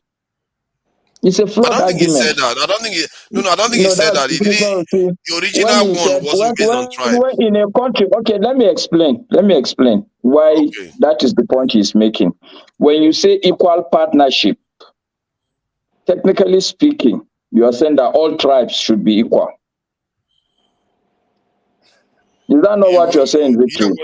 When it comes to sharing the resources, nobody, you cannot lord. Yes. Nobody's allowed to lord over anybody. You cannot do that. You must give me what still, I'm due. Still, so today, okay, so let me ask you now, Victory. So today, who is lording over who? Say that again. Okay, today, so in Nigeria, today, over who?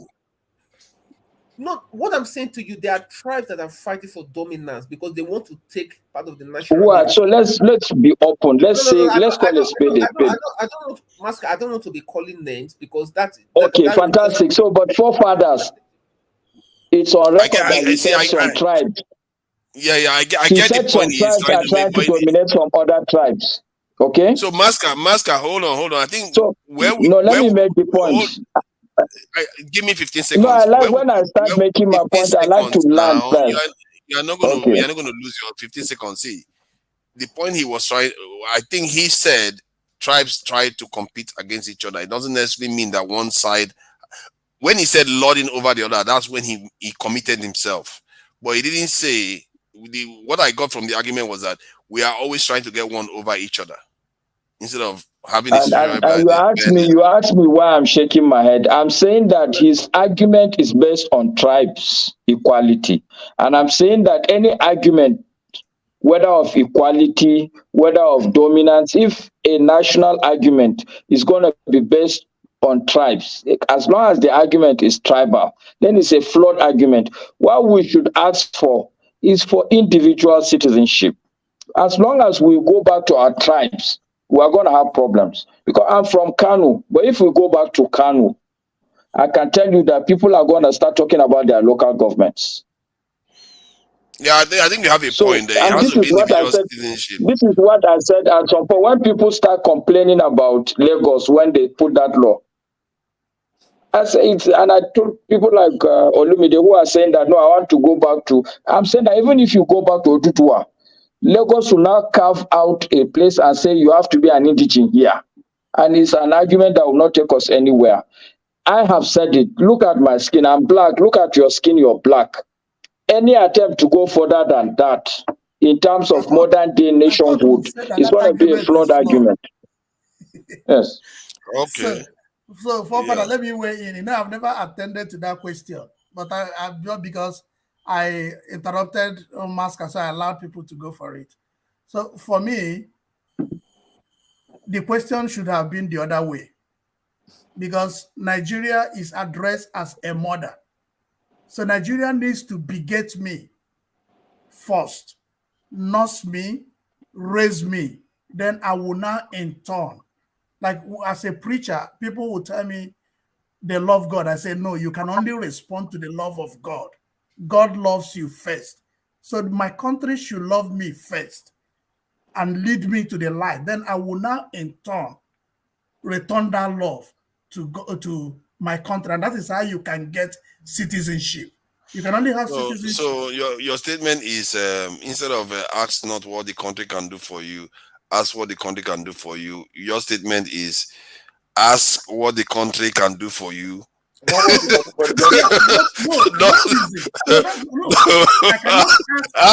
what the country can do for me first. No, but it's right. I totally support Augustine. Because if you don't understand why No, If you Augustine don't is understand asking you. why you are a Nigerian and why Nigeria is important for you, then so you for cannot the even question start you're talking asking about me now putting is that Nigeria first. But what you said, Masca, is different from ask not what the country, ask what the country can do for you. What you are saying is that you have to understand why Nigeria is important to you. But what Augustine is saying is that what can the country do? What is the country doing what for has me? the country done for me? That So Yeah, that's exactly. so but that's the Augustine thing. is not wrong now because the Yeah. country still have to give you basic necessity of life So you for cannot you be to take it up upon them. Okay, Yeah, you now, so Mr. understand? Paul. Okay, so Mr. Paul. forefather. Now, But the how country can is the not an entity. You are okay? part of the Now, how country. can the country? That's why John F. No, Kennedy said forefather, it's the other way around. No, Okay, wait. now how can the country give you those basics where there is no governance, no good So that governance? is so forefather. Now you Exactly. see it. So that's So why now, Mhm. I think the question we should be talking about good governance rather than talking about tribe. So But the exactly first that's problem, the exactly first what I said initially. We so just need good leader. so T, look Good at it. govern So good tribe is governance will naturally bring And good equality followership. because Electricity was here earlier on to make a very powerful point about yeah, followership I is listened to very, governance very will critical. electricity. I listened to good it. I was governance simply mean rule of law. Good so governance yes, will bring equality. Will bring everything. yes. We will not talk all this. Let me tell you one funny thing. Who are the people who say the northern and Hausa man are very trustworthy people? Is it not we the south? It's we that will say, if you follow Mala man do business, if you follow Hausa man do business, they are very trustworthy. It's we.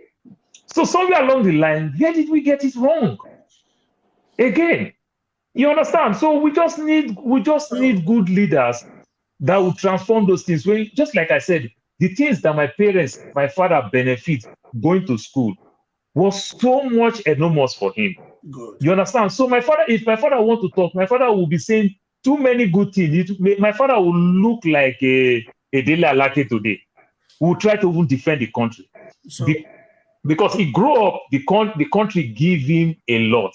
By the time the country started taking back from him, my father don't want to believe that the country is taking back from him. My father is believing that that individual leader have bastardized everything that this country has set for him. You understand? So we just need good leaders, and good leaders will naturally trickle down. Because if all of us that work in Shell in Nigeria, we all drive our car to work, we all are doing well. To some extent, we really like ourselves very well. You understand? But when we go somewhere, we only have two oga that have money. All the rest people, now 30,000. You understand? We will naturally hate those two oga. so You understand? And we will not like ourselves, this one they backstab me. This one don't want me to grow. This one don't want. These are the things you get. Okay, now let me ask you a question. Okay, now what happens in a country where you have over how many ethnic groups? Okay, different tribes, and then there's a paraphrase that says Wazobia. so those So don't you ethnicity see that? tribe. Don't you see that as a problem? Don't you see that as a problem in itself that is dividing the country? But Because let's correct that Wazobia. I know back in the days. okay, Remember, let's tell ourselves the truth. okay, When Wazobia came when the country was even 3 regions. three So regions. the Wazobia came more or less like the 3 major ethnic groups. You No, no, understand? Nigeria. And Listen, Wazobia Paul, was Paul, I nothing beg like to differ. constitution. Paul, I beg to differ. No, it was nothing like constitution. It was nothing. Remember, this Wazobia thing just started from NTA. Yes, it was a song. It was a song. It was a song. Now, Yes. okay, it was a song that generated to So the phrase. But now you want to Yeah. No. understand what happened. The meaning no. of Wazobia, you understand? The 3 words has the same meaning. Now come. Yes, of course, we know Come. yes, but it represents particular ethnic group, which are 3 ethnic groups, right? And now, automatically, because you see one thing I always enjoy, when I listen to politics, I always like to listen to politics of modern day, but I always like to listen to politics from history. Correct. You understand? Because you see, just like when you guys were arguing about the north, where's Benue, where is you see, those things, that unification of the middle belt and the north started when 1966, when after the first January coup, then in the July coup Kaduna that is all good. with the Moritala and the code did, when they installed Gowon as the president. T, you asked a question, can I weigh in? Okay. So the Wazobia you're talking about and addressing it backwards is is a way to say that we've not made movement. Because let me answer this. I'm not answering this because I'm an Igbo. If your big brother gives you your due share, you don't need to begin to argue. So who are you referring to, the big brother in mathematics? So at the point of Wazobia, if every other, the smaller tribes, using the word smaller here, it doesn't mean that they are smaller. Yes, of course, they are smaller tribes. Normal. If they were well protected, if they were well taken, if everyone was taken care at the same time, so the more we divide, is the more we show that we're not together. By now, Nigeria was supposed to have left from the Wazobia to a citizen, a nation, a citizenship. But the more we begin to divide, even as we are here talking about tribe, when you come down to Igbo, I am going to look for somebody from Abia. When you come down to Abia, I'm not going to be settled until I get somebody from my own compound, because that is the person that would help me at the point of need. Now, if in Abia State, the state have a system of helping anybody in the point of need, I will stop there. So far, my problem has been solved at the level of state. I will stop there. Now, if it is in the region that my problem is solved, I will stop there. I don't need to divide more. Once I get to the region, I get what I want. So what I'm saying, if Nigeria can be able to accommodate everyone and have that reasonable approach. Look, there was something Victory said today. He needed to get money for his family. He only applied. He didn't begin to look for his uncle or his brother or begin to bribe. He went online, computed his information and got what he wants. At that point, every other thing would disappear and nationhood will establish. Okay, now beautiful. Nationhood is beautiful. Okay. Now we always try to. One thing I don't enjoy in this most especially on this platform, I don't always understand the comparison we're always doing with London, America, and Nigeria. It baffles me because first of all, there's no tie to it at all. There's no tie to it. Because ethnically we're not tied to it. It's not in governance, it's not in attitude, it's not because because that is where we are aspiring, that is where we are going. So aspirations brings greed. That is why they steal your money and take it to London.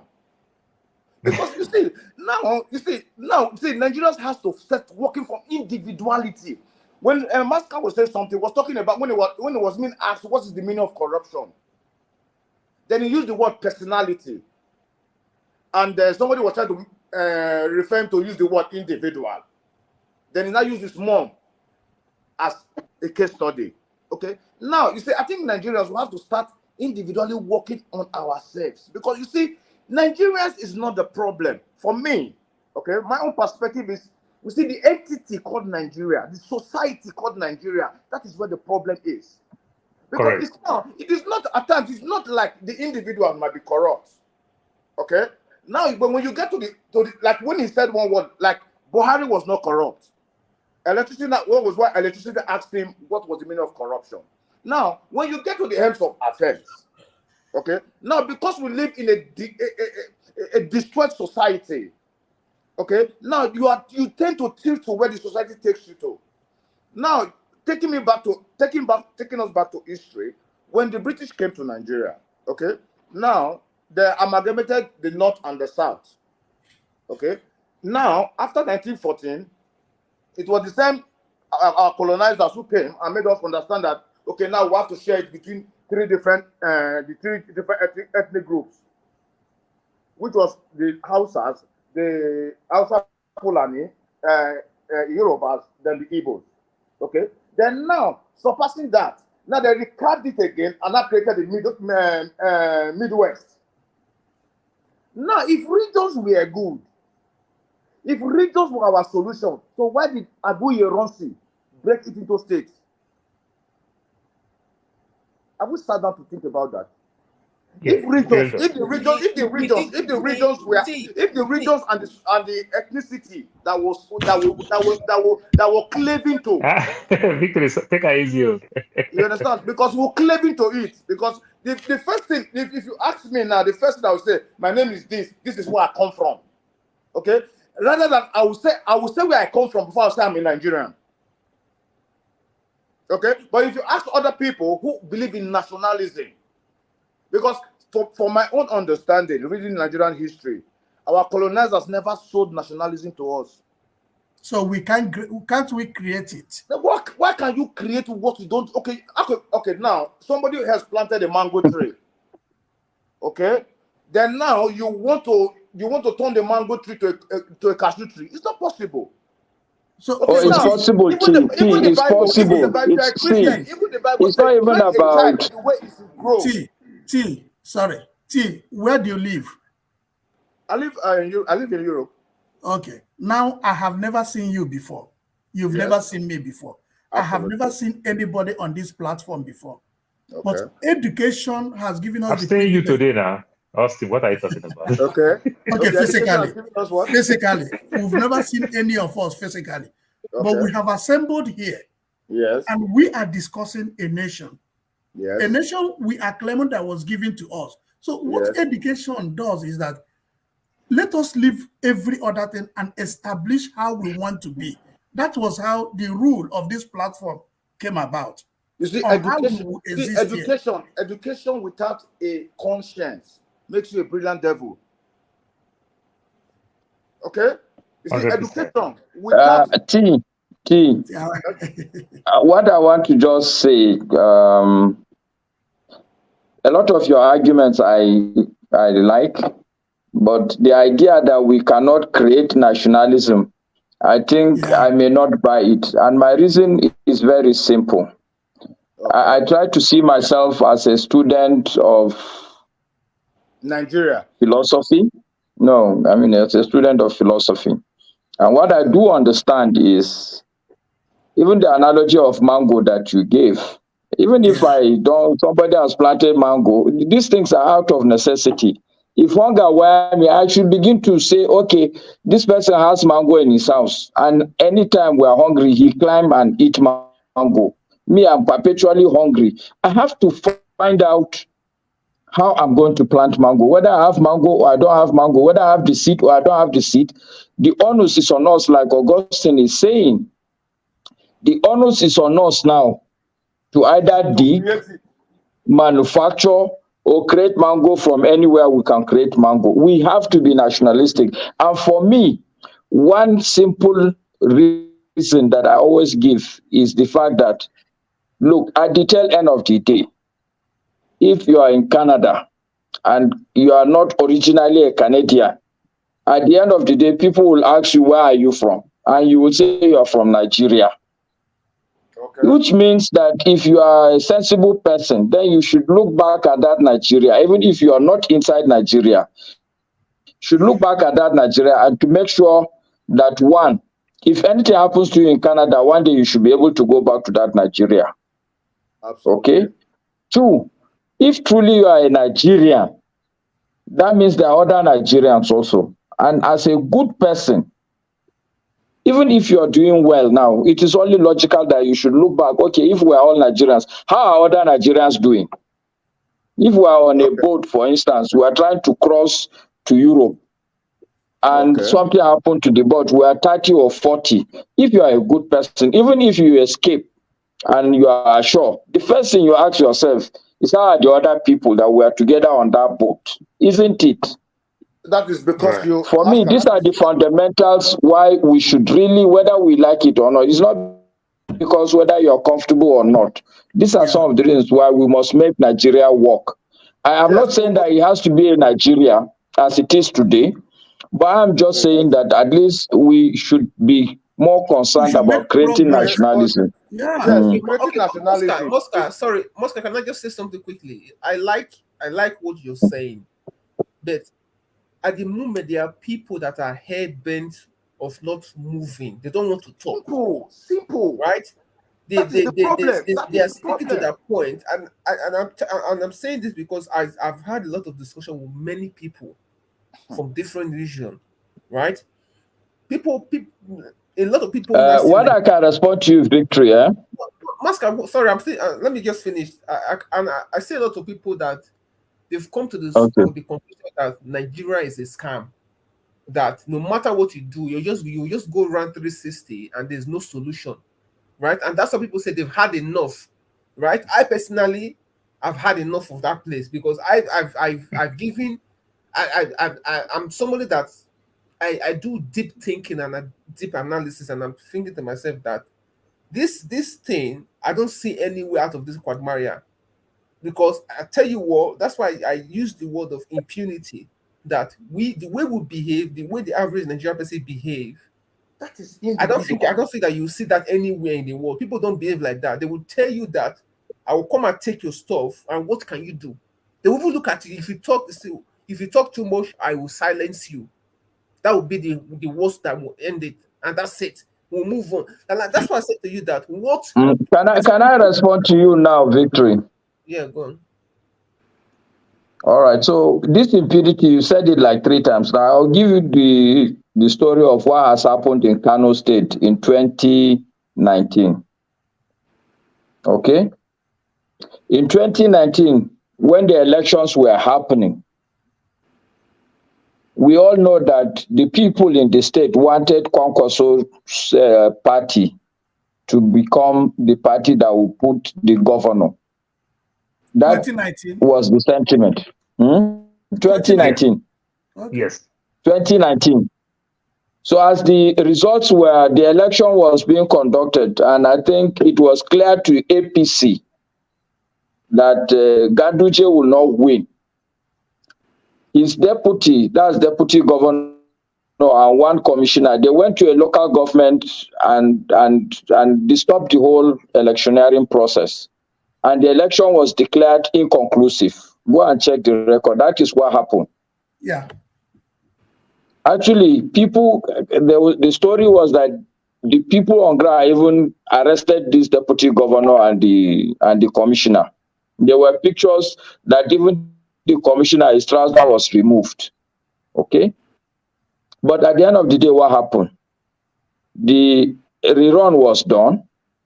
And I know that the story is that 4 AIGs or DIGs of police were sent to Kano.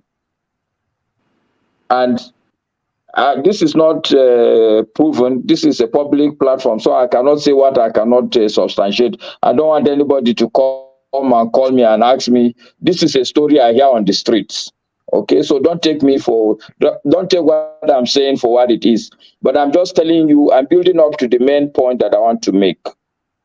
At the end of the day, what people in Kano will tell you that the election was then rigged, and the governor came back into power on the APC platform. But what did the Kwankwaso people do? They went back to the drawing board and made sure in 2023 that did not happen. Because what you did for me the last time, I'm not going to allow you to do it now. If your people are going to go tearing ballot paper, my people will be there to make sure you don't come and get away with that this time around. The point I'm making to you, Victory, I agree with you with impunity, but what I'm saying, the first point I made when I joined on this platform is that we cannot give up. We don't have, it's not an option. Giving up on Nigeria or our country is not an option. There is impunity today, yes, but the facts on the ground show that if you work hard, you can checkmate these people that are perpetrating this impunity. The truth also. Pascal, please, can I ask you a question? Okay, yes. I agree with you. Let me say 100% that we should not give up. Okay, really, in life, winners never quit. But I want to ask you a question. Do you become if you're a public holder or if you are holding a public office? Okay, are you first a human being before your office, or your office comes before you as a human being? What I will tell you It's a proverb. I think it's a Yoruba proverb, but I will just put it this way: what one wise man has told me. If you are a thief, it does not matter whether you are on the street or you are the president. Okay. As a president, you still be a thief. So I'm Okay. saying that it's your personality, it's not the Thank you. office. Thank you. So- Okay, you want to say something? Do you know why we are conflicting this idea? For me, I am thinking that we are jumping from the introduction to the conclusion.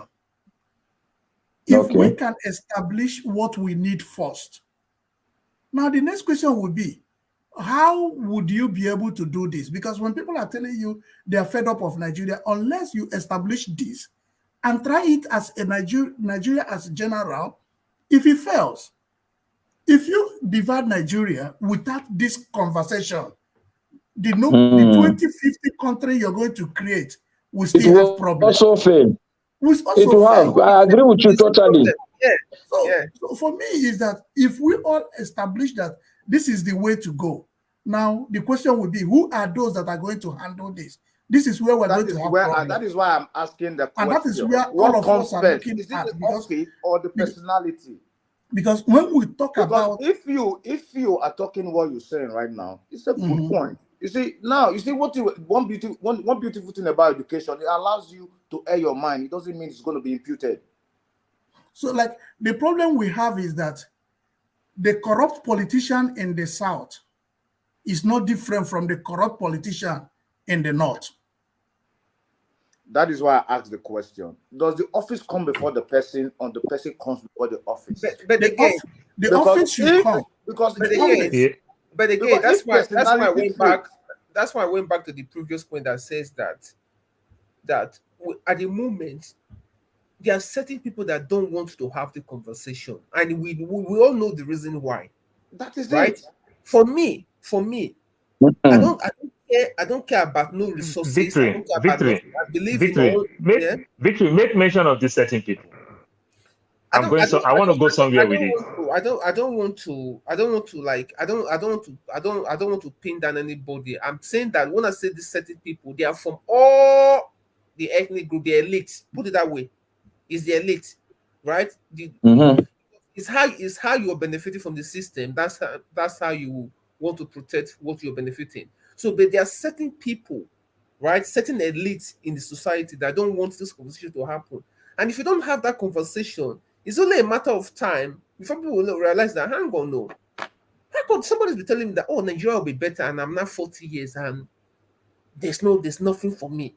Do you know, when Victory is not something that will be solved by a conversation. This issue is beyond conversation. You can't sit with anybody and say, okay, you are corrupt, stop corruption. It will not happen like that. People must individually take responsibility to bring about change. Victory, you know why? Because corruption is a great benefit to human.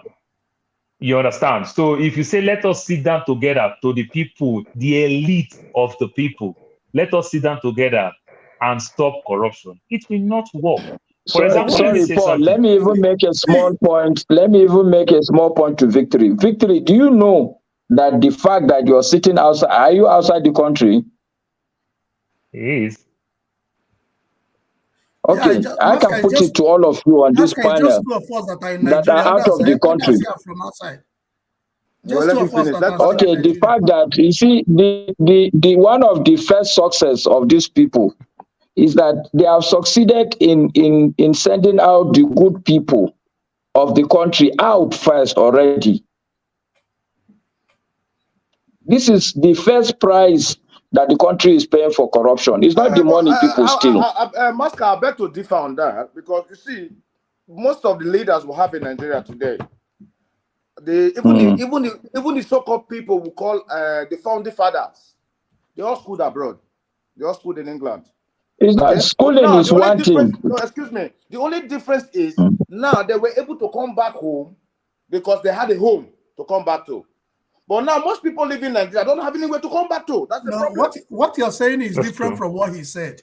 What he said is that they have practically sent everyone that's supposed to challenge The them good out. ones, because what The I'm good simply No, ones. the saying, good Tim, one. No, brain what I'm drain. saying Brain is drain. that if you Brain are, drain. Our see, first for instance, 11 you go to are all school, out. you Okay. go to So, school, you do well in school, and you read so a course, say engineering or doctor, and you can't have a hospital you can go to. Why will you stay in the country? You go out. And but that for me is the true I cost of disagree. Yeah. corruption on the country. So at the end of the day, I'm just simply saying that to solve the problem is not going to be by conversation. We that believe, we are conscious of the fact that things are not okay. We all have to sit down quietly. And I don't even believe sitting down publicly like this talking will bring the solution. Because if the corrupt people are truly corrupt to the level they are, they will send somebody to be listening to what these people are saying. Anything you plan to do on this platform, before you know it, somebody is aware that, okay, this is what they are going to come and do, and they will scatter it. I'm just saying that to solve the problem of Polata. Nigeria So would require some strategic, deep level, committed thinking and action. so But It's not but just but by but discussion. okay, Masca, but your okay. state, your Mm. concluding statement have just destabilized your position with Paul when you say that it's not by conversation. It must begin with conversation. It It begins must with begin. conversation No, because I conversation know. brings more What I'm saying, enlightenment. Victory is Yeah, suggesting that yeah. you talk Thank to you. these people, these corrupt people, and tell them you're corrupt, stop it. I'm saying No, no. We no, that don't No, because yeah, want yeah. them, we So, Masca, that don't want so them must Master, have this conversation and agree sorry, at a Master, place where we go in Master, secret good, Master, and meet. good. Master, Sorry, Master, Mm. Just one Master. minute. Let Just me one help you minute, with Paul. one word that Victory said that I just want to say. That conversation that I said, that part of that conversation may not work. For example, Obasanjo also creates the Constitutional Conference, Southwest. It did not happen. Mm-hmm. You understand? Jonathan, South. He himself was economical with it. They 1 pursued year it. to the time that he was leaving, They that's when pursued he did it. He push it. There's one for him. He didn't do that. Those things are You political understand? marabout. El-Rufai, APC, they create their own before they even take power. They already prepared APC prepared their own 2014 before they even take power. They ruled 8 years. They did not implement it. So just forget about that aspect of it. But all I'm saying is that if we have one good leader, just for example, now look at all the old companies in Nigeria. But there's one company that stands out in Nigeria that are owned by government more. Liquefied natural gas, LNG. They just choose to operate international best standard and practice. That international best practice. They just choose to operate that way. You understand? They take care of workers where they send workers for training, they pay them very well, and everything. LNG is just completely different from the way you see places like NNPC. You understand? So just simply mean they just have one good leader there. And maybe is a tradition, you understand, in that organization. If not, LNG would have also go down the drain. Okay, You understand? Yeah, go ahead. can one good leader save Nigeria? No, one Yes, good leader. yes. One Why not? good leader can One good play leader has a saved role. other nations now. Okay, Yes, because one good leader can save Nigeria? I just want to know. Lin Kuan Yew, Lee Mao Kuan Yew, Zedong, they've One good done Lee it. leader Kuan can Yew, save Nigeria. So one good why They leader, do a why yeah. solid one. so why couldn't the founding fathers of the Tafawa Balewa, Saduna Sokoto, Azikiwe, Awolowo, and those 5 people, why couldn't one person save the country? Because they all failed us as a people. Okay, they Yeah, They failed us as a failed. people. They Okay, good. failed. No, that's Okay, not good. true. Okay, Yaradua would No. have done that's the well. first generation. Okay, now the generation that came after the Yaradua. Civil War. So why did they not still save us? I'm I asking. think I know why, but Okay. it's not going to be something you've had before. I've No, said why? it I'm before asking a question, so I need answers. That's what I'm asking. because we didn't earn our freedom. It was Okay. handed to us on a platter. Oh, Hence, good. they Okay. had Now, organizations after that the they still Second used to keep Republic, us in check. okay, after Obasanjo added to the Second Republic, so why did that? And one good leader not to save us before Buhari took over from the Second Republic? Because the system, the structure still remains in place that they were using. Like Commonwealth is still in place. we have no business being in Commonwealth because the people that put us in that place were the ones reaping all our resources till today. Okay. So Now, those systems of control is still in place. When Buhari failed, that Babangida took over and took us through another 8 years. So why did one good leader not save us? Because they, like I said, these are not okay, leaders. let me I can give you These are people who take guns one. and take. Let me give you one leader that tried to do something different. That was Abacha, that tried to do something different, and he failed in the end because even Al Mustafa was on this channel. He came to tell us that they went to Libya to go and learn how Gaddafi survived the sanctions and being against the West. But what they went and learned was the economic strategy that this Gaddafi followed. He didn't learn the security and the security aspect. That I said, how come he didn't learn that? Because Gaddafi, they had to bomb him to get to him. But Abacha, under your watch, he passed. Two key Nigerian leaders died under his watch. So it tells you that there's something we are not doing right. We are not paying attention to our security. So now when Abacha passed on, so it was the time of Shonekon, then when Shonekon came in, so why did one good leader not save us? 1999 Constitution. Because they are not good leaders now.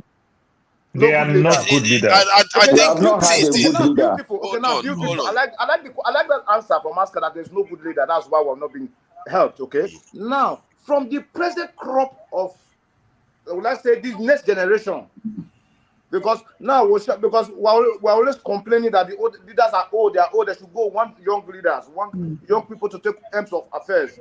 Okay. Now, which of this? Okay, which pedestal of young leaders do we feel can save us? Now, if we remove this old leaders, can I answer it for further? Yeah, please go ahead if you have answer. Okay. Mr. T. Yes, boss. Saving is not going to happen overnight. So let's understand that there is not going to be magic day where Nigeria. Okay, so it will start from somewhere. And I can tell you, if you look at this regime, they've started well in terms of dealing with some of the issues that we all have been complaining about. Subsidy is a problem. Subsidy has gone. So that is a positive step. That is a lie. You have a central bank governor. No, let him finish. I like where it's coming from. Let him finish. Okay. Okay, I'm not holding apology. I'm not holding brief for any government. I'm saying that if you look at Tinubu, for instance, and put away your sentiment and look at outcome, what is outcome? You would say that even as we speak today, we Nigerians should go to the churches and mosques and begin to pray that this man should just continue in the direction he has started. Okay? And I believe that if you will continue like this to a certain point. Which one? I am very happy that subsidy has been removed. I'm happy that subsidy has been removed. With Master, you are not being economical with the truth. No, there's nothing being economical. See, let me tell you, I'm living in Nigeria. I'm buying this fuel. I am paying the price for the expensive nature of the fuel. So there's nothing like being economical. But I can tell you, Master, I want to quote government by government. Let me tell Master, Paul, hang on. Let me push back on Oscar a little bit. That's why I said Nigeria has a very big problem. And T asked a very critical question, and I know where T was driving to that. Nobody, mark my word, nobody can save Nigeria. Do you know why? No, not. Hang on. As soon as anybody comes and say, I want to do this thing, some idiot somewhere will be playing the tribal bigot card, and so you know they will format trouble, and you have crisis on your hand that you cannot even control. Victory, quote Dora Koyele. Who was she attacking? Dora Koyele. When Dora Koyele was in NAFDAC, the people who are into pharmaceutical in Nigeria are from his own tribe. Yes. You understand? And Dora did a good work. Yes. Dora convinced so many Igwe that even come to talk to Dora. She did a good work. But the thing is that until we try to make things more of institution, but it's an individual that can transform things to institution. You understand? Oga don't need to sign everything. You understand? Oga just need to sign one button, they push a mail So to him. which means Oga Paul, if I may ask, means you're talking about personal traits comes before the office. Yeah, yes, a good individual can try very well to create an institution. You understand? Because the individual first will also manage that institution. And like they say, leadership starts with that individual first. As a leader, you understand? Start with that individual. You must want to punish yourself. Yeah. Okay. Now, if I want to ask a question, if it's a personality trait that comes before the office, okay, then why are we blaming the president? Why are we blaming the federal? We have local constituencies, we have local government, we have chairman, we have councillors. Okay. So now you just help my case. Excuse me. During the 10th assembly, when they were casting their votes, this one will say Abbas. This one will say Abbas. I could remember. I can't remember the person particularly, but I remember there was somebody who said, in the name of so and so, in the religion and belief, I am voting for Abbas based on the instruction from my party. So which means naturally he himself would not have voted for Abbas. But by the instruction of the party, that means he is voting for Abbas. Yeah. So now, if we take in that personal trait as a team, so why couldn't that person look at the office and look at the constituency he's coming from and vote his conscience? If conscience works, so this is where you go two times now. So like Obama now, we have in the US now, I believe you must have heard it, when Obama introduced the Obamacare insurance that favored so many poor people. Yes. During Trump time, Trump tried to take it out. You understand? And they have the vote. They have the vote. One Republican on John McCain is in my state. Take it down. You understand? It's always like that. For the good of the country, love of a nation, the question that forefather asked. You understand? McCain would have done the love of a party loyalist, would have voted for his party. But McCain said, my country comes first before my party. When that's an individual. You understand? Can a single finger remove a hair from your head? A single all this analogy. Sometimes T, you are making analogies. That's single McCain vote. Make Obamacare still exist today.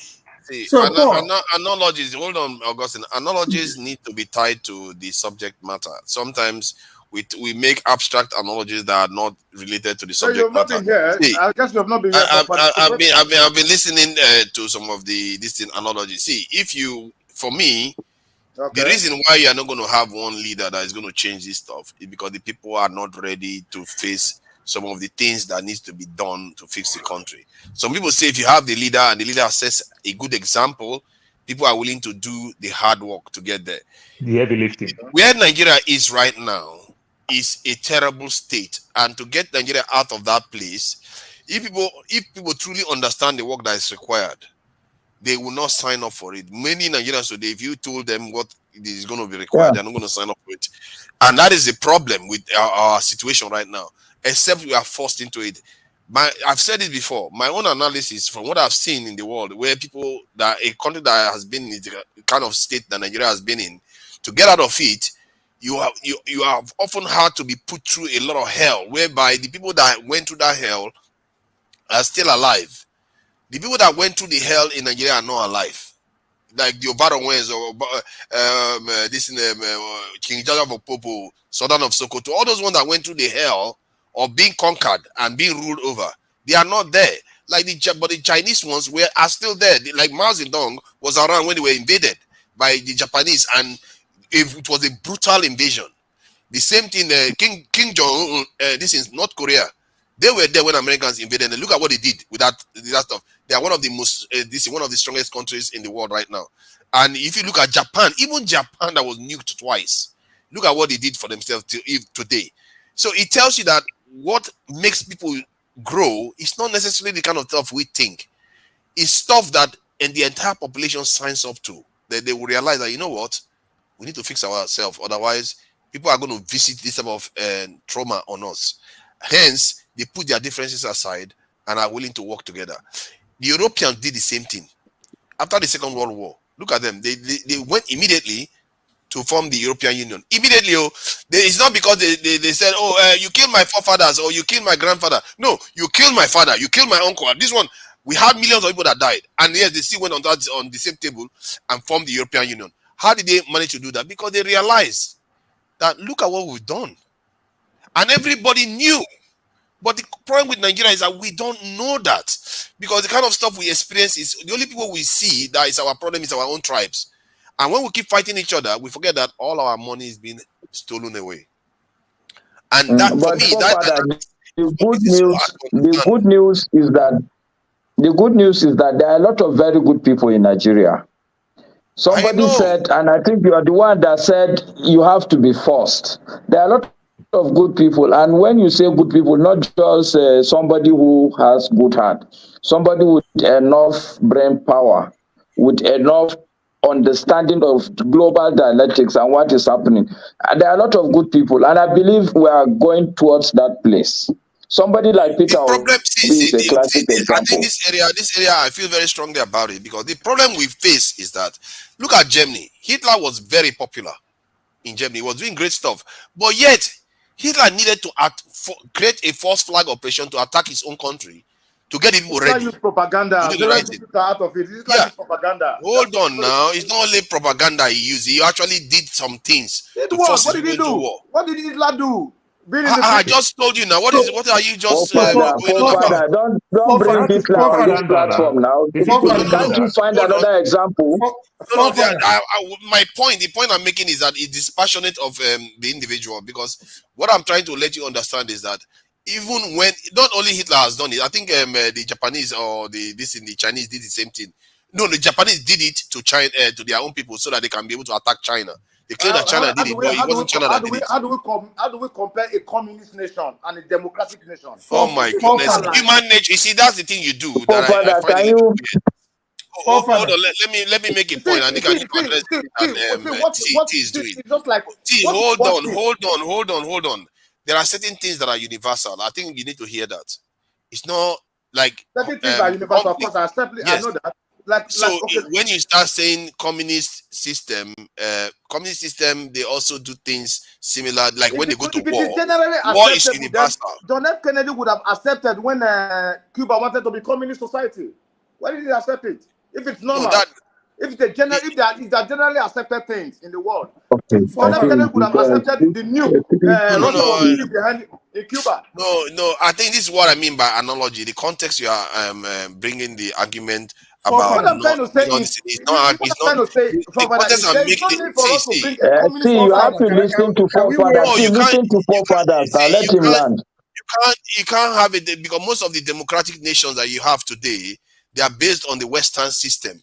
That during the last 50 or 70 years, they have not really had the same kind of challenge that most parts of the world have had. That's why we are trying to compare nations that have been at a bad state and today they have fixed their problem. That's what we are trying to compare. We are not going to compare Great Britain because Great Britain has been good for how many 100 years now. But you keep talking about China.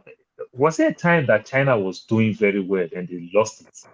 Because yes. I never know that. Actually, yeah, before the Europeans got there. Yes. China was doing very, very, very, very well. You have not heard of the Silk Road? I never. China was not great. How do you think they built the pyramids and the wall and all those things? How do you think they built the Great Wall of China? That's not what Paul is trying to allude to. He's talking about economic power. I'm talking about economic. Right? China has always had economic power. That's why you have the Silk Road.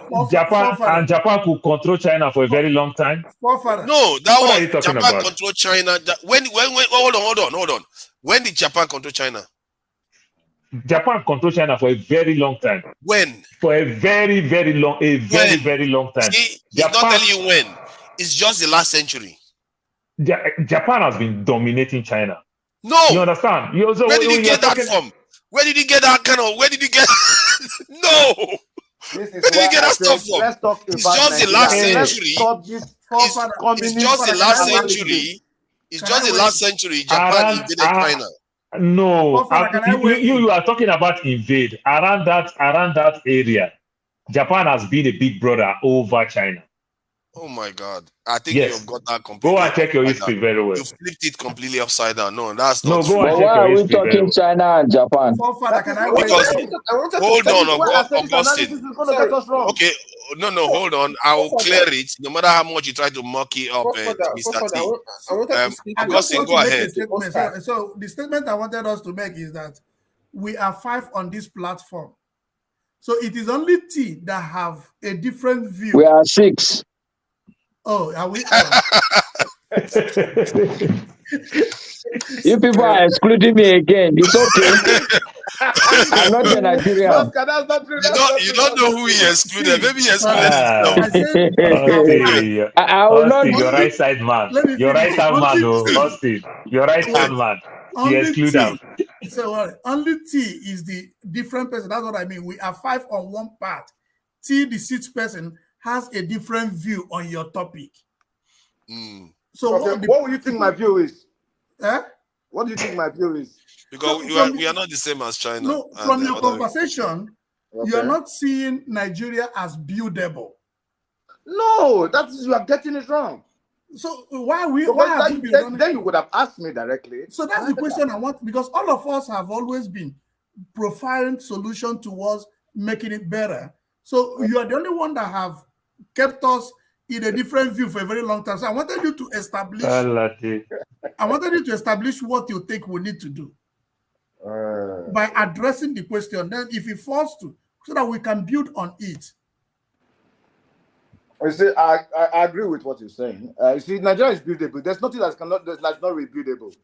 Okay, but you see, whatever is rebuildable that has to do with nation building has to do with governance. You see, and my problem with Nigeria is that the few good eggs that will be able to make the difference, the society will not allow them make those differences. Because if they make, if a single good leader comes to Nigeria and wants to sanitize Nigeria, don't you know that this whole lot of elites, they're going to go down? And that means it's not good enough. So who will allow? Okay, now I remember May 20, let me tell you, let me tell you, listen, okay? What my personal conviction is that if you are a good leader and you come to a place like Nigeria, you want to solve the problem, you cannot fully show your hand. If you are really good. Because the moment you show your hand, the truth is that people will fight you. And it's not, no, hold on, T, hold on. And let's even understand one fundamental fact. Okay. The truth is that it's not just Nigeria as a country that doesn't want to progress. We tend to forget that the global setup, the way it is today in the world, there are certain countries that will not want you to progress like that, and you cannot argue with it. If you take a look at what America is doing to China today, you can clearly see that America is not happy that China is where it is. Left for America, China should go back to where it was before. And it is the same thing that applies to Nigeria. As a country, there will be a lot of force that will be against you, trying to keep you where you are. It's even the law of motion, I think, in physics or something. But I'm convinced that all these things, they are there. But the dynamics are that one day, Nigeria definitely will progress. And I repeat, I am convinced that the present government, if it continues like this, it's not going to change completely the trajectory of Nigeria, but some of the fundamental issues will change. Hopefully, making a ground for some better leader to come and take us to the next level. Mosca, let me. So all hope is not lost. Okay, Mosca, let me now tell you something. Let me tell you why. Now, let me tell you why I differ from you. That's why I said to you. You said that removing subsidy was a good thing and stuff like that. Now I go back. This is what I was asking my friend here. I said, if you had the one any 30,000 naira minimum wage, would you talk like this? That's question number one. Why not? Right? Do you know how much I earn? I don't know. I'm just saying. That's why I was asking that question. Listen, also forget, hold on, Victory. Forget about how much I earn. Do you know my level of responsibilities? Yeah, I'm talking. See, look, I'm here in Nigeria. I can tell you, my kids, they go to schools. The salary, the school fees I pay for this. So look, let's not assume that I'm talking like this because I'm not suffering. No, Moscow. What I'm saying, that was just one question I was asking, and then I'll go back to the second question. That the Okay. second question is, if you look at how much, like just as I say, Nigerians, they don't hate corruption. They hate the fact that they are not the one benefiting from that corruption. That's why Nigeria is where it is now, right? Because if Nigerians truly hate corruption, if you hear the No, amount of money, that's not correct. Also, No, Pascal, you can't say it's not correct. Let him finish. He that has is a point. correct. He has a it's very not good point. correct. Moscow, hang No, on. you Anyway, can't say that. that's Let him my make his own opinion anyway. submission. That's my opinion. What I'm saying to you, because if you look at the amount of money that has been looted during this Buhari government, right? If any human being that is reading about the story, you be asking yourself that how can any human being do this to their own country? Right? When you are plundering the country, you take everything. You feel free. Oh, T has finished now. You say when you are a central bank governor, you carry money to your house. He has finished it. No. He has finished it. So Because I could let remember, me I could address. remember during Naira design, it was the same Emefiele who told Nigerians that they are changing the Naira so that people who stocked it in their house should bring it to the bank. So where we go? Why I say what you said, Victory? Why I said your position Hold on is not now. correct? You are a Can I Nigerian. just say something? I need to address something because so that our viewers don't get confused about the nature of history. This guy again, China literally colonized China. This in Japan, this guy colonized China, and Japan has been eyeing. This is completely false. It's completely wrong. China. Okay, let me read what I've got here. It says Japan has never ruled China throughout known history. However, there has been historical periods where Japan had significant influence or control over parts of China. One such period is the Second Sino-Japanese War, which took place in 1937 to 1945. So we are talking about last century, like I said, not known history. But on the reverse, when I ask, has China ever ruled Japan in known history? Yes. There has been periods in known history where China exerted influence or ruled over parts of Japan. During the ancient times during the ancient time period of Japan, known as the Yamato period, the late 3rd and early 17th century, there was significant cultural and political influence from China. So we're talking about a long period, 300, 400 years period, where the Chinese had a lot of influence this is over China. If you go down there, you're going to see, and the idea that they're saying Japan is the one oppressing China, man, it's like you guys don't know about the Silk Road, you don't know about the pyramids in China, you don't know about the the Great Wall of China. Jesus Christ, China is one of they were the first to discover fireworks. They invented fireworks. But that doesn't hold anything. If you go to Egypt today is a third world country. Okay, they were the first start doesn't matter. Okay. Sorry, let me just. I think it's true. I'm going to go very soon. Let me I'm just addressing that specific point. Let me ask Moscow this thing. Then I think I need to log off. It's already half free in the morning in the UK. Yeah, guys. Moscow. What I was saying is that I you were saying that if this government continue the way they are going, and I'm telling you why it's going to be a failure, because if the process where you came in to become the leader of a country, right, you didn't come through the right way, right, and you expect other people. Oh, come on, man. There are military regimes all over the place. All this type of simplicity thinking is not going to get you anywhere. Victory. Jesus Christ, are we children here? Military leaders come and take over all the time. Hold on. Did Rollins get into office? Did Rollins get into office the right way? I don't know why people always think that somebody has to come with the Bible and come into office before you respect them. For that, let me make my point. Please, let me make my point because I'm leaving. I'm saying to you, if the process where you came to become a leader of a country is fundamental, right? So you don't expect somebody that let me ask you a question. If somebody come and take your stuff from you, right? Then you just tell me that, oh, just move on. That's the problem with Nigerians. No. Right? So you are saying even it's an assumption, no. This case is process already in court. You are already presuming that one is guilty, you are one is mixing not things guilty. together. You are mixing That's what I'm things saying to you, together. right? This process is the court, and let the court decide. But I'm telling you, right?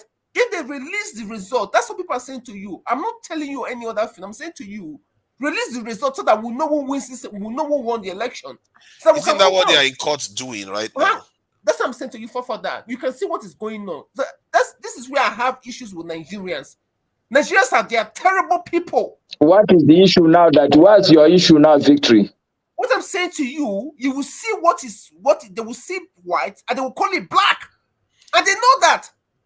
But that is what are we not the talking same about? as I hear what you are saying on that front. I said to you, I'm saying to you now, you have an election where you had beavers, okay? And people have to pull you the result, right? I'm telling you, in 2 weeks, they can pull out this information and tabulate it and tell us this is who won and who didn't win. That's the problem with Nigerians. But is that what we are talking about? Can do that too. Sorry? Are you blaming P2P? Is that what we are talking about? P2P can collect the results too and give to us. I'm saying to you that the process where somebody becomes a leader matters because I agree with you. To a point. Listen. Yeah. I agree with you. The process matters. Okay? Yes. But we should all be realistic. Today, as T said, this guy is the president. He has been sworn in, constitutionally sworn in. Whether it was right, whether it is wrong, that is where we are today. Okay? Okay, hold on, Victory. Hold on, please. Just 1 minute. It's not gonna be more than 1 minute. Even me, I'm in Nigeria. This is 3:30 and I have a board meeting in the morning. It's just that I find the topic interesting, that's all. So just 1 minute, okay? Now, the question on the table is whether we'll find a good leader that will take us out. Okay? And I'm saying that it will not happen overnight and it will not be one swoop magic story.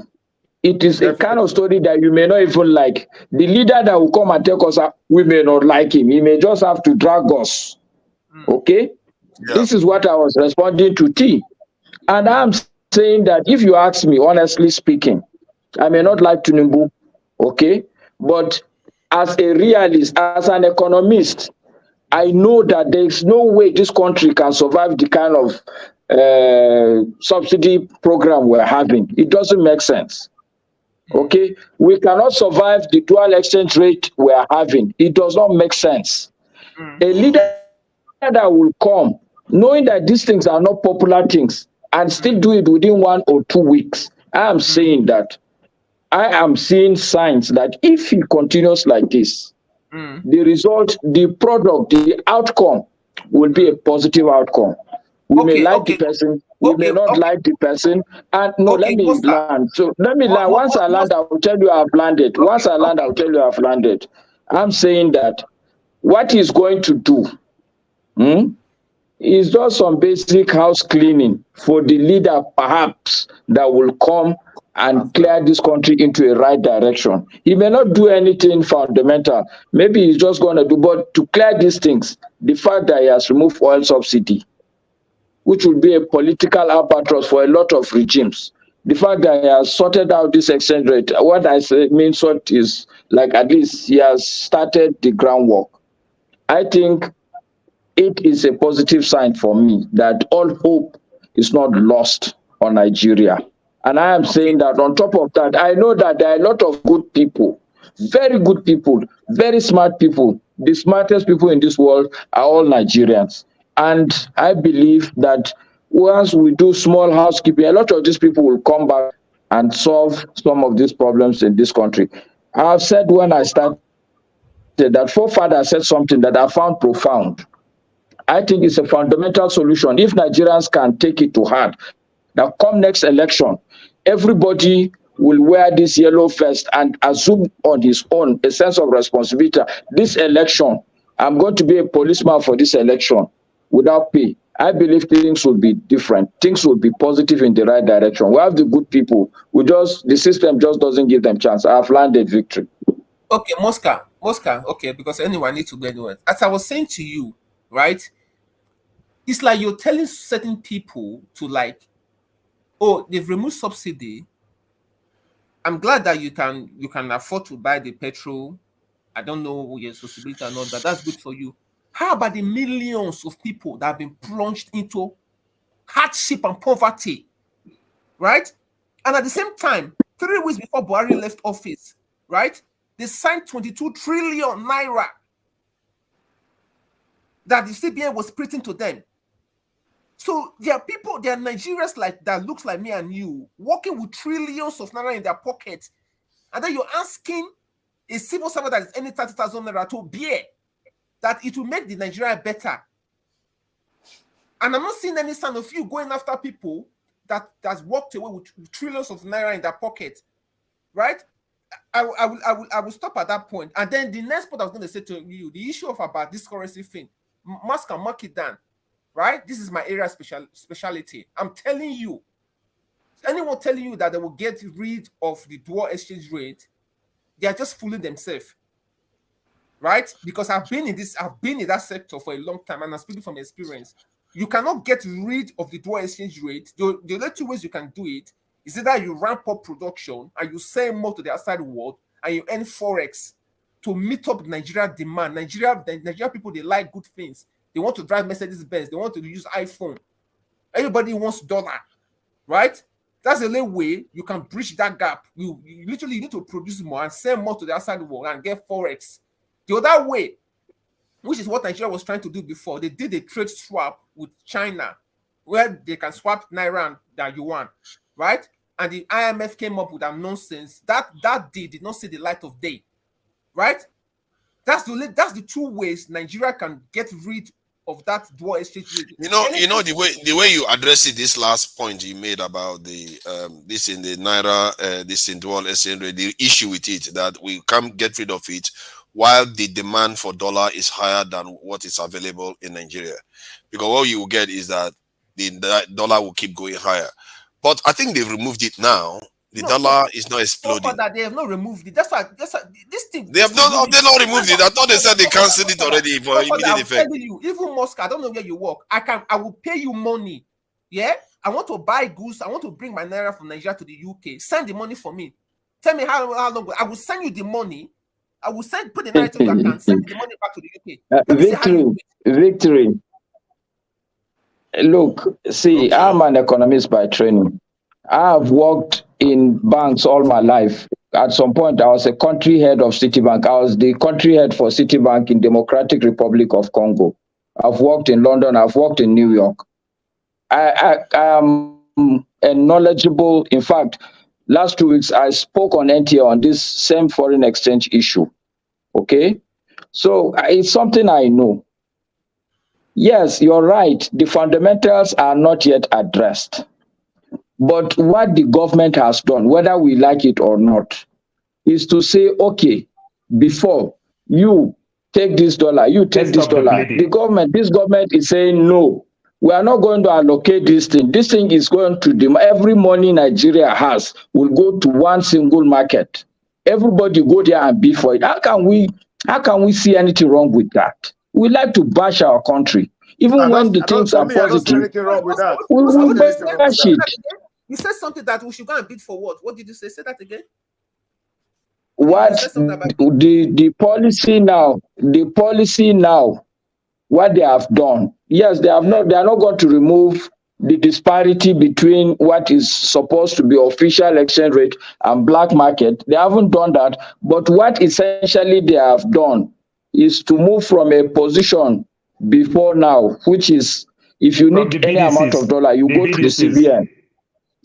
Yes. No, not even BDC. You go to CBN with an application, and it is CBN that will decide whether you get this money or you will not get it. What this regime has done now, they have said, okay, we have collapsed everything into an I&E window. If you are going to bring victory now, if you are bringing dollar into Nigeria, you can go and sell it, and you can determine the price. You can negotiate the price with the person you want to sell your dollar to. That person is free to go and sell his dollar to anybody. I'm saying that there's no way you can. Do you know what that does for the economy? What you just said, what you're explaining now. Do you know what that does to the economy? No, I don't know. Oscar, this is what I'm saying to you. And I repeat, this is an area that I know like the back of my hand, right? Because I've done business in Nigeria and I do business to other part of the world, right? And I'm in this fintech. I know this area very well. I'm telling you, the only way Nigeria can get rid of that quagmire is you ramp up production. Don't talk like that, Victory. There's many ways to always kill a rat, Victory. You can't say the only way. Moscow, I'm just well, anyway, from my own opinion, anyway, I'm just saying based on my experience. I'm saying to you, better. You need to ramp up production and you get more forex into the country. Agreed. I agree. Or you do a trade swap with China and say, okay, because most Nigerians buy from China, and if you know the amount of money going to China, I agree with you. Victory for me. Victory for me. I agree with you. The only thing I'm saying, before you ramp up your production, it will be wrong for you to say one person will be allocating FX. It's better to leave it to the market. That's all I'm saying. What I'm saying is based on demand and supply, which is what they are saying, right? Let me tell you, when this thing started, I've been tracking the dollar for the past few days. I track it and been watching what is happening, right? Initially, when they came with that announcement, the market, the guys that were doing all those things, they were waiting to see what the government will put in place, right? As soon as they saw that, these people are just talking. This is just nonsense talk because you don't have the ability to do what you want to say you want to do. The money started going up gradually, bit by bit, small. And So how much is the dollar? How much is dollar exchange rate today? How much is dollar exchange rate today? I think it's in the black market. 776. How much was it before? How much was it before? It was fluctuating between 735 and 745 for a very long time. Exactly. For you to have deregulated, what they have technically done is to have floated the naira, and for us to have that small disparity is a small price to pay. Moscow, I'm asking a question now. So now, Moscow, if I want to give you money tomorrow now, I'll give you naira into your account and send me forex back to the UK. Can you do that for me? No. Of course. I can do that. Why not? At what rate? Yes, I can do that. Are you suggesting that people are not collecting money in the UK now? No. I'm asking you, Moscow, I'm asking you is that I have. If you want to do that, Victory, you can collect. I can give you my phone number. You can call me privately. Let's not. I will do that. Put your number in the private chat. Put your number in the private chat. I will do that. But basically, for me, I believe this government has started on a bright note. For the yes, I agree with you. I have with this government is the 114 increment. So far, that's the only problem I have. But for other things, the Naira unification, the subsidy, these are hard truths that Nigeria has to face someday. See, I still want to disagree. Forefather, can you just please let me 2-3 minutes so that I can buy no, it's not even going to be 2 minutes. Even okay, go ahead. 1 minute. No, I'm just going to do for 1 minute at most. I kind of disagree that the way he started off is good. First, he removed subsidy without warning and caused a lot of chaos in the country. Then he went to put student loans that involves people going to jail. And so technically, all the things he's done so far is actually cementing his control. Most of the things he's doing, it doesn't necessarily mean he's going to benefit Nigerians directly. The money that is being recovered from this in fuel subsidies, we don't know where he's going to put it. It's not transparent enough to tell us exactly where it is going. And so we don't know. In the next 3 months, maybe we can tell exactly what all this is going to lead to. But we know that they want to increase their salary by 114%. So the pattern is not telling. I don't know why people just assume that it's all good. The subsidy may have been removed and made Nigerian people's life hard, but you don't know where it's going. If you don't know where it's going, what if it goes like the oil theft that has been going on and we don't see it? So we just put Nigeria through hell for nothing. So you see what I mean? So we have to be careful by jumping to conclusion that everything is good right now. No Nigerian today is enjoying their lives better than they were enjoying it just even 2 months ago, because life is harder now. That's for sure. And the question is, how is it going to be in 3 months' time? Is this pain that we're experiencing now going to be worth it? We don't know that. So anybody that says they know that, then they don't know Nigeria. They've not studied Nigeria enough. So KJ, please. I don't know. You were raising your hands. I don't know before. Okay, Paul. But Father, Sorry, can you go ahead, just Paul. Yeah, Paul, go let ahead. me just weigh in, so I want to run. So, talking about this Tinubu government and the said Tinubu government did well. First of all, good percentage of us, we all live in the West and we understand. I want to debunk all those things, and the student loan. The things that you put on the student loan is completely wrong. You understand? You I threaten didn't to talk arrest about student people. loan, no. No. The policies that make you want to say you like this man, these are the things that you people I didn't embrace use the word and I say, like. I did not use okay, the word I like. no. I'm trying to talk all the things that Tinubu has done since he became president. Okay. That makes some of you said you like his government. I Student did loan. not say I like his government. I did not say that. His policies. No, If his I didn't policies say are that. good, if it, so I why spoke do you say about this? two policies. I spoke about two policies. One, removal of fuel subsidy. Okay, I will take the student loan. And the removal of FX allocation I will process. take the, Paul, and I hold will, and on. Master, are you Kwankwasea? Because the way you are denying APC right now. No, I'm not a Kwankwasia person. okay. So Okay. now let me go to the other one now. Now let's talk about removal of subsidy. Previous government and Tinubu's government, they said the same thing. And you see the way they put it on the news. Oh, Niger is crying, Benin is crying, up to Cote d'Ivoire, all the way to Sudan. You understand? Stealing of our PMS and the likes. Now, guess what? Who is the chief security officer of the country? It is the government. Stealing our fuel that we've subsidized. It's not like cocaine that I will bury in my stomach and pass the border. These are tons of vessels that you use, 33,000 truck liters. You understand? One truck. These are things that they carry to pass the border. You don't smuggle 33,000 liters inside forest or cross water to go to another country. You understand? So it is the government that have failed. If government will manage all those aspects of theft, that on its own, it is subsidy. You don't even need to take the subsidy. If government manage it, government don't need much to do. Government don't need to spend 7 trillion like they claim on subsidy if they manage all the theft, and not one person that they bring to book. I mean to say, so government on their own they fail. Up to Tinubu's own government, he said the same thing, that they are stealing this thing. That's why they want to take it. You don't throw the child and the bathwater away. My mother put this parable, said, if you have a good child and if you have a bad child, if you bait a bad child, you throw the water away. If you also bait a good child, you don't say because this child is a good child, you drink the water. You also throw the good child water away. You understand? So you don't, because of you say they steal. What is the essence of you become chief security officer of the country? Okay, You Paul, can I hold ask you the a border. question? What? No, sorry. I'm still thinking about the proverb he just told us. What does that proverb truly mean?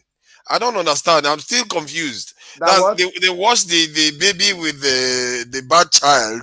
The water is you throw it I away. think so. You don't throw How the does it child. tie?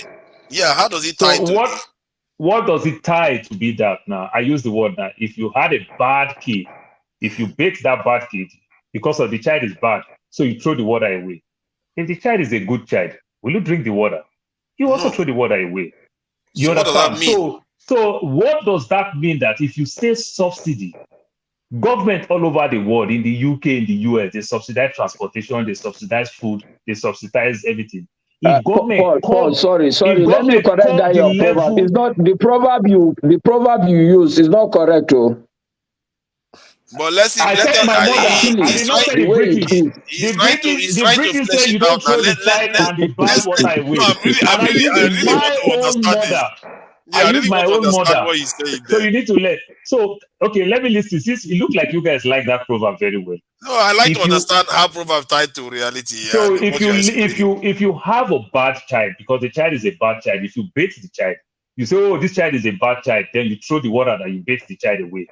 Now, oh, this other child is a good child. You don't say now because of this child is a good child. When you finish baiting the child, you drink that child own water. You also throw the water away. So what do I mean? We might say subsidy is a problem for us. You understand? So because of that one, it's a bad thing, throw the water away. But in a good child, we also throw the water away. Simply mean you can give us subsidy, but you don't need to spend 7 trillion like you claim. If you block everywhere, they don't steal this gas everywhere to other countries around the country. That You on don't its own, Mr. you Paul, understand. can reduce Mr. it to the Paul, Mr. Paul, barest minimum. The analogy Mr. is Paul, misplaced. The Mr. Paul, argument is correct, but the earlier analogy is on you talked misplaced. about Nigeria moving forward. You talked about So Nigeria I hope you rebuilding. understand. I hope you understand that subsidy is not a bad thing. Maybe you don't No, know. No, In it's the not US, necessarily a bad thing. no, It's how hold it's on. applied. In the US, in the West, they subsidize so many things. yes, So agree. don't hear the word subsidy and the first thing that comes to your mind is a bad thing. No. People abuse it and government contributes. It's just like your word. You said something about, oh, we don't hold our local government chairman accountable. We don't hold when first of all the federal have already rigged the local government chairman, the so-called grassroots government. They make them on their own not even performing at the first place. I'll leave The that side monies are alone. allocated to them. Money has never been allocated to local government chairman. Money allocated to the governor. They have joint accounts with the governor. And the constitution says the governor should oversee, the governor control the money. And it's not supposed to be so. They allocate your money, but the money it's just like the way your uncle give you money and your mama did here, collect the money for you and say goes and buy you Christmas shoe. That is the end of that money. It's not your money no longer, no more. These are the things. So now I want to ask you a question, Mr. Paul. So now, we can manage that part. With the present problem in KJ wanted Nigeria. to add something. KJ wanted to add something over 5 minutes ago. Please let him just. KJ, please. You were raising your hands. Yes. Thank you, guys, so much. You guys have really been very wonderful on the platform. You see, what I wanted to add is our challenge in Nigeria has never changed. We are always the fire brigade approach. Guam, guam, guam, guam, guam, we introduce. No proper study, no proper collection of where we're going to end with the policy that is coming in. We saw it all through. The same thing Tinubu is doing now is almost the same thing that Buhari did when he came into government. He first devalued the Naira, okay? And every other thing went haywire from that point. Now, we have come again and he has introduced so many policies at the same time without even doing a survey of where he intends to end with it. Now, the truth is, we will have love if student grants can be given to students, okay, but with a fairer face. But is that the most important thing that Nigeria is looking at right now? Is that what is going to bring freedom to Nigerians? Is that what is going to put food? Because if the person is still hungry, how is he going to go to school? If you cannot even feed your family, how are you going to go to school? If you cannot transport, how are you going to go to school? Now, every of this policy, if we decide not to be biased, and look at it, straight, you will find that each of them carries some form of bitter pill. For instance, before Buhari left, we commissioned Dangote's refinery, and all of us rejoiced. And they said before the end of June, Dangote will start producing. Only for us to learn later that Dangote's refinery will not even start producing, even in December. It wouldn't have a regular production. Yes, I'm telling you. Okay.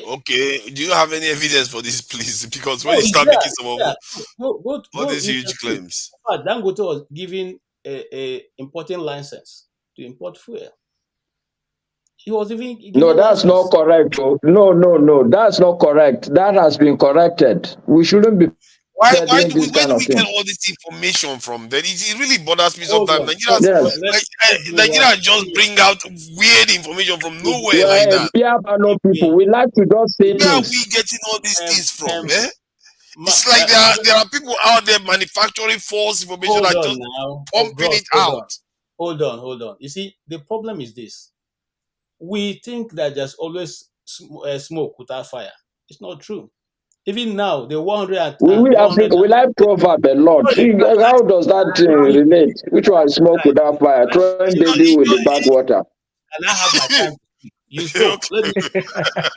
I heard your argument. I didn't like it. I didn't jump into it. So don't jump into mine. Okay, it's my own. No, I'm just, I'm not even listening to, I'm just saying that the statement you make, I've seen the correction. Let me speak. Okay. Let me speak. Please. Okay. Now, we have been told today, now that the $114, 114% increase of salaries is not true. That is, this is fake media. Okay. But having worked in the media, I can tell you that whenever government is saying it's fake, go and check. It's true. Okay. Now, we were told that no, Dangote is not true. What we are saying is not true. But at the end of the day, it's all the time it ends up to be true. We are told that, Nigerian Air, the media is making noise about it. Where do you people get all these stories from? Now, down the road, they can't have been broken. Now we see the truth. Okay. Yeah, but there's no news about Dangote Refinery starting production somewhere in December. Yes. You can't just say stuff like that. For further. Oh, your audio is this thing has muted. Sorry, you're frozen. I mean, go ahead. His victory. Yeah. I heard that news that Dangote Refinery will not start producing till July. That's what I heard. Sorry. I heard about July. Yes. You know, KJ, you just brought one there from nowhere. You throw it in December. There is no evidence online. Sorry, for secondly, I believe that story. Why? Do you have any reason to believe it? Hold on. You see, when I came here, the first time I came to this platform, I made some assertion, and I was beaten back. I was told, KJ, you are off the board. And eventually, 3 weeks down the road, all those things have come to pass. What was the assertions you made? We were told on this platform that the second Niger bridge is ready and they are even using it now. We have just discovered the second Niger bridge not even complete. So you see, the thing you have to see is the adjoining roads. Hey, Jesus Christ! You see this kind of stuff. This kind of stuff you say sometimes. It is not complete now. If you can't access it, you can't access it. My brother, they commissioned the new wing. They commissioned the new wing of Lagos Airport. They've not been using that place for over 1 year. They commissioned Dangote fertilizer. It has not been in operation as the one that they commissioned, was it February of this year or thereabout? It's not working. They commissioned Dangote refinery. It's not working. They go commission railway train and this and that in Lagos. We don't see the capacity working very well. When I told you people to fix the security, all this problem your country is having is because your country is not secure. That's why you're having all this problem. No. From what KJ is saying, if Buhari can travel to Ido, Lagos, to commission the railway, it's not working in fully capacity. If they can commission second Niger bridge, it's not working in full capacity. If they can commission Lagos New Wing Airport since last year, it's not working. What my brother? Lagos Ibadan Express Road, you working? No, that one I promise is a promise. Some things are working though, but the train line in Delta State, that one is.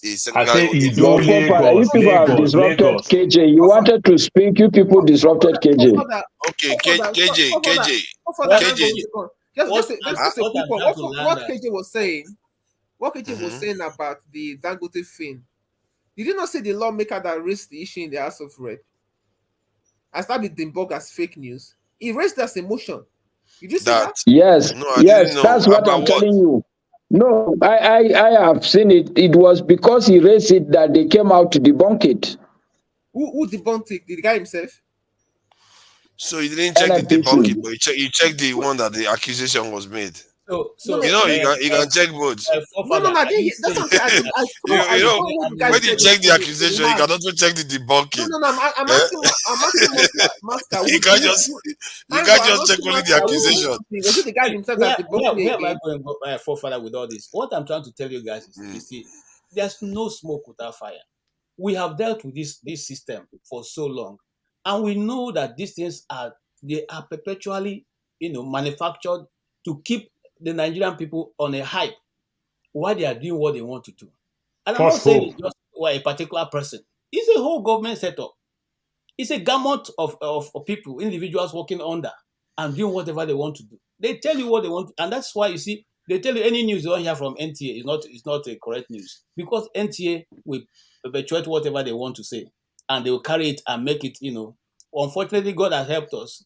30 million Nigerians are no longer on NTA because there's no light to even watch it. So you find out that those Thank information. God we have Megu Media or whatever they call them. See, hold on. Bayegu.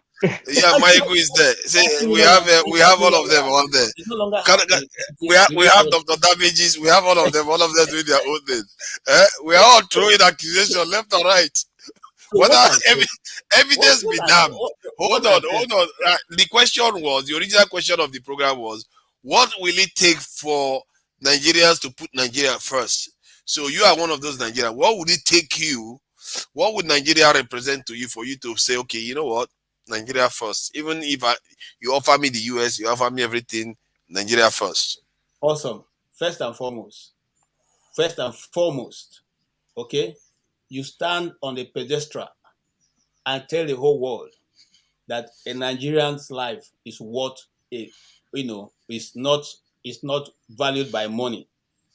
You make That's it good. clear that no matter what it is, if you kill one Nigeria, we come after you. That's one. Yep, So you be liked, you may be that's a hated, but solid that's one. a stand. Two, you take the home front. Look at the minute things that are worrying the Nigerians.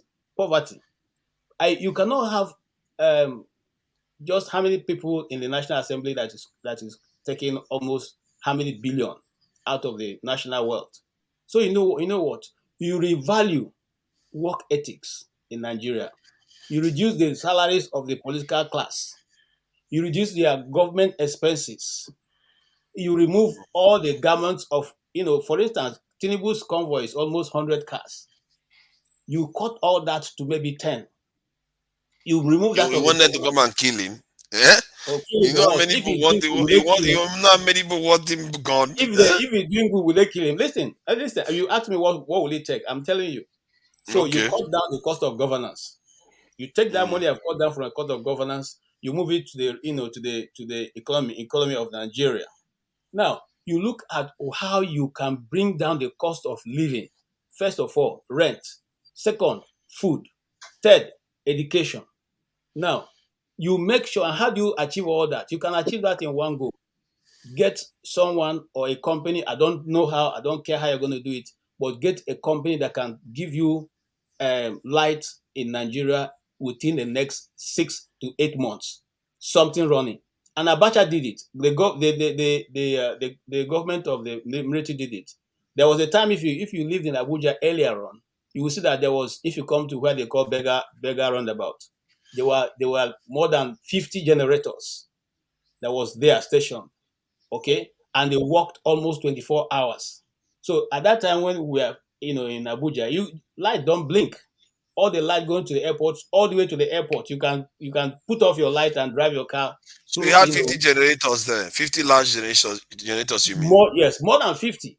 Okay, they You see, kept light. that's what I call a kind of mobile power plant. But Thank you, thank you. see, that's what I Now, was saying, that they should use that to light up the entire capital. But sorry, go ahead.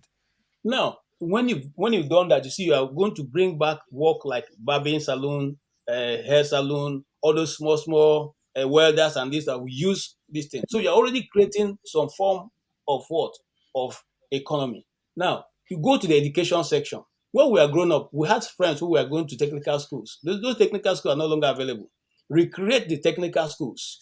Bring back people, artisans who go to learn how. Right now, if you want to build a house in Nigeria, you go to Cotonou to go and get Tylers and all those people. Thailand. Mm. Yes, you put that back in the system. You train these people and bring them out. Then you declare in the public. It doesn't matter whether you're a cleaner cleaning the gutter or you're a professor in the university. Work has respect. You give respect. You respect whoever is working, because it doesn't mean that because he's working in the lower realm, mean that he is a no good.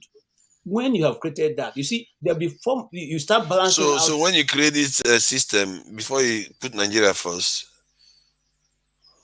I'm putting Nigeria first. That if you put these things, Nigeria will come first. You don't necessarily have to do it. The no, people I'm are saying dying. for you as an individual, would you put? Do you put Nigeria? Okay, maybe I should ask you: do you put Nigeria first right now before anything else? Forefather, why will I put Nigeria first? Okay, then what would it take? Okay, then what would it? I mean, Oh Okay, then God. what would it take? Well, that's what I'm asking you now, because it looks like you are describing things that Nigeria needs to do for itself, not necessarily what it will get you to put Nigeria first. What is see, the minimum that Nigeria needs to do? Because listen, this is a long list you are putting right there. It's almost see, like an excuse never to never to put Nigeria first. So listen, what listen, is Uh, what is the listen, minimum Nigeria needs to do for you to say Nigeria comes first? listen. What is the real meaning of Nigeria coming first? Nigeria is the Nigeria a person? Is it an entity? No, it is No, no, we, me and you. you I'm put coming. Nigeria first, yeah. See, I'm putting Nigeria as an individual. Now, me and you be Nigeria. Nigeria is not a landmass. It's the people that live there. Mhm. After all, we can move Congos to Nigeria tomorrow and call them Congolese.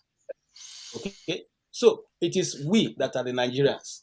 If our lives are good, we will put Nigeria first. It becomes automatic. Mhm. You don't need to. You see, if for instance, those of us who went to early school, who went to federal government schools, we had some form of patriotism at that time. Okay, we Mm-hmm. we went to people's houses to do baba job. We went to the house to cut. We didn't consider as anything. You and See, your friends. KJ, this is not a complex question. They just asked you. You are beginning to, love of you a are nation. moving like you are making My it the brother, people and everything. They Mosca, asked you, what I'm do going you want from Nigeria for you to say Nigeria comes see, first? Okay, forefather, on Mosca, a good Mosca, evening, Mosca, on a good evening, good Mosca. night, and good morning. Thank you forefather, for coming in, Mr. Mosca, forefather. can Paul. you hear I'm me? trying Thank to you. I tell you appreciate Yeah, you coming in. what Thank we you, create. Thank you. Mr. Paul. Thank you. I'm trying Mosca, to tell you what to create the patriotism that you need are in you the even No, hearing people. me? yeah. No, I'm asking about you, not Me, what others. Yes, what my would you? brother. What will Nigeria do for you to say yes? You know what? I didn't used to like Nigeria. I know Nigeria will never come fifth in my this estimation, but now Nigeria I think first. I no. don't I care. think I have gone beyond that point now. I'm not sure that So you are irredeemable, eh? You are irredeemable. Is that what right you're saying? now, right now. You see, okay, let me Okay, put it this but way. forefather, so the question I want to ask now, KJ, so what do you put first? Now, what has taken Nigeria's, what is first now for you? Mhm. Equity, justice, and righteousness. Put Hmm? justice, No, peace, justice. no. I'm saying if is it? I mean, we are talking about country now. Is it a Biafra land? Is it where do you stay? Is it UK that you Is it the stay, US? or where is it that you put first? Oh, Or where I is put it first? just KJ that is now first? Or is it? I am nationless now. I'm a free Oh man. my God, man without nation now. KJ has declared himself a man without nation. And we keep with that. We are asking you, what is Nigeria going to do for you to put Mosca, for you to recognize Nigeria as your nation, then, sorry, so that Mosca. you will be a Sorry, proper for that I need Nigerian. to go, man. For that I need to go quickly. Sorry, Okay, Mosca, can you hear me? yeah, we can hear you. Mosca, just like Mosca is not hearing me. Mosca, I'm I still. can hear you, Victory. I can hear Okay. you. Okay, you didn't drop your number in the private chat. I'm waiting for your number because I need to go. No, if you have a pen, let me. I don't want to drop it there. Let me just quickly tell you. Okay, no, No, you can't say it online. No, No, no, what? you no, can't no, say it no, no, online no. now. You can't say it You can't online. say it online. It's That is. better. Look, listen. It's better for me to say it online than to write it down somewhere. Oh no, you can't. Do If you you? say it online, Okay, that's compromising your personal this thing. No, it's not good. okay. So how do I do it now? Private chat, the Personal private chat. private chat. There's something that they call So private how do chat I do there. the private chat? How do I do private chat with you? When you know where you see Live Studio, there's somewhere on the left side or top side, depending on whether you're using it. Are you using a computer? No, I'm using a tablet. I'm using a phone actually. This flip phone. Oh my! I think it's going to be Okay. somewhere on the side or at the top or something. It should say private chat. Okay, it's looking for it. He's probably logged himself out by accident. Okay, so we are asking a short profile. This Is stuff it? can be funny sometimes. Go Is ahead, it? please. When do you He's think? back When now. do you think? When do you think that we have gone to a point Technology. where it will be difficult to ask I them? don't see. Okay. Victory. Yeah. I if I send it to Dr. Rudolph, will you be able to get it from him? He has my number. Yeah, I have his number here. Or maybe what I would do, maybe I can even no, Okay. no, I don't want to call my number on there. So just send it to Rudolph. He will No, just tell don't him to worry. forward it. If you have Dr. Rudolph's number, if you have Uh, Dr. Rudolph's number, I will send my Or number to call him. He will him send it and to you. okay, no problem. okay, Yeah, perfect. thank you. That's the good. Hmm. That's the best way to do it. Mm. Yeah. All Yeah. right. So But who was? I think just for the record, Victory. Just for the record, I believe this policy is going to make the naira dance, but it ultimately is the only way to go because we will now have more inflows into the official market. Yeah, but that Moscow, like I always say, see me when I look at the policy, right? I'm looking at it from multiple angles, right? And this, like I said, it's an issue that really affects me deeply. This is an issue It that, affects every Nigerian. yeah, I know, but this is an issue that has always made me want to pull my hair because I cannot understand why a group of people will run a country that way, whereby somebody will go and get money black market, somebody can go to the CBN and get money. I don't get it. Even because of this issue, I had an issue with one of my friends, right? That claimed that I had connection with CBN there when I was into export and all that. I had serious issue with this guy. And to today, I don't speak to that guy, right? So, and I looked at the policy and I said, fine, Nigeria don't have the required forex. Not that I wouldn't even say Nigeria don't have it. I think Nigeria have close to the required forex, but there are certain element of people, the greed of the elites, they are taking the forex for themselves, right? So they are stopping the oil from themselves. Not that the forex Nigeria have is going to be about almost equal to the demand. No, it will not be equal to the demand because we demand more because we are import driven country. Like we want to buy stuff, right? So the only way to counter that, you need to produce what you are buying from the outside world that you need that dollar for, and that naturally that will die down. That will kill the demand for the dollar. And one of the easiest way of them doing it, which was what they did with China, the currency swap, but that did not see the light of day. So why we should be asking them why did that policy not go through? because Nigeria is captured by Western this thing It's not called that. interest. Even though you're saying that Nigeria is captured, Victory. but yeah. Victory. What I can tell you, That's basically the reason why. hmm? No, what I can tell you, and I think this applies to all of us. The reality also, and when we talk most of the time, we tend to address some people like I don't know how to explain it, but we need to understand that it is a system. If you're benefiting from the system as a human being, chances are that you want that system to continue. It's like, for instance, the people in National Assembly today. If you say you want to stop budget padding, they will not agree to that. Why? Because they are enjoying it. So the reality is that as Nigerians, we need to stop complaining and start thinking, okay, what should I do? How do we collectively box these people into a corner and get what we want? Because it's not going to be something they will give easily.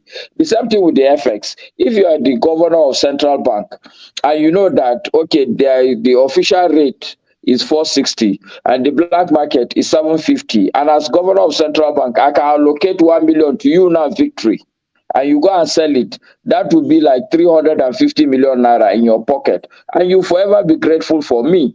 Why will I, as the central bank governor, change it? Okay, Do you but you understand see, what I'm saying? that's what I But was saying. see, for me, the only morality in this public life is what is for the greater good, and I think Mhm. most Nigerians don't understand that concept. If it's good for me and my friends, maybe that's good enough. They don't see the bigger picture. When you are in position of authority, this is one of the lessons they have to be taught. If you want to get into any position of authority that controls lives of millions, you have to be taught about the greater good, because you will always be susceptible to wanting to do things for friends and all the rest of it. But if you understand that concept, you're going to draw a line somewhere and say, you know what, I can't do this because this is the consequence of what I'm actually doing is damaging our nation, and sooner or later the consequences will even come back to me too. And so sorry, go ahead, KJ.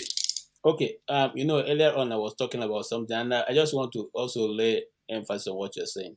I'm just looking at Seraph. Seraph is an NGO in Nigeria, and I have a breaking news from them, which I'm a member, and they're saying they are taking the government of Tinubu to court based Yeah, on the increment.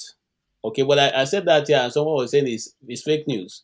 seriously, was Okay, that the government of Tinubu that did it, or just crazy House of Assembly members that are no, trying to do that? this thing had been done before. It wasn't his government that did it. That bill had been lying down. Okay, Buhari Okay. didn't sign it. Okay, so but they sneaked it in to him and he signed it for whatever it is. What you mean Tinubu signed it? Yes, this is Seraph. This is Seraph, and they're taking them to court Jesus Christ. based How on did that. he fall for that one? Now, Even Mask and T were saying he was doing well. Now he just give himself 114% increase in salary. now Now now he just now disappointed listen everybody. listen to what I'm saying. You see, majority of the policies in Nigeria are done for friends and family. That is the problem. It's not as if it's not done in other nations. But when out of 100, 90 is done to favor your cronies, it becomes a big challenge. It becomes a big challenge. I'm not, hey, forefather, I think if I'm in government now and you want me to probably sign a import license, so I won't do that. But when that policy is now written for you alone, for you and Yeah, your that's a family alone, problem. it becomes a big problem. Okay? Now we are still, Tinubu is not already sitting down. Dangote has already brought Bill Gates to him.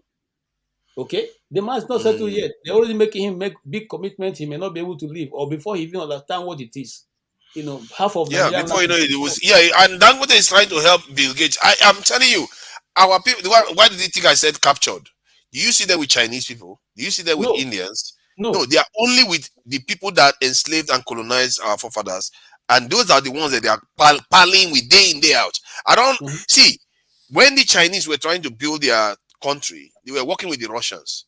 It turns out that when they broke away from the Russians, because the Russians wanted to make nice with the West, they said, no, no, no, we are not doing that. We have to fix our country. So they pushed the Russians aside. It turns out that because they did that, they arrived at their destination faster. Because the Russians were saying, I'm helping you, but in a way, slowing them down and slow walking everything, progress for them. That is what the West is doing to us. They've been slow walking us forever. If anything, they are slow walking us even backwards sometimes. And we still tag along with them. I They agree. are killing us slowly. I agree. I agree. So you see, what I'm saying is, if anybody who wants to do an honest job in Nigeria, I'm telling you, forefather, it will not take Nigeria 1 year to bounce back. All we need to do is look for the best brains and put them in the best places, irrespective of whether they are Hausas, Yoruba, or Igbos, or whatever they are Jukuntu. I don't give a hoot of where they come from. What our children want and what Nigeria wants is people who have the understanding and what it takes to deliver the goods. As simple and short. It doesn't matter who is there. It doesn't matter who is there. Okay? Deliver the goods. It really takes people that understand these things. That's why we need nationalists. I don't know whether you were here when Masca was describing why he will put Nigeria first. He made one of the most compelling cases for it, and there is also that of this thing, electricity, which is very interesting. North South people, they are very very clued on and said no, we have to put your nation first. And the truth is, if you don't put your nation first, how are you ever going to do well? The plague of all Africans around the world, all black people around the world, is coming from the epicenter is Nigeria. You can't even make it up. The epicenter of the shame of black people around the world is Nigeria itself. We are the ones sitting on top of the race and ensuring that the race never progresses. And let, let, hence let, why our nation is let, a priority let, to be let, captured. let me let me say something to you, sir. There's a man from the north called Dr. Abubakar. He wrote a book, very interesting book. And why he anchored his book on is that if Nigeria wants to develop, if Nigeria is serious about developing, then the Nigeria need to take a serious look at the southeast. Now, do you know my best candidate? If you want me to say, okay, honestly, I'm looking for somebody to run Nigeria, I will go for the president of the African Development Bank, Akiyomi, who is a go-getter. It's not, he's somebody who, if you look at his track record, has done things you can see. Even the West are afraid of him. He has done things you can see, and he's a man of ideas. So you cannot go and bring a bigot and put before him. I think you'll be afraid to say where you're going is not correct, and this is what I think. No, no, no. You can't bamboozle him, okay? Because what you know, he knows also. The books you read, he had read it also. So he's equal to the tax. Now, why is the problem? The problem is that most times I have a friend whose father was the minister in the time in Obasanjo's time. And one day the guy was telling me that his father came back and said to him, "Oh boy, he's a Yoruba man. I think I'm done with this ministership." He said, "Why?" He said, do you know that we went to in a conference in America, and I was sitting before me on the other side, me leading he's about at that time he was about 70, 71 or about there, late 60s or early 70s. And then he looked across and he saw children, as I saw what he was telling my friend, who are 25, 26 sitting before him, and he said to himself, "What is this? This my first son should be sitting with these people and arguing." Okay. And so when papers were presented, I'm telling you a true story. When papers were presented before them, they didn't know what it was inside, what was inside. So he quickly got up and told them that let's postpone this meeting. That was when they ran to DC to go and look for Nigerian students. Okay. To come and explain to them what was in that policy they were trying to make them sign. I'm telling you a true story. Wow. Okay. The man came back Nigerian and Nigerian said, officials didn't know what was in the policy. yes, because they changed the road, the technicalities and all that. He couldn't understand it. Okay. Imagine. Hi. So they came back and he said to his son, "If I finish this term, I'm not taking this job again. I'm too old for this nonsense." You see what I mean? This is what other thing I was saying, that most of all these nations that went on to develop previously, the diaspora made a big difference in their ability to develop. And Yeah. our nation is doing their best to keep the diaspora out. If I anything, will. they want to shift, they want to chase some of them away even further. You see, And forefather, when you guys talk like this, honestly, it baffles me. It okay, baffles me. regarding the diaspora, Okay. Why does it baffle you? okay, that one No, is the interesting. idea that for instance, we all should acknowledge and agree that the system in Nigeria is not working and that it's only a few that are benefiting from it.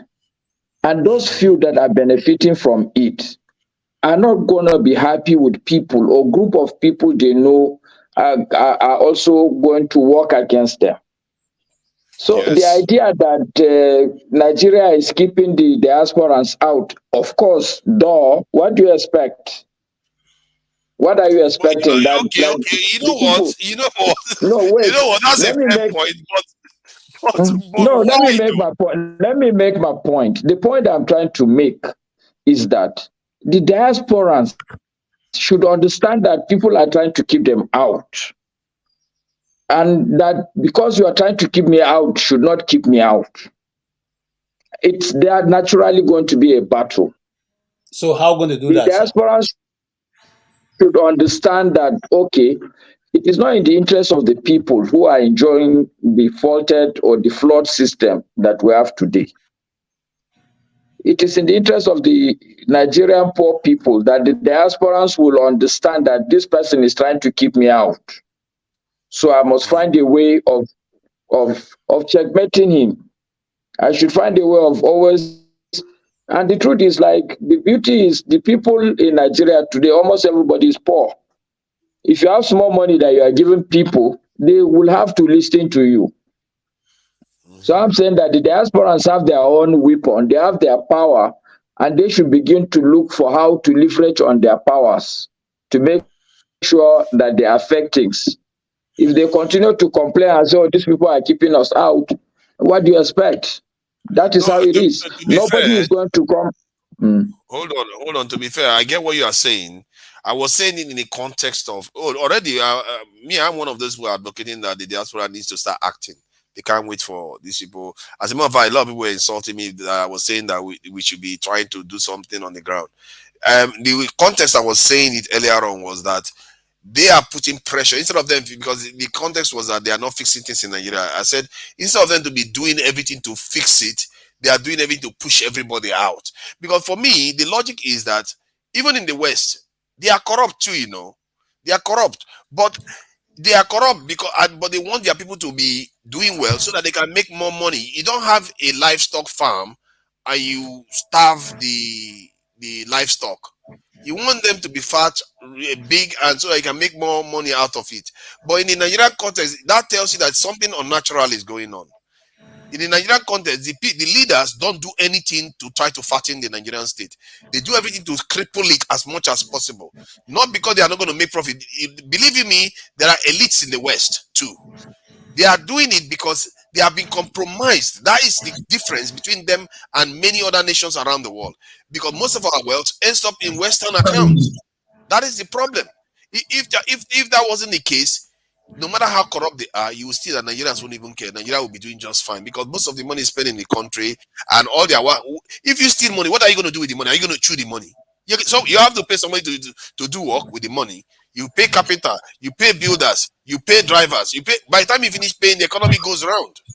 The problem is that our economy, all the money is being taken away. Okay, all right, but let me address that point for fathers also. Guys.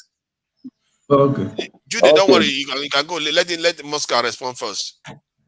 Okay, so you see this thing you're saying, I'll go back to the issue of corruption. You see, we have a corrupt system where it is the lowest of the low among us that get to all these positions. I mean, KJ just gave an example. A minister was a minister and he can't respond to something that students are talking about.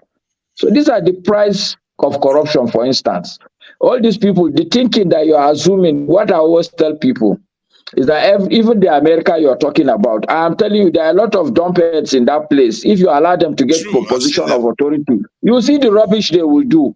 The only thing they have over us, even in the House of Congress, they didn't know everything in the House of Congress. When Facebook went to the House of Congress, they didn't even have a clue half of the thing Facebook was telling. Michael Zuckerberg was telling them in the House of Congress. So I think. But what I'm even saying, forefather, what I'm even saying, forefathers, is that their system is far better than us because their system is a meritocracy.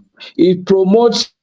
If you're good, it promotes you to the top. It's not true. It's not. See, what is going on there is it's not. What are you saying now? I schooled in the US. Okay, you cannot fail your exam. Let me describe what I'm trying to. What are you trying to say that the US is not meritocracy?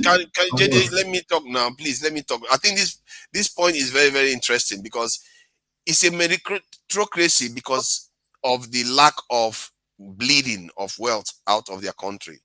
What is happening with us is that the system we see now is meant to exist because of the way the nation is bleeding out.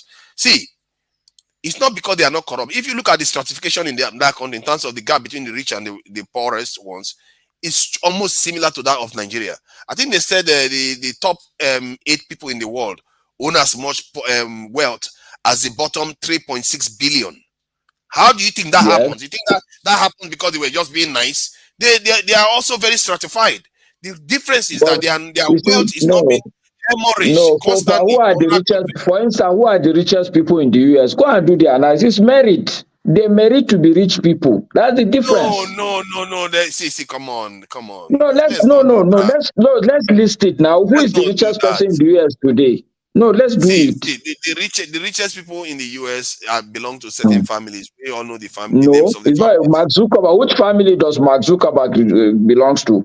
Zuckerberg is just an individual. Which family What Which Warren family Buffett? does Which family They does are, they are, Warren they are, belong Buffett they, to? they, belong they to? are not the rush. They are not the richest people. When they talk about the richest, No, they are no. talking about some I'm very, not very talking. super rich. They are talking No, about okay. like the Rothschild, Rockefeller family, and all this. But that's Senator, what they are referring to. See, Even the but Rockefeller, even these families, they did can something I? you can point to. You can point to steel and say these people are related, this family is related to steel production. You take this family, you say they are related to banking. They merit it. They merit Exactly. it. no, It's they a Because didn't. of They what they didn't. are meritocracy. producing. Hold on. Now, when you say it's a Senator, meritocracy, see the way you merit something is that when you make something and you pay back to the state. If you look at it, most of them don't pay back to the state. What you are talking about, they cheat the system, and the state gives them a lot of benefits when there is any issue. The benefits that the big companies and the elites get in the West is it way surpasses that of the lower classes. So when we say meritocracy, it doesn't exist. You just need to study the system. ah, You No, see it that the does system, exist. It does see, exist. can I say It it does something? only exist. exists. It only exists Can in I say patches. something, guys? The only reason why you are seeing what is going on in their country is because the wealth is going around, because the wealth is so high. Look at the Nigeria. Nigeria's national budget is about 30-40 billion, and the UK's national budget is 1.35 trillion. If it is 1.5 trillion, how can you compare the two? This is how that, because if you don't really understand what is going on, you will not know. That's what I mean by why are our leaders willing to skin the Nigerian state so that it's as small. So the money they make anyway is very, very I'm tiny trying to compared to answer you now. I'm European saying countries. that, look, what you are seeing is the result of a corrupt system. And a corrupt system will breed people who their level of thinking is, they are the lowest people in the society.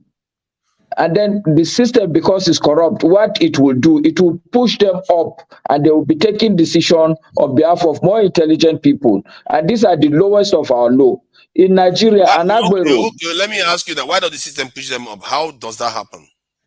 okay, because when you have a corrupt system, what normally happen is that you no longer, the laid down process will not be followed. The person who has enough capacity to disrupt the system, to do the wrong things that are not in the good interest of the system, is the person that will go to the top. Somebody who is willing to kill the whole system. You give an example, like you have a chicken that lays the egg.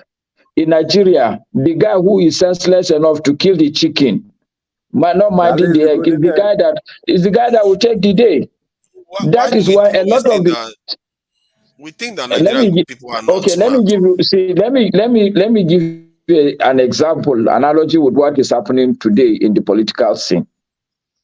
Okay, a lot of Mhm. people will not contest. Why? Because they believe if I go and contest, Kukuma, the election will be rigged. So why do I have to waste my time? So let me ask you, between the person who is going, and when you say you are going to rig election, this rigging is not a simple matter. It will involve guns. It will involve sometimes killing people. Are you with Where me? is Jude? Where are Jude gone to? Okay, yeah, please go ahead. He has Mm. not even been So, here that long, and he's so what I'm saying is that the system, once it is corrupt, and meaning that even if you kill somebody, it is already corrupt, so you cannot be held accountable. okay. You I you see. you now find, so you But now there are find, corrective measures, though. We do have corrective measures to but correct it. when Like, a system is corrupt, who will do the correction? Because it's like a car that the brake system is faulty. So who will okay, match okay, the brakes? okay, okay. Now, let me run the circle round. Now, let's say that man is corrupt. He's stolen 1 billion, this thing dollars equivalent in naira, Mm, and yes. then he keeps it in Zenith Bank, and he wants to build a house. He goes ahead and builds a house. He wants Mm, to buy a car. He goes ahead and buys the car. Does everything within mm. Nigeria. What Why do you will think he do Nigeria that? loses? No, he cannot do that. Number one, he's Why? not intelligent enough. Yawa. Number one, he's not intelligent enough to understand even the dynamics of money. That if you keep money, even if it's $10 billion, if you go and find a place and bury it, that money will be losing value. A smart person is the one that will understand that, okay, let me invest this money so that it will be growing. Mm. Yes. That's number one. Number two, this idea that you think the man will keep the money here and he will be feeling safe is not going to happen. Even if it's you, if you steal the money, you are not going to. Who will steal you steal a car in front? You go to a house, you steal the car, you come outside in front of the house and park it there. Who does that? No, When you I steal hear what you are something, you go saying. and hide it. Yeah, When you but they steal, are you already go and spending hide the money it. and they go and spend it overseas. That's the problem. They go and spend it overseas, or sometimes they It's don't not even get to see spending the money as again. far as their mind. You see, you need to understand the psychology of a thief. In their mind, it's not really enjoying it, it's not spending. In their mind, they are What running are to they doing hide the with it? money. They are Okay. hiding it. Okay, they go and hide it overseas. That's And in their and mind, it is hiding. you think so? And I okay, know but so. okay, good, good. You see, but you see, okay, I'm glad you think you, because I think you do have some experience in this type of industry. So they are in their mind, they are hiding it. Poor father, what do you mean by this industry, No, no, stealing no, no, no. industry? No, no, no, no, no, no, no. That's what I mean. No, if that's how I came across, that's not what I meant. Is he Because you helping did them say to something. hide it? You said something about working in financial stuff. I think that's what you said. So what I meant Yes, by I that is that understand that. Mm. yeah, you understand the concept. So how many percentage do you think are the higher levels of Nigerian politics that would understand that putting his money overseas, yes, it's a means of hiding it, but it's also a means of Nigeria losing economic activity because they understand the economic implication of taking capital overseas. Okay, I How, think it's a how first many principle percent? argument we're having with you. No, we cannot have Okay, that percentage because it's a okay. first principle argument. My argument is that anybody who will go into a position of power to steal money, his level of thinking is warped. He will not even understand this thing you're saying.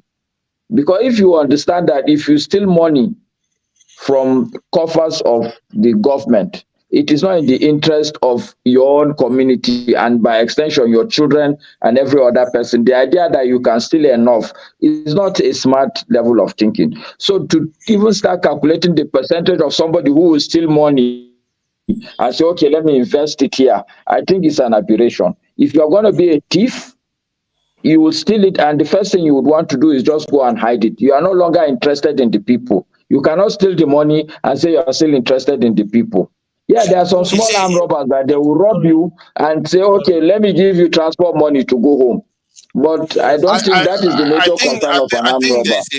I think there's a middle ground. I've spoken to some sorry, Europeans sorry, here. sir. Don't worry, I think 15 I don't. seconds, 15 seconds, 15 seconds. I spoke to some Europeans here, and the guy said that um, better that I'm screwed over by my own than by other people. So, in other words, they understand that even when they are messing about, as long as it's not by other people that is doing it to them. Sorry, KJ, you can go ahead. Yeah, I wanted to say to Masca that I don't seem to. I want to push back a little bit. You see, the Nigerian content for which we are all from doesn't seem to agree with what you're saying because right after Shagari's government, we were still quite young then, but when we started becoming aware, politically aware, all the thieves have been having traditional titles and they're not afraid to walk around. They are the ones who become governors. They are the ones who become permanent secretaries. They are the ones who build the best houses in the town, and they live comfortably with it, with the police and what do you call them, mobile police guys guiding them. It doesn't work that way in Nigeria. They have defeated that. In fact, they I can tell you how the corruption transgressed. It Yeah, became I agree with you. now it came to a Yeah, point I where agree with you, KJ. so what I'm saying is I that agree we with you, now but what I'm telling forefathers is that the thing we are talking about is that the thief who is stealing money, okay, is stealing it and is not interested in the welfare of the people. Of Okay, course, I of agree course. with you that today you steal and you are no longer afraid because the system has the level of corruption has increased. If people tell you, in fact, I know people not even in government, people who come and do 419 for you. Once they collect the money, they know that in their head they are just going to, if they defraud you of 10 million, in their mind it's only 6 million that belong to them. The other 4 million, they know they are going to use it to make sure that nothing happens to them. This is the Nigeria we live in. So I agree with you that it's not now at this point, people don't need to go to the US to put their money to enjoy it. But I'm just saying my argument is that the person who is stealing money is no longer interested in where he keeps the money. He steals the money. If he can keep it at home, he can keep it. But he is not going to Like the start thinking, CBN oh, governor, since I get steal it for this the house. money, I want to keep it here so that you can enjoy it. I steal your car, but I will make it taxi. And if you are the one that enter, you enter free. Mm-mm. If he steals it, he steals it. He's not interested in you. So the problem now is that it's not only the fact that they move the money overseas, which is damaging to us. Secondly, the ones that they even have inside the country, they hide it. Sometimes they dig it and put it inside the ground. In other words, the money doesn't get around the economy. We might as well in Mm. Nigeria be digging a hole and covering it, and it's like stuff ahead. We are working for nothing because this is why our nation is starving of So resources. people do it now. They do. People do pit latrine where they sock away. They do take soak away. They No, hide it inside seriously. stock away, didn't they? They put it inside And stock away. I heard about just it. to Yeah. agree, just to fully agree with Katie also, the reality also is that today people have realized if you take your money to the West, there is more audit trail. So it is no longer a safe haven for them. Because Um, history has shown that people can follow. People can follow. Trust me. This is part of the things I know very well. If you give me time, any money, I can follow it. You can't. You can't. you can follow it, too, but it's going to always lead to a dead end because we know that from NNPC recently they lost 1.4 billion because the NNPC manager refused to charge his friends that they sold crude oil to. They refused to collect the money back. From some of the proceeds that came from that is the property that they said Tinubu's son went and bought some of the property involved in that case. So you see these people, they move the money around and around everywhere, and they have tax You know havens what too on I top of can it. tell you? That is secret. That crude oil was paid. If you follow from there, you see where the money has gone to. So look, But let's leave that matter. See, hold on, so leave that matter for further. that are you saying that for 1.4 billion that they were looking for has been paid for? Who will you? Okay, let's put it. So you are saying that somebody gave somebody crude oil and forgot to charge the person for that crude oil. No, they chose not to charge. We're talking about years after the incidents. The money hasn't been brought forward to the Nigerian coffers. The government was looking for that money, hence the investigation. And some people And I'm saying disappeared. that that money went somewhere. If you trace the oil, you will see who paid for the oil, who was paid for the oil. Instead of coming to the Nigerian government, you will see where the money has been sitting, whether Oh they buy a yes, house yes. with it, it will be there. And I'm saying Oh no, that no, this is more prominent. It's more oh no, prominent if you take things to the West than in hold Nigeria. on now. I need to explain some of the things I know that they can do. They use shell companies. Even if the shell company is tied to somebody, it's going to be some ordinary person that will lead you to zero this thing. And they can put it in tax havens that even if you find the company, by the time you find the company, they can move the money from there. So you can't get that money, get hold of that money and just take it back. The way if it was that easy, even in West, in the West, they also put money in tax havens. So if it was that easy, people would be getting money back from tax havens all over the place. But you can't get to it because they have ways, shell companies after shell companies that they use to obfuscate the money. And the people that manage this money, that's even worse. The ones that manage the company, if you want to go after, you have to go after that company. Good luck going after venture capitalist company. All those like big companies that know how to control all this money. If you go after them, you're going to lose. Nigerian government is going to lose. That's the problem. So this money that they take overseas, the people that where the money is going to, they know where it's going to. It's not because they don't know. They know where it's going to. The problem is that these people that put that money there, they are not bringing it back to Nigeria. Me, my own policy on that front is that I will give an amnesty. That all this money that they've sent overseas, they need to bring it back to the country so that they can use it to invest in the country. You are free. I'll give amnesty for 1 year or so, bring the money back into the country, invest in the economy, because that is what the economy needs. But this, and that's where the damage is. That's why I keep saying people are not paying attention. They think just corruption alone is the problem. It's the fact that the money is leaving the country and going somewhere else. That is where the damage is being done. If you don't take care of that point where the damage is being done, the rest is just details. If you keep the money in Nigeria, you know what is going to start happening? Over time, the system will become self-healing. Because now there's more money in the system. When guess what happens when goods are available, when cash is more available in people's pocket, they are not going to be doing corrupt things for that cash. They are not going to be so desperate for the cash. The system will start healing itself slowly, and before you know it, we are like one of the Western countries again. That is how you heal a system. You have to be smart about it. Go to the real source of where the problem is. If you put 2 people or 3 people in a room and you starve them, what do you think is going to happen? You're going to, good people are going to start doing bad things. That is what Nigeria, see, that's why for me, sometimes I find it a little bit hard to blame Nigerians. If you look at what Nigerians are going through, historically, the macro and geopolitical implications of what Nigeria represents today, it's not their fault. And then you look at the way the corruption is occurring and why Nigerians are mean. You see some of the things that are going on. If I look at it, I can explain it. So how can I possibly blame them? The only time I tend to blame people is when you tell them what needs to be done, then they keep pushing back and pushing back and pushing back.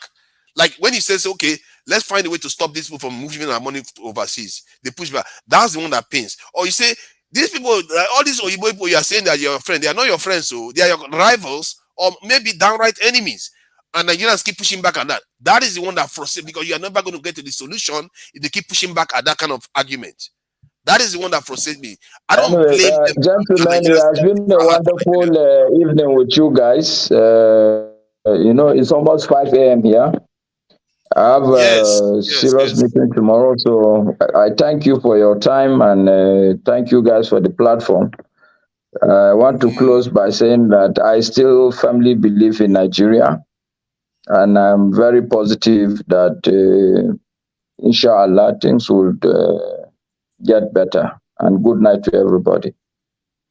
Yeah, let me say something. I think your submission on Nigeria is one of the strongest ones I've seen. And would you consider yourself a nationalist before you leave? Oh, see, he has to think about it. You see that kind of attitude. You know why I'm thinking, because in fairness to everybody, we're all human beings. There was a point when they were at the height of the agitation from the southern part of the country. People like me started saying, well, what the hell? Because it's like people are bashing you. You have not committed any fault. People keep bashing you. They lump you up and bash you. And at some point, I said, well, what the hell? I mean, Nigeria, as of today, is not doing anything for me, really. I have to have solar in my house. You have to get water. You have to do everything for yourself. You have to do security. You have to do everything. Nigeria as an entity, as a state, technically speaking, it has collapsed. And you guys are enjoying, because what you don't know now, this Google storage. At some point, I couldn't buy Google storage simply because I'm in Nigeria, because there's some FX policy. Wow. Okay. No, I'm just telling you guys.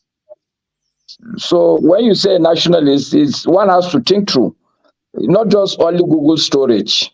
Okay, there are books on Audible, on Kindle. You want to buy, they say these things are not sold in your region. They are not allowed to be sold in your region.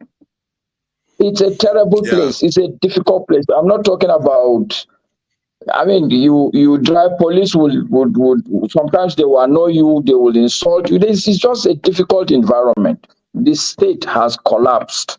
It is the case of a tree that has died and is still standing. So people see it there, but it's a dead tree. I have 6 kids. Okay, I have big aspirations for them. But at the end of the day, you look at the country, you wonder what will happen to them. Yeah. Okay, so it's a difficult environment. We are tearing at each other, but in the end, when you sit down and think clearly, the truth is that in the grand scheme of things, if you go to the US, people are going to look at you as a person from somewhere. And like I said, it is better and it is important that you go back and remember that somewhere you come from, because ultimately that's where you truly belong. So yes, I'm a nationalist, but it's not like I'm not singing and dancing nationalism. Okay, but Okay, but I want to ask something before you go, sir. Um, but you see, ultimately I know that this is the thing that will be well for me to be a nationalist. Yeah, if you Yeah. want to do well in the context of the world today, Nigeria needs to be a nationalist. We needs nationalists to survive and do Nigerians take needs over to the build country. Nigeria for them to do well globally. You guys that are there, you will be better people if Nigeria, the country you come from, is a better place. People will It's not match you. nationalists Some that do of the shit you will take, you will not take it. it's nationalists that do that work. That's why people like you are important in the continent, and I hope you are coming here to keep having the conversation. If you have others, No, I'm people from always the I'm north that always wants to, here. It's difficult because of timing. I'm always here, and sometimes it's more difficult because of the things you hear. Sometimes you scratch your head like, how can why would somebody say something like this? But see, yes, I will be here. And yeah, just for the record, we welcome you. what I believe we should do, we can talk here, but there has to be a forum, a quiet forum. We can gather here and talk openly, but for us to Yeah, move forward, for anything to happen realistically, it has to be a quiet place, somewhere hidden. It's not no, like you're going to go plan something bad, but there's no point no, no, planning no. something because you know you're fighting somebody, an evil, let's say you are fighting evil spirit. Okay, you Okay. cannot afford the devil to know all the things that you want to do. This is the reality. So sorry, Okay, KJ, sorry, I you were agree saying with you. something. Yeah, KJ wanted to say something. well, no, I will leave you till next time when we meet. When we No, meet no, no, next time. please go ahead, KJ. Okay, you see, because you said something I like. You said you know the talking about where we are, how we can go forward. The truth still remains. How now do you bring a leadership accountable? Leaders that don't even feel accountable to you in the first place. Who has the power of states and every apparatus of government in their control? How do you bring them to accountable? Because that's what some of us try to do, and we have brandished all kinds of names. So, how do you bring that leadership accountable? That's where you are right now. Okay, my submission to that is that it's not going to happen overnight. What is likely going to happen is probably what is happening. I'm not a Tinubu apologist, but what I believe, I study the world. You take places where there have been bad regimes and see what has happened. You take, for instance, let's say South Africa, for instance. What happened? Okay, people will continue to keep fighting until one day somebody from the inside of the devil's camp would decide, okay, he thinks he's going to a middle ground. But that singular step that he will take out of his own camp will be the demise of the whole camp. What happened in, say, probably like Russia? Okay, you think you are just going to bring some small moderations, and then these small moderations will be the beginning of the end of the devilish regime. What I'm saying is that we will not bring, it's not possible for Nigeria overnight to have accountability. It is not going to happen. What will most likely happen are probably moderate leaders who believe they want to steal money, but they want to do it with decorum. They want to also make sure, like forefather is saying, that okay, they will steal the money and still keep it here so that there will be benefit. Okay, it will be a gradual change. It will be a combination of a lot of things. One of the things that will happen is what forefather has suggested. We as citizens should take responsibility on election day. Only election day. Don't do anything on your life, but on election day. Okay, even if you are not going to vote, just decide. I don't know if you've been here in Nigeria when there was this road safety people, they call them road marshal. You voluntarily decide to come and do traffic warding on a day. But It also, happens here in Nigeria. So but I'm think just about saying it that now. Think about it. If they are able to recall like any National Assembly members, let's say they recall 1, 2, 3 National Assembly members because they were misbehaving, you will see that they will sit up. Their behavior will change. And I think that don't you think that would help? no, Because that is that is not that will not that I doubt that route, that recalling electricity route. I doubt if it would be the route. Okay, Same because in the this thing is, what you're why. suggesting, you allow the man to be in power, you wait for him to be in power, and that is when you want to remove it. It doesn't make sense to me. No, What no. you The have idea said is is that what makes sense to me. sorry. The idea is that when you get somebody elected and they don't do what you want them to, they go and betray you. You pull them back. The next time you send somebody there, the Okay. next person will know that, okay, you know what? If I don't do what these people want me to do, they are going to bring me back. You see what I mean? Okay, so That's let's holding let's them be careful accountable. what we say. Forefather, let's be careful what we say. Listen to yourself. Where you Mm-hmm. start is where the problem with your argument is. You said if we elect somebody, Mm-hmm. are we the ones electing these people now? Yeah. No, no. Okay. Okay. No, If you want to say we are not no, the ones selecting them, let's say we we are are not the ones not, selecting because I see. Let me tell you also. Let's take this National Assembly people. I can tell you where the problem started with Nigeria for National Assembly. I can tell them. you Mm-hmm. what happened in 1999 was that almost everybody was more concerned with his state. It's either you are going to look for a local government chairman or governor or commissioner or something. Everybody was looking for something within his state. Those that are now that were going for, people were being in political terms, they were settled with national assemblies. If you don't get anything, they say, okay, sorry, but don't worry, just go and take a House of Rep. It was seen as if it was nothing. Today, there are National Assembly members that have been in that assembly since 1999. They are as powerful as hell. So they don't need me. Like I know a couple. They don't need me. They don't need me to be in that seat. They have enough money. I mean, they can go and do what they have to do, and just make sure they keep coming back to that National Assembly. What I'm So saying can they is buy that all their local people? Can they buy all their local yes, people from voting against them? with the level of poverty in Nigeria, why not? Okay, now this is where what electricity is talking about comes in.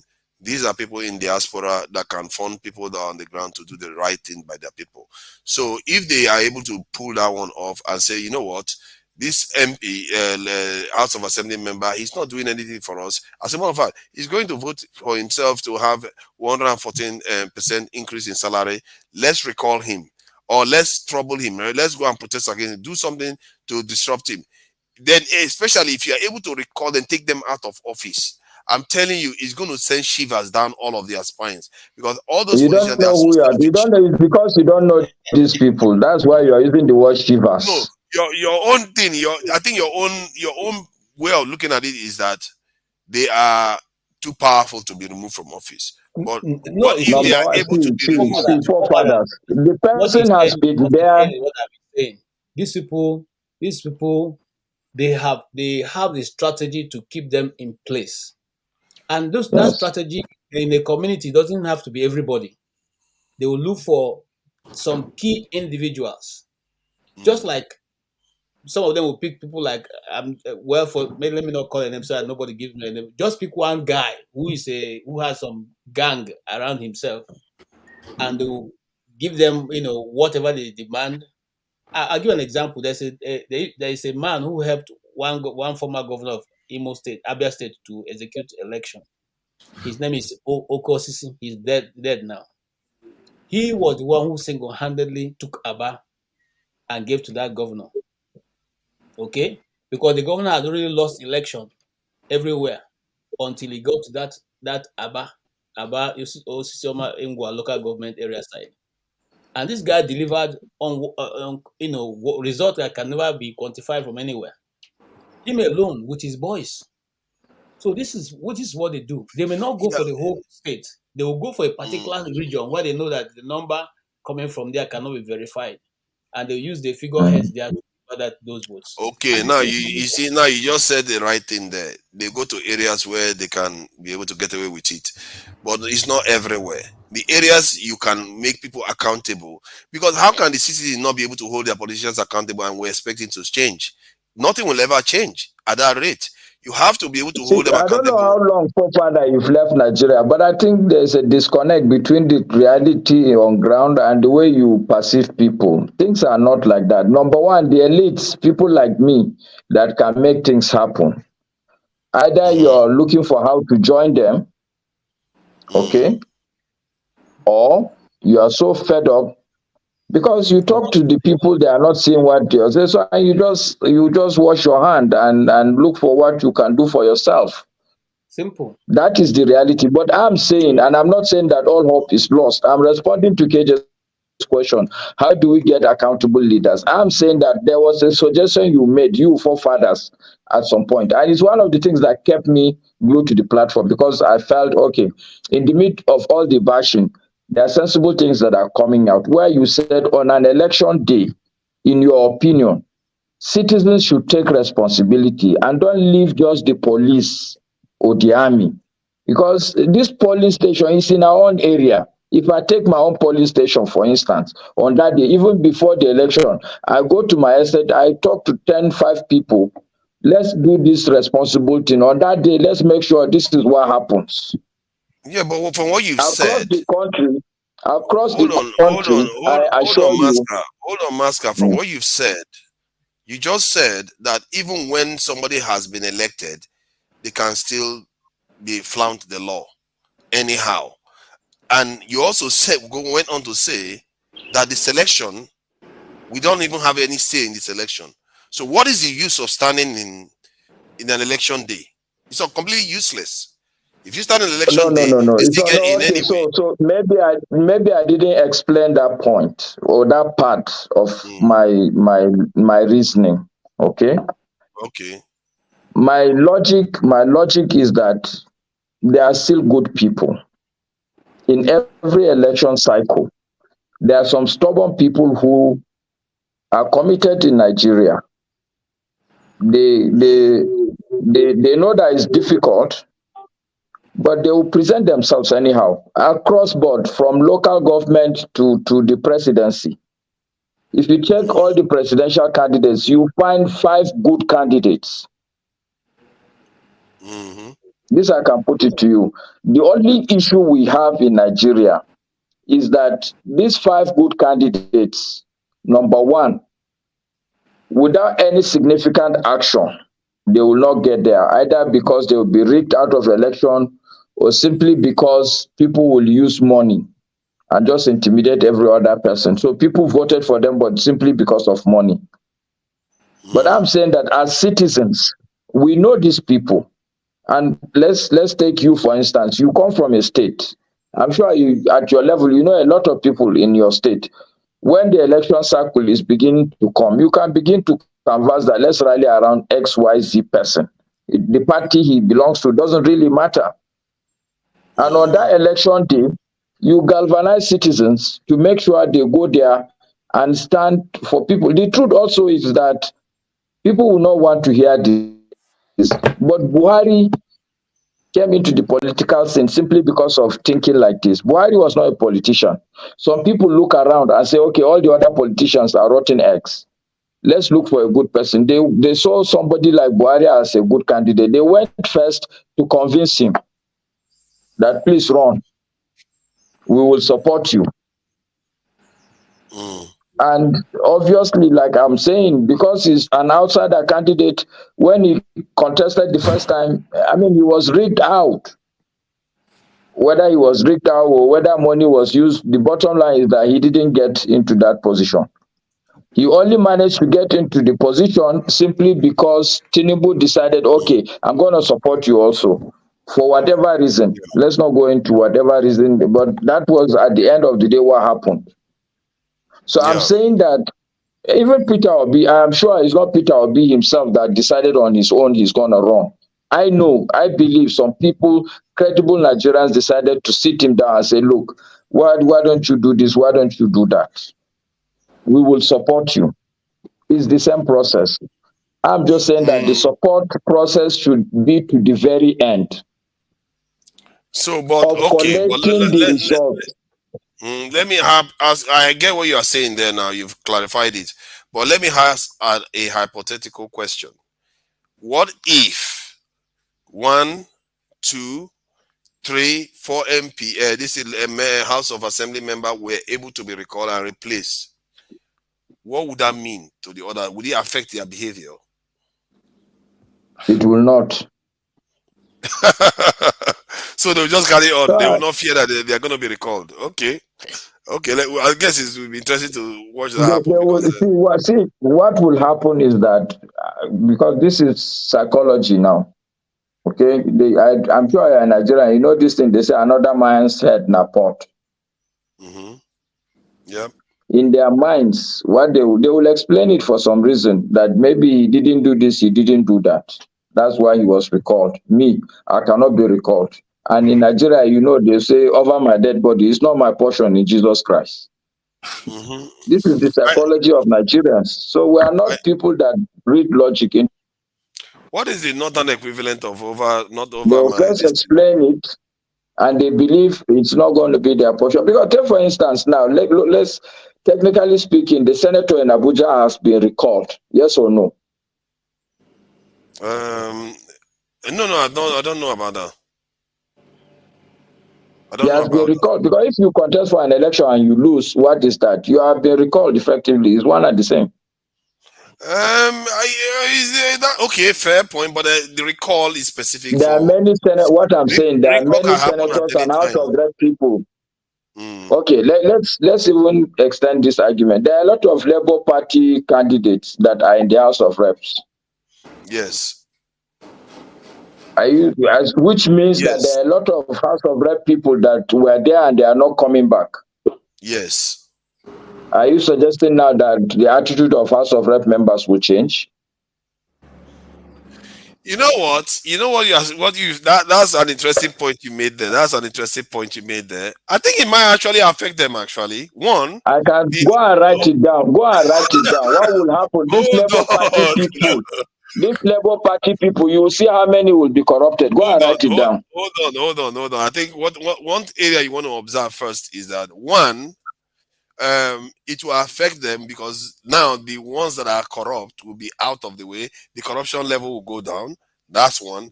Secondly, they will feel that okay, maybe next time if I go for an election, it might affect me if I carry on like this. Because look at all these. Oh, that guy gone. I thought he was a beloved this in House of Assembly member. They will know that this is not permanent if they misbehave. That then the third one is when the process of recall is going on, they will have less chance to be corrupt because they will be trying to fight for their seat. If you give them Let's leave this recall. Let's leave this recall matter. You know why? You know why this recall matter is something that should be dropped. Okay? No, it can't be dropped. I don't think you allow this thing. No, see, let me explain to you my position on this, my perspective on this. The biggest mistake you make is to allow a House of Rep person to go into the House of Rep. Because once he's there, you are just fortifying him. The amount of money you people will put together as diaspora people will be nothing compared to the money they get. Yeah, they will use that money. They will use that money to make sure that they scuttle everything because there will be a lot more what do you call this thing now, administrative process to even initiate the recall that they can use money to scuttle. See, I hear what you are saying, and I think electricity is very much aware of these challenges. But you said it yourself. You can't say just because the problem is going to be difficult, you don't fight. You fight, and maybe they fight for 10, 20, one of them will fall. They fight for 20, 30, 40, one of them will fall. So, and you don't need all of them to fall for them to realize, because while they are doing that, they are watching their back every time now. That there are organizations out there and people out there that are going to come after them. And I believe that that is something you want to be keeping them. You don't want to give them free reign. If you just say, okay, the moment that you are in is over, that is trouble. You are asking for trouble. That you, in the next 4 years before they see you again, they will just do whatever they like throughout that period. But And that's that's why, what's happening now. This is what has been happening. okay, watch the space. There are Labour MPs, that Labour House of Assemblies that have been there now. When they misbehave, you will see the move that is going to happen against them. They are going to get recalled. Sooner or later, they will get recalled. Well, okay, And so if they get recalled, no, wait, for father. So what do you mean by misbehave? if they misbehave, if they go and start passing laws and doing things like taking bribes, doing stuff that against Nigerians, How will like you, putting, forefather, know they have taken bribe? no, okay, let me put it this way. They go and vote for this law that wants to increase the salary. Let's say they go and support it, or somebody brings a bill to stop it and they go and vote against that bill. Yeah, they'll go after them. You find out that people will go after them. And when they go after them, they recall them. Then because you have to set the example for the citizens. I think, see, aren't you a nationalist? If you're a nationalist, you want to empower the people to be able to take charge of the system. But Because being a nationalist, you still have to be realistic. I'm being a realist, for father. I'm saying that, look, I support electricity in that format, but I support more your idea that on election day, before the man going, let's make sure the right people going. The idea that you allow everybody enter and then you start hooking people out, I don't understand. Yeah, but your argument also has the same problem that you are criticizing on the recall side, where you say they have money. When they have money, the same thing will happen during the election. What is the difference between recall and election? Okay, the difference between on election day, people can have a choice. Even if I collect your money, okay, even if I collect your money, I'm gonna go vote who I like. You are never going to know whether I vote for you or I don't vote for you. At least the country has given us that secret I don't know. Most of these so-called secret ballot is not secret ballot. So them No, you'll it be is. seeing who you are voting for. This is where the citizens come in. If citizens are there at the ballot booth, just because your contestant is giving people money, you want to go and see who are you. This is not allowed. Please, they were showing it on TV. they were showing it on TV. They will give you this thing, then you go and vote. They are seeing what you are voting. You can't but you know why? You know that is so. This is why your suggestion is very, very important. I get what you are saying. It doesn't matter what you want to do, but if there are 5, 10 people, credible people, respectable people that are just standing there, things will run properly on that day, and it is the best candidate that will likely win. I'm just saying that is not the only thing people should do. Now, if the diasporas are going to put money together, they should not wait until election day. They should start today. Put money together, begin to look for candidates that they can begin to push. Okay? Or even the people that are there that you think are moderate, call them and say, oh God, we see this thing you're doing. It's not nice, it's not okay. You even gather the whole of the people, you do some lecture for them. And so you begin to clean the system. And like I keep repeating, it can never happen overnight. Yeah, it don't take a while. I'm trying to find. But the thing is that once you start, things can happen. And I'm telling you, this is exactly what brought Buhari to power. Some people sat down and decided, okay, look, this is the good candidate. And I can tell you, Nigeria is not as bad as we think. Me, I know every election cycle, I know a lot of people that go shopping for candidates. I know people who flew from Nigeria to the UK and France and sat down with this former central bank governor, what's his name now? Sanusi, and tried to convince him whether he should contest. See, let me tell you something. Hold on, let me say something. Before you start saying Nigeria is not that bad as we think. You know, I used to say that some time ago, but when I found out that Nigeria's life expectancy was 53, I was like, okay, I give up. Something is wrong. Something is seriously wrong. Whenever we say Nigeria is not as bad as we think, it's as bad as we think. Understand what I'm saying, father. The country is, but I've told you that this country is a dead tree. It's just that it's still standing. This tree is dead. The state has collapsed. People are suffering here. People are dying. It's not the suffer side I'm talking about. I'm Okay. saying that in terms of the fabric of the society, the people, whether they've given up on their country, whether everybody has given up on the entity, the answer is no. I know of people who They have day in, not. day out, they That's are looking for how, senior people who are, yeah. they are looking for how to salvage the country. Yeah. So that is what I'm You know what I call this? I trying call to them say. the angels on the ground that are trying, because I've seen it. I've seen it when I go to Nigeria. I've seen that people are doing good work on the ground. That is why we'll have anything functioning at all. If everybody was just busy stealing, you're not going to see anything in Nigeria, or everything will be gone. But you see some good things on the ground happening, and you know that people actually put real work in to get this thing done. So, but I take your point, and I really appreciate your insights. And if we keep having people from other parts of the country coming in, I really, because I want to you see, most of the stuff you said I already know, because now that you're coming to talk, I'm hearing it too. So it's not like I'm just saying, oh, people in the north must be like this. When I hear from them, it confirming what I already know, that the information is clear that they are just like us.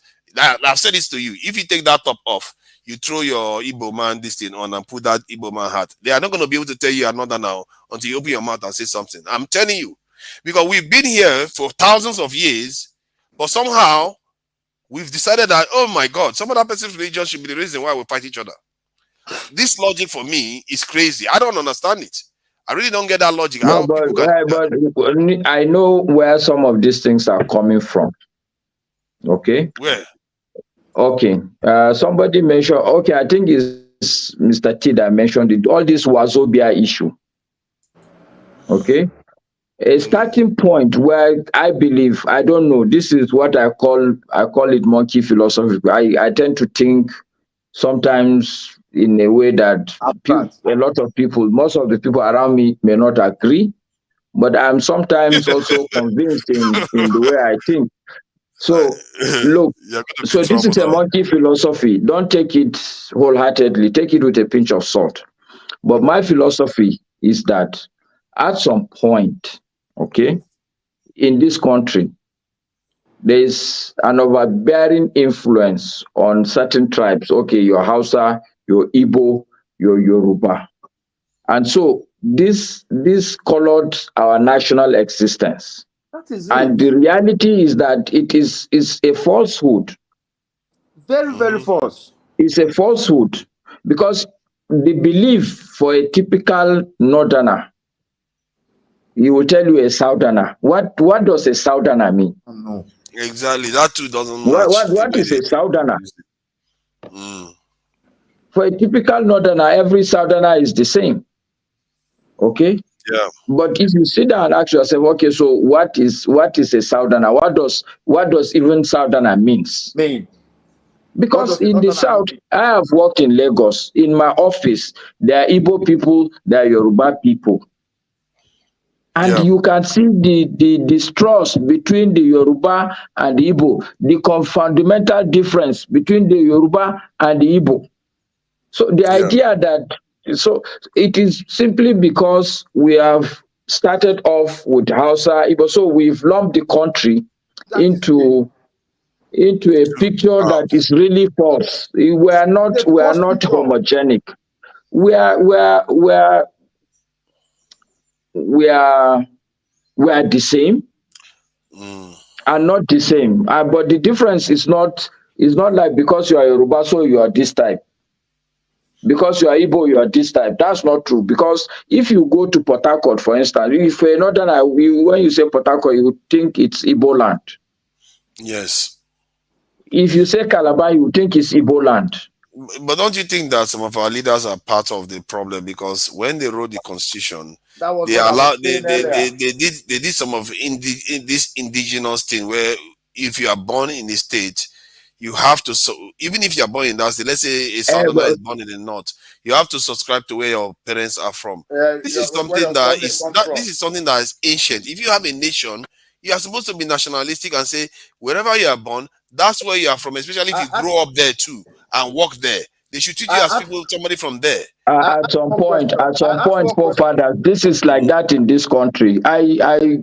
We went to. I used to collect scholarship with Yoruba and Igbo people in Kano. This is the truth. I see. This is the truth. But when you are born there, that's you grow up. There are people who. Go ahead. When you grow up, when you are born and bred and buttered in a place, people accept you. It is just logical. It's just human nature. Masca, we have massacred. T. You know, I owe you a big apology. I think I took it that you didn't want to say something, and somebody in the chat has even said it that you didn't say anything. So it looks like we are shutting you down and completely ignoring you. But guys, may I have to even good night, everybody. I know you have a meeting. Yeah, good night. We'll see you. Okay, good night. Good night. Weekend. See you. Yeah. Okay, bro. Yeah, I owe you a big apology because I feel like we just left you there for a long time. I just kept yammering on, and like you didn't care about this. It's just that it's hard to feel sorry for you with all your big body and everything. Whenever you want to talk, we feel like you can just come and say whatever you want to say. So no, the truth is, you guys were saying the real things, and the points were hitting up. So even if I don't have to contribute, as long as we're having a head point, yeah, you know, because it has to be the collectivity that we have to hold on to. Because you see, that level of it is me what I say that is right. It is me what I do that is right. I think these things are the conflicts. Okay. Yeah. You do, because if now you make lots of points. Masca made lots of points. Others who are being in the panel have made lots of points. So now I think it is only better if we don't center on what I say, but what somebody says that is right. Yeah, that's it. If this man says this thing is right, we should be able to give that man accolades and give him support. But now I think the difference we have in the governance of Nigeria, if somebody says it because it does not come from one particular ethnic group or one expected person or one glorified person, nobody takes it. Nobody wants to adjust to that level, even if it is for the good of the nation.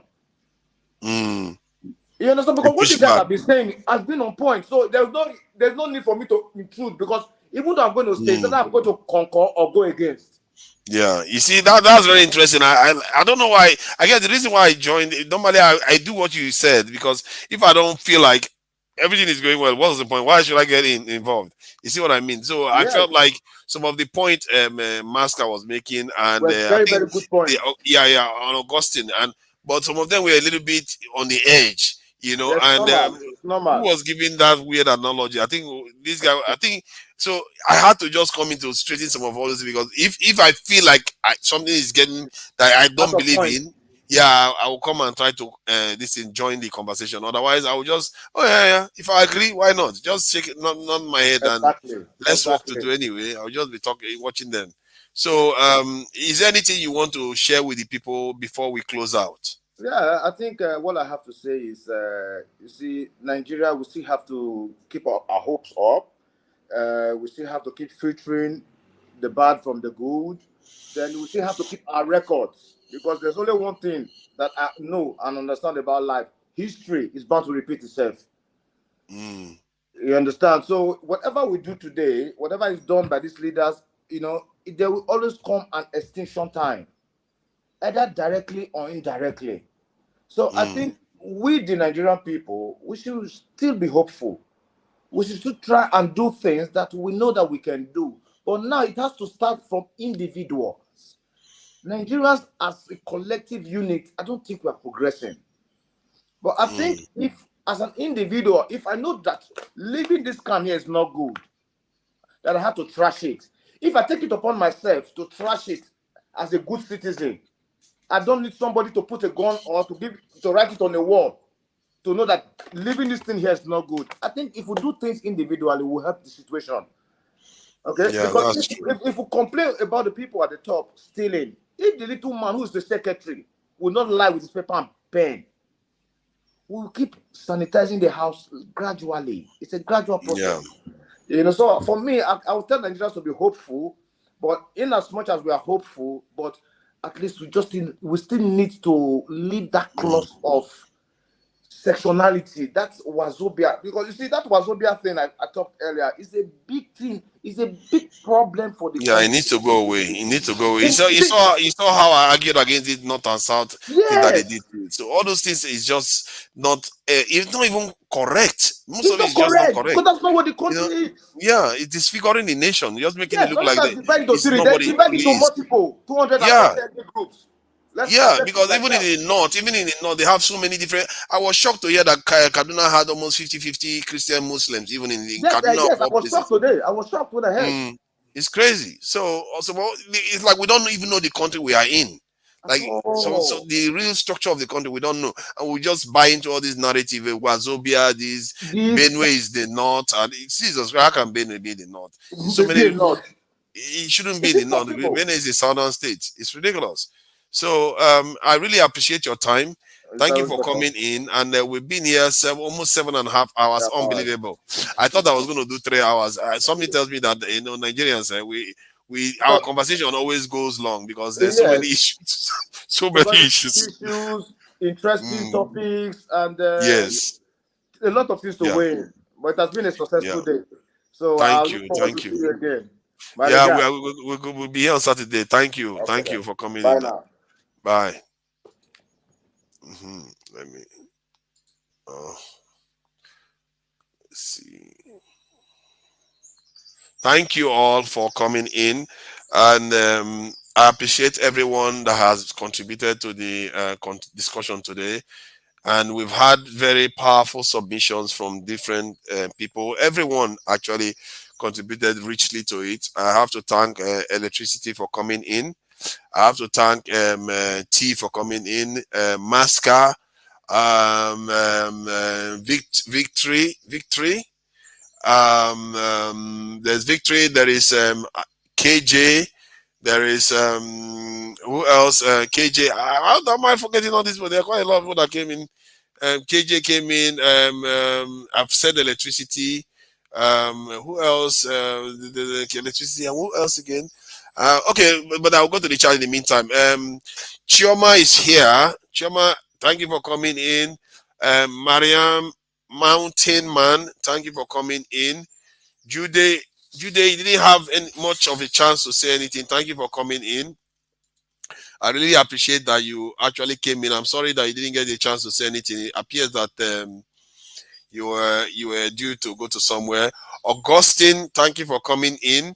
And Olumide was here. Thank you for coming in. And let me see who else is on the chat. See,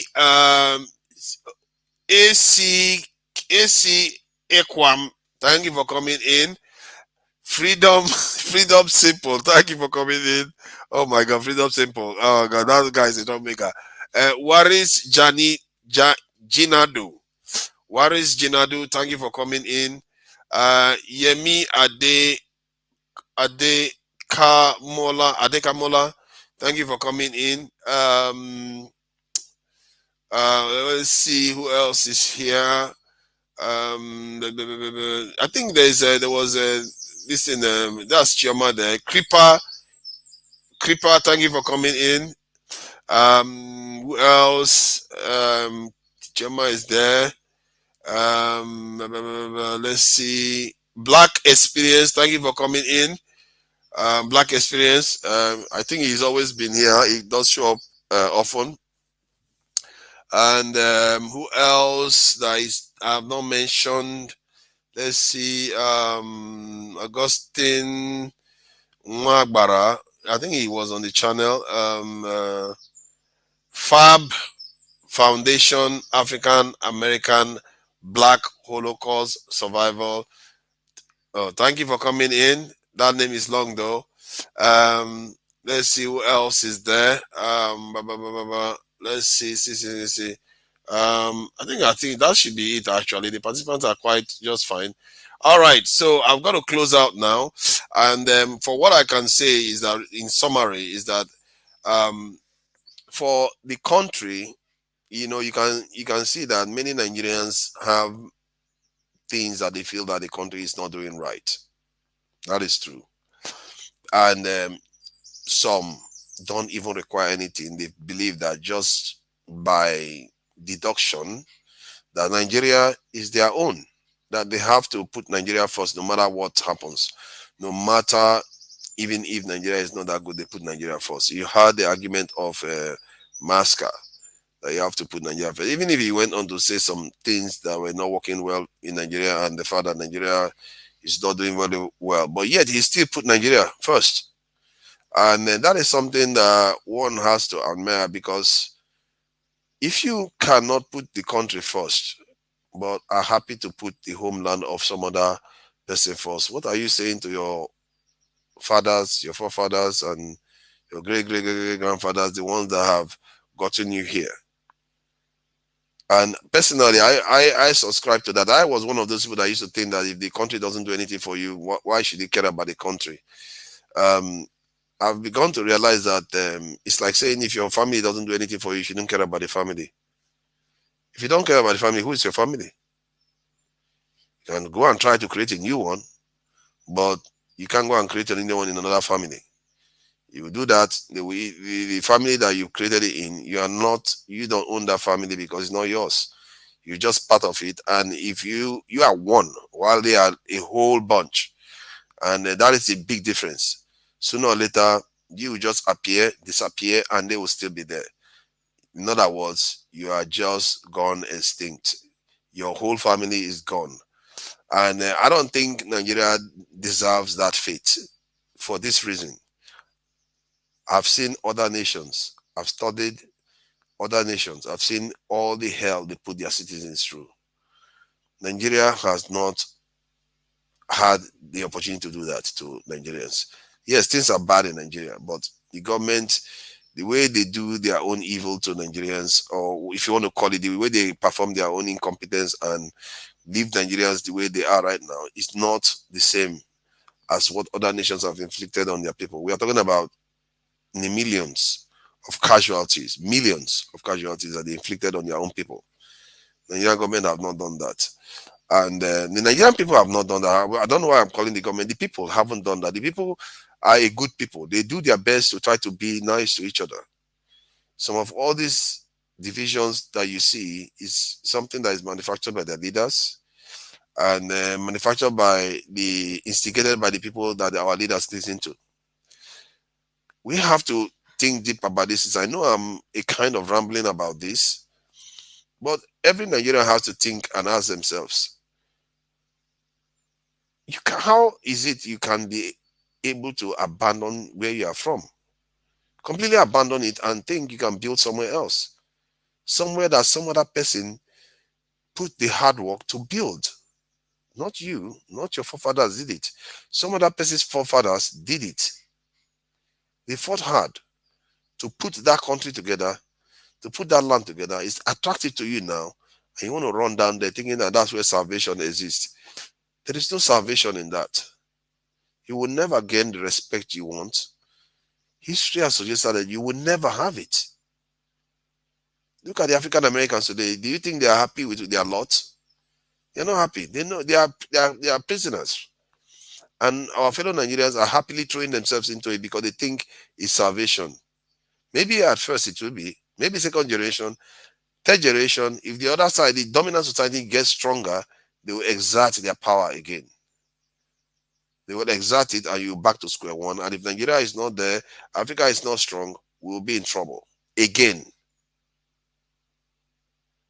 Nigerians are being kicked out of many countries, and on their way out, they'll be crying to return back to Nigeria. Like Nigeria is a coast land that they cannot come back to. One of the most important countries on the continent, and maybe even in the world. And we just treat it as if it's trash. This is what I refer to as the Esau mindset that we tend to have. We have a birthright, but we are willing to sell it out for porridge. That is a serious symmetry with what Nigerians are doing today. Because of the discomfort, isn't that what Esau felt? Esau felt great discomfort, so he was willing to sell his birthright to, I don't know I think it's Isaac or Jacob. Well, we need to sell the birthright to Jacob To be fair, I'm not sure what name that the other one is, for that, to get rid of that discomfort. How you can do that for a temporary discomfort, while the other one knows full well that you are selling something very precious away. That's what we are doing. Nigeria now, you have to factor in the Jackpot syndrome because it's in everybody's head. When interviewing someone now in Nigeria, I have to ask, do you have any plans to Jackpot? And almost every single one of them said they are looking for an opportunity. So it tells you what is going on in the country, and some of us are working overseas. We are serving others. And I get that Nigerians want to blame their leaders, but the question still remains, what will it take for you to put Nigeria first? I tell you this, it's not even like Nigeria needs you to do that. Nigeria is a land, it doesn't care. But this is something your forefathers fought for. They paid a genetic price. It's even in their genetic makeup because of that sickle cell marker that is there. That takes a long time. They've earned it to be here.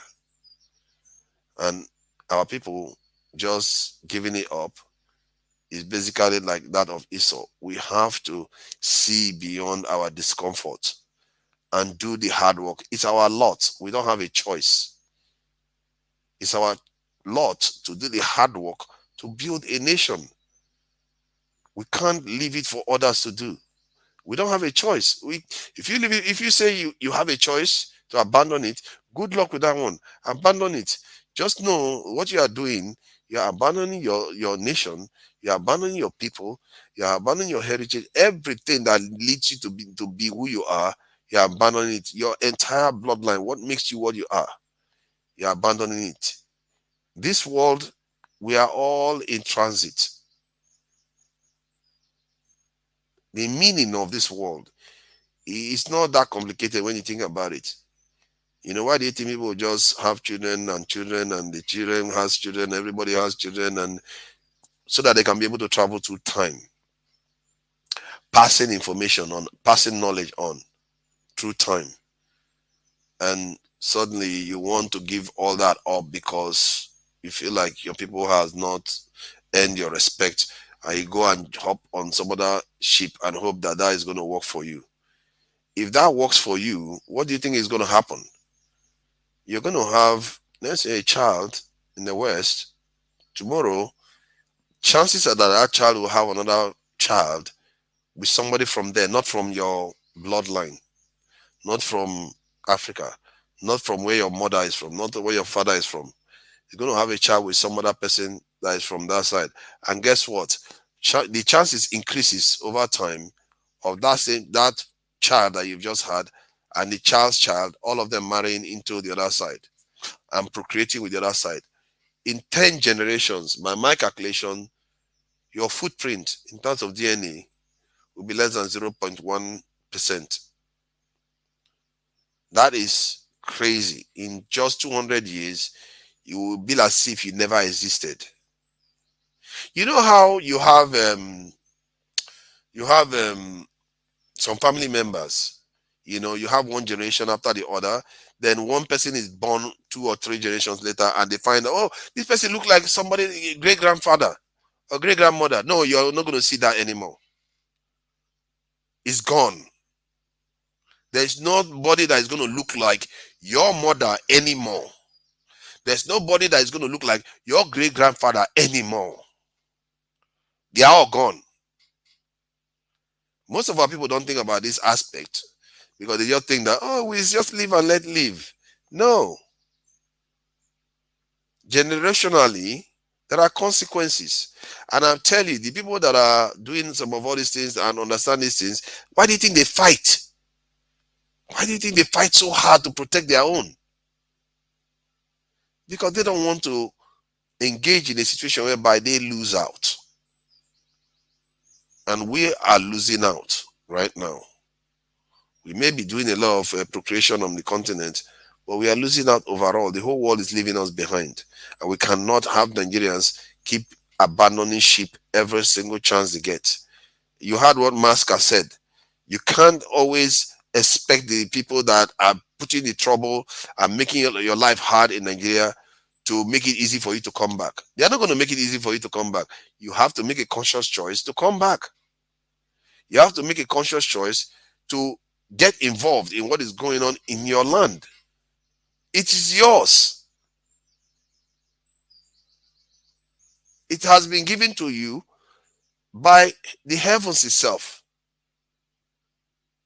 And if you don't keep it, if you don't maintain it, you only have yourself to blame. Believe me, the consequences might seem like nothing right now. You will not see it happening because it looks like, oh no, I'm getting good pay, I'm getting good job, all this stuff they are giving me is so nice. It changes. That's the sad thing. I'm sorry to say, it does change. The world does change. It never remains the same. America is extremely powerful today. Tomorrow they may not be. China is extremely powerful today. Tomorrow it might not be. The world might just change again. And when it changes, if you're not in the right place, you're going to find yourself in a bad situation that is not good for anybody. So I think I've gone on long enough, and I don't think I need to tell Nigerians what they need to do. One thing I can just say as a simple term is that there's no substitute for where you come from. There is really no substitute for where you come from. You have to do everything to protect it and help them to ensure that they prosper. Because if they don't prosper, your prosperity is tied to it. You may not know it, but it is. It's very simple. If Nigeria is not doing well, Africa is not doing well. Believe in me, all those people that you think that they are friends, they're just having you there because you are just part of the furniture. They know they are the ones in charge. Thank you.